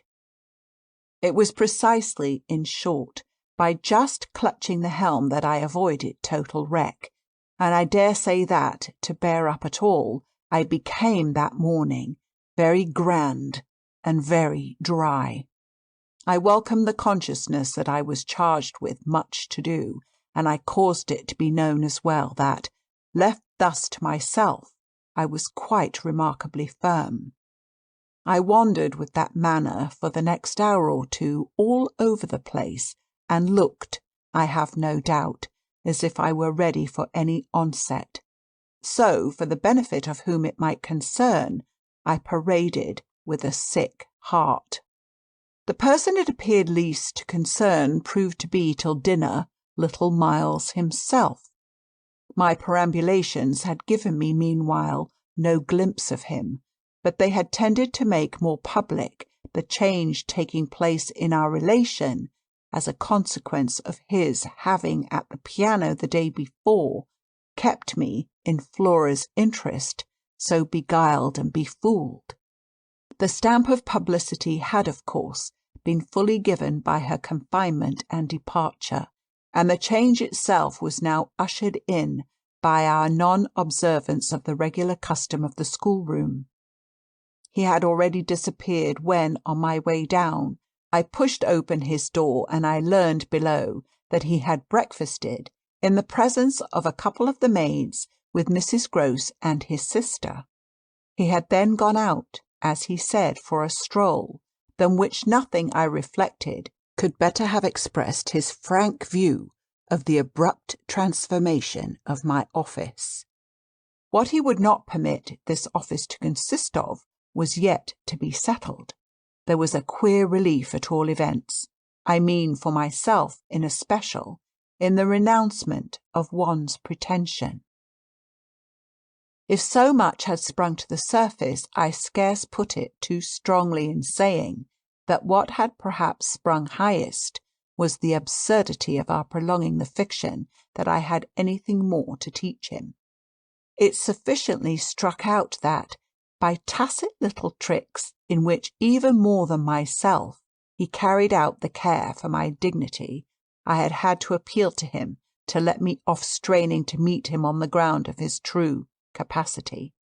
He had at any rate his freedom now. I was never to touch it again, as I had amply shown moreover, when, on his joining me in the schoolroom the previous night, I had uttered on the subject of the interval just concluded neither challenge nor hint. I had too much, from this moment, my other ideas. Yet when he at last arrived, the difficulty of applying them, the accumulations of my problem, were brought straight home to me by the beautiful little presence on which what had occurred had as yet, for the eye, dropped neither stain nor shadow. To mark for the house the high state I cultivated, I decreed that my meals with the boys should be served, as we called it, downstairs, so that I had been awaiting him in the ponderous pomp of the room outside of the window, of which I had had from Mrs. Gross that first scared Sunday my flash of something it would scarce have done to call light. Here at present I felt afresh, for I had felt it again and again, how my equilibrium depended on the success of my rigid will, the will to shut my eyes as tight as possible to the truth that what I had to deal with was, revoltingly, against nature. I could only get on at all by taking nature into my confidence and my account, by treating my monstrous ordeal as a push in a direction unusual, of course, and unpleasant, but demanding, after all, for a fair front, only another turn of the screw of ordinary human virtue. No attempt, none the less, could well require more tact than just this attempt to supply oneself all the nature. How could I put even a little of that article into a suppression of reference to what had occurred? How, on the other hand, could I make reference without a new plunge into the hideous, obscure? Well, a sort of answer after a time had come to me, and it was so far confirmed as that I was met incontestably by the quickened vision of what was rare in my little companion. It was indeed as if he had found, even now, as he had so often found at lessons, still some other delicate way to ease me off. Wasn't there light in the fact which, as we shared our solitude, broke out with a specious glitter it had never quite worn? The fact that, opportunity aiding, precious opportunity which had now come, it would be preposterous, with a child so endowed, to forego the help one might wrest from absolute intelligence? What had his intelligence been given him for but to save him? Mightn't one, to reach his mind, risk the stretch of an angular arm over his character? It was as if, when we were face to face in the dining-room, he had literally shown me the way. The roast mutton was on the table, and I had dispensed with attendance. Miles, before he sat down, stood a moment with his hands in his pockets and looked at the joint, on which he seemed on the point of passing some humorous judgment. But what he presently produced was, "I say, my dear, is she really very awfully ill?" "Little Flora? Not so bad, but that she'll presently be better. London will set her up. Bligh has ceased to agree with her. Come here and take your mutton." He alertly obeyed me, carried the plate carefully to his seat, and when he was established, went on, "Did Bligh disagree with her so terribly suddenly?" "Not so suddenly as you might think. One had seen it coming on." "Then why didn't you get her off before?" "Before what?" "Before she became too ill to travel." I found myself prompt. "She's not too ill to travel. She only might have become so if she had stayed." This was just the moment to seize. The journey will dissipate the influence. Oh, I was grand. And carry it off. I see. Miles, for that matter, was grand too. He settled to his repast with the charming little table manner that, from the day of his arrival, had relieved me of all grossness of admonition. Whatever he had been driven from school for, it was not for ugly feeding. He was irreproachable as always to-day, but he was unmistakably more conscious. He was discernibly trying to take for granted more things than he found, without assistance, quite easy, and he dropped into peaceful silence while he felt his situation. Our meal was of the briefest, mine a vain pretence, and I had the things immediately removed. While this was done, Miles stood again with his hands in his little pockets and his back to me. Stood and looked out of the wide window through which, that other day, I had seen what pulled me up.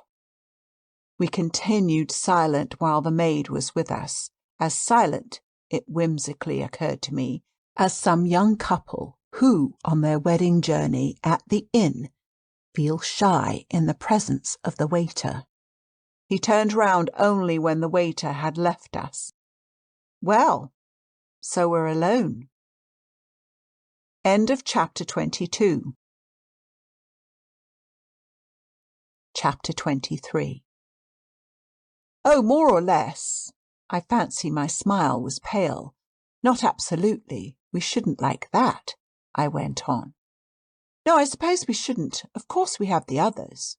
We have the others. We have indeed the others, I concurred.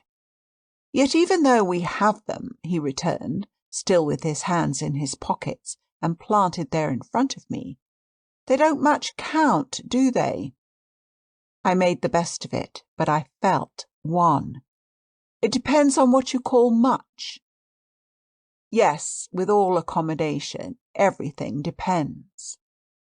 On this, however, he faced to the window again and presently reached it with his vague, restless, cogitating step.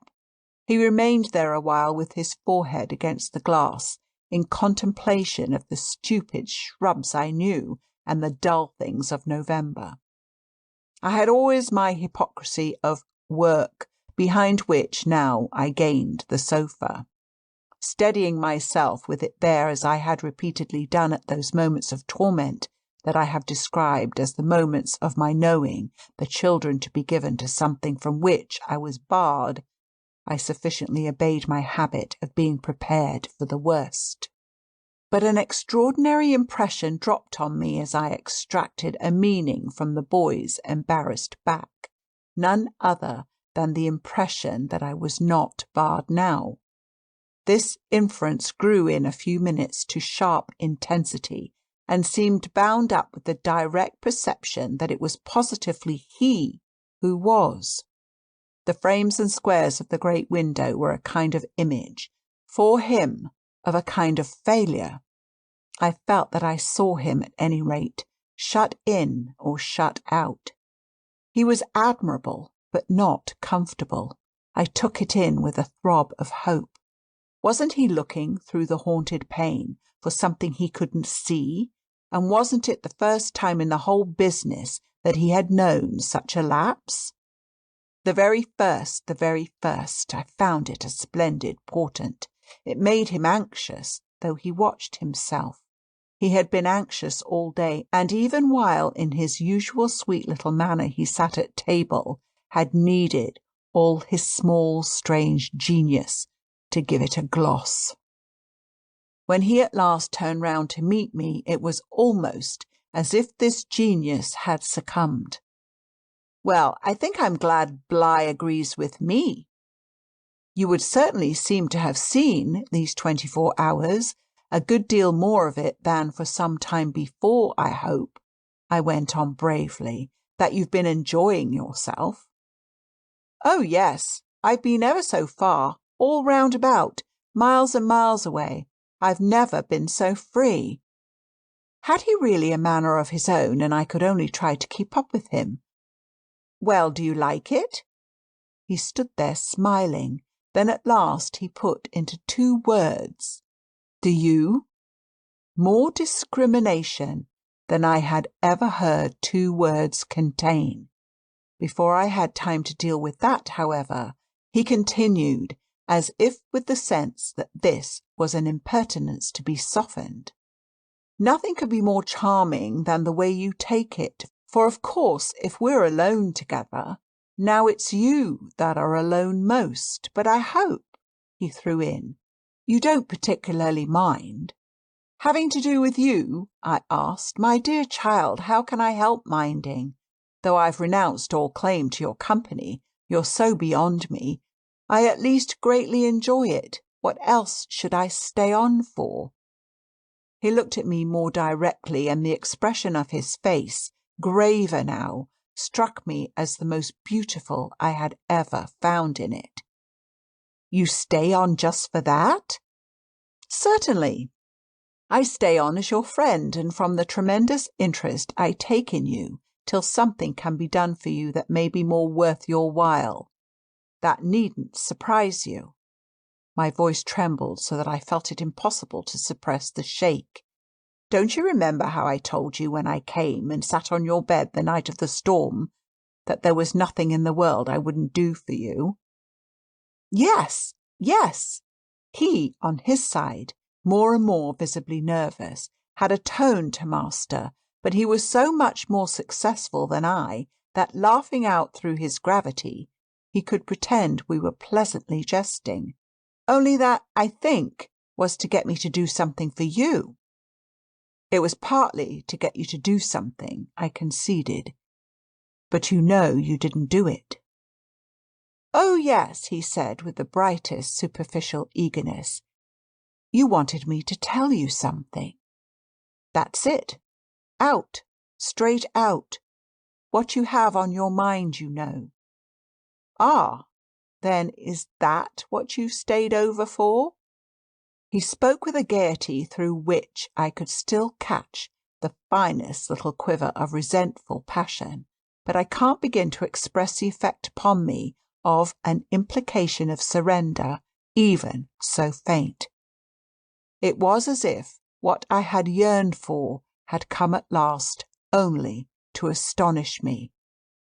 Well, yes, I may as well make a clean breast of it.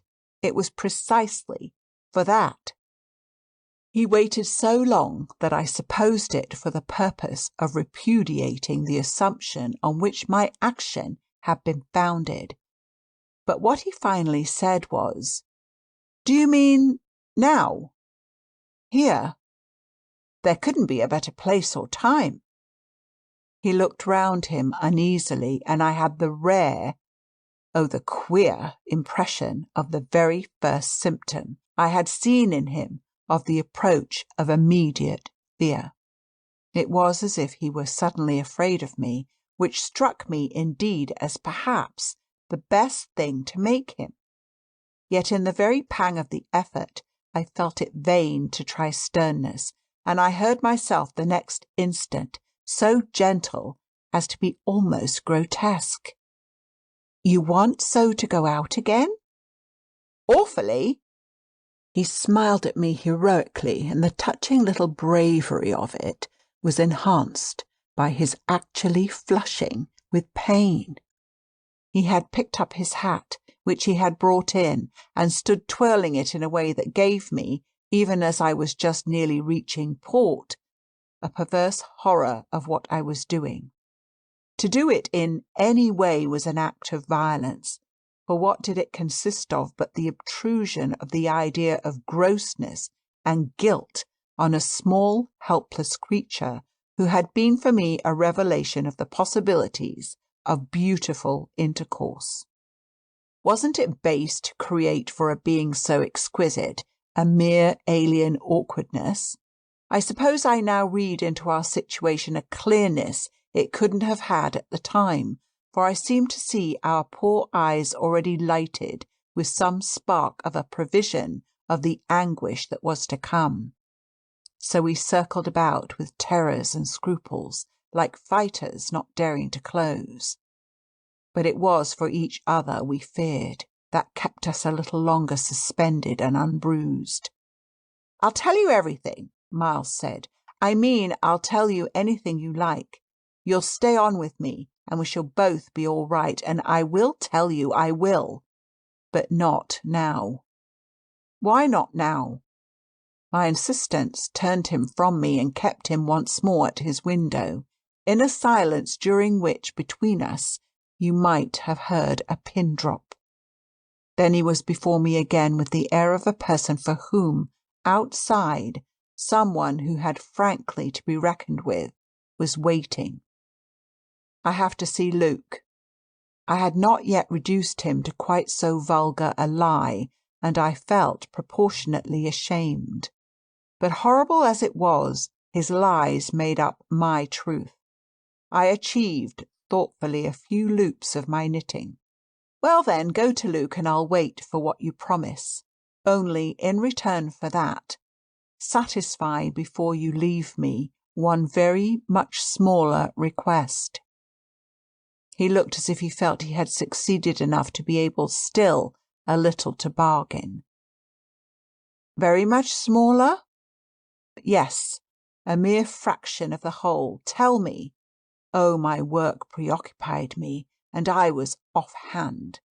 If yesterday afternoon, from the table in the hall, you took, you know, my letter. End of chapter 23. Chapter 24. My sense of how he received this suffered for a minute from something that I can describe only as a fierce split of my attention, a stroke that at first, as I sprang straight up, reduced me to the mere blind movement of getting hold of him, drawing him close, and while I just fell for support against the nearest piece of furniture, instinctively keeping him with his back to the window. The appearance was full upon us that I had already had to deal with here. Peter Quint had come into view like a sentinel before a prison. The next thing I saw was that from outside he had reached the window, and then I knew that, close to the glass and glaring in through it, he offered once more to the room his white face of damnation. It represents but grossly what took place within me at the sight to say that on the second my decision was made, yet I believe that no woman so overwhelmed ever in so short a time recovered her grasp of the act. It came to me in the very horror of the immediate presence that the act would be, seeing and facing what I saw and faced, to keep the boy himself unaware. The inspiration, I can call it by no other name, was that I felt how voluntarily, how transcendently I might. It was like fighting with the demon for a human soul, and when I had fairly so appraised it, I saw how the human soul held out, in the tremor of my hands, at arm's length, had a perfect dew of sweat on a lovely childish forehead. The face that was so close to mine was as white as the face against the glass, and out of it presently came a sound, not low nor weak, but as if from much further away, that I drank like a waft of fragrance. Yes, I took it. At this, with a moan of joy, I enfolded, I drew him close, and while I held him to my breast, where I could feel in the sudden fever of his little body the tremendous pulse of his little heart, I kept my eyes on the thing at the window and saw it move and shift its posture. I have likened it to a sentinel, but its slow wheel for a moment was rather the prowl of a baffled beast. My present quickened courage, however, was such that, not too much to let it through, I had to shade, as it were, my flame. Meanwhile the glare of the face was again at the window, the scoundrel fixed as if to watch and wait. It was the very confidence that I might now defy him, as well as the positive certitude, by this time, of the child's unconsciousness, that made me go on. What did you take it for? To see what you said about me. You opened the letter? I opened it. My eyes were now, as I held him off a little again, on Miles's own face, in which the collapse of mockery showed me how complete was the ravage of uneasiness. What was prodigious was that at last, by my success, his sense was sealed and his communication stopped. He knew that he was in presence, but knew not of what, and knew still less that I also was, and that I did know. And what did this strain of trouble matter when my eyes went back to the window, only to see that the air was clear again, and, by my personal triumph, the influence quenched? There was nothing there, and I felt that the cause was mine, and that I should surely get all. And you found nothing? I let my elation out. He gave the most mournful, thoughtful little headshake. Nothing.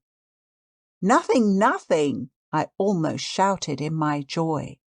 Nothing, nothing, he sadly repeated. I kissed his forehead. It was drenched. So what have you done with it? I burned it. Burned it? It was now or never. Is that what you did at school? Oh, what this brought up. At school? Did you take letters? Or other things? Other things? He appeared now to be thinking of something far off, and that reached him only through the pressure of his anxiety. Yet it did reach him. Did I steal? I felt myself redden to the roots of my hair, as well as wonder if it were more strange to put to a gentleman such a question, or to see him take it with allowances that gave the very distance of his fall in the world. Was it for that you mightn't go back? The only thing he felt was rather a dreary little surprise. Did you know I mightn't go back? I know everything. He gave me at this the longest and strangest look. Everything? Everything. Therefore, did you? But I couldn't say it again. Miles could, very simply. No, I didn't steal. My face must have shown him I believed him utterly, yet my hands, but it was for pure tenderness, shook him as if to ask him why, if it was all for nothing, he had condemned me to months of torment. What then did you do? He looked in vague pain all round the top of the room and drew his breath 2 or 3 times over, as if with difficulty. He might have been standing at the bottom of the sea and raising his eyes to some faint green twilight. Well, I said things. Only that? They thought it was enough? To turn you out for? Never truly had a person turned out shown so little to explain it as this little person. He appeared to weigh my question, but in a manner quite detached and almost helpless. Well, I suppose I oughtn't. But to whom did you say them? He evidently tried to remember, but it dropped. He had lost it. I don't know. He almost smiled at me in the desolation of his surrender, which was indeed practically, by this time, so complete that I ought to have left it there. But I was infatuated. I was blind with victory, though even then the very effect that was to have brought him so much nearer was already that of added separation. Was it to everyone? I asked. No, it was only 2, but he gave a sick little headshake. I don't remember their names. Were they then so many? No, only a few. Those I liked. Those he liked? I seemed to float, not into clearness, but into a darker obscure, and within a minute there had come to me out of my very pity the appalling alarm of his being perhaps innocent. It was for the instant confounding and bottomless, for if he were innocent, what then on earth was I? Paralysed while it lasted by the mere brush of the question, I let him go a little, so that, with a deep-drawn sigh, he turned away from me again, which, as he faced toward the clear window, I suffered, feeling that I had nothing now there to keep him from. And did they repeat what you said? I went on after a moment. He was soon at some distance from me, still breathing hard and again with the air, though now without anger for it, of being confined against his will. Once more, as he had done before, he looked up at the dim day as if, of what had hitherto sustained him, nothing was left but an unspeakable anxiety. Oh, yes, he nevertheless replied. They must have repeated them. To those they liked, he added. There was somehow less of it than I had expected, but I turned it over. And these things came round? To the masters, oh yes, he answered very simply. But I didn't know they'd tell. The masters? They've never told? That's why I ask you. He turned to me again, his little beautiful fevered face. Yes, it was too bad. Too bad? What I suppose I sometimes said, to write home. I can't name the exquisite pathos of the contradiction given to such a speech by such a speaker.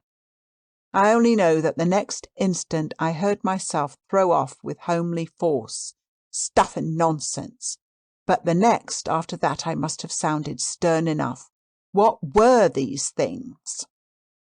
My sternness was all for his judge, his executioner, yet it made him avert himself again, and that movement made me, with a single bound and an irrepressible cry, spring straight upon him.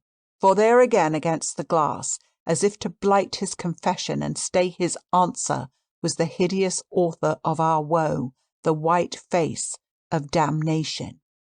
I felt a sick swim at the drop of my victory in all the return of my battle, so that the wildness of my veritable leap only served as a great betrayal.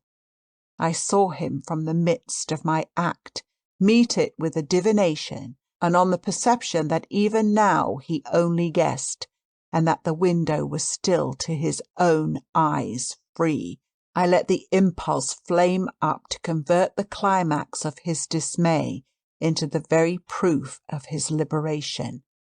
"No more, no more, no more!" I shrieked as I tried to press him against me to my visitant. "Is she here?"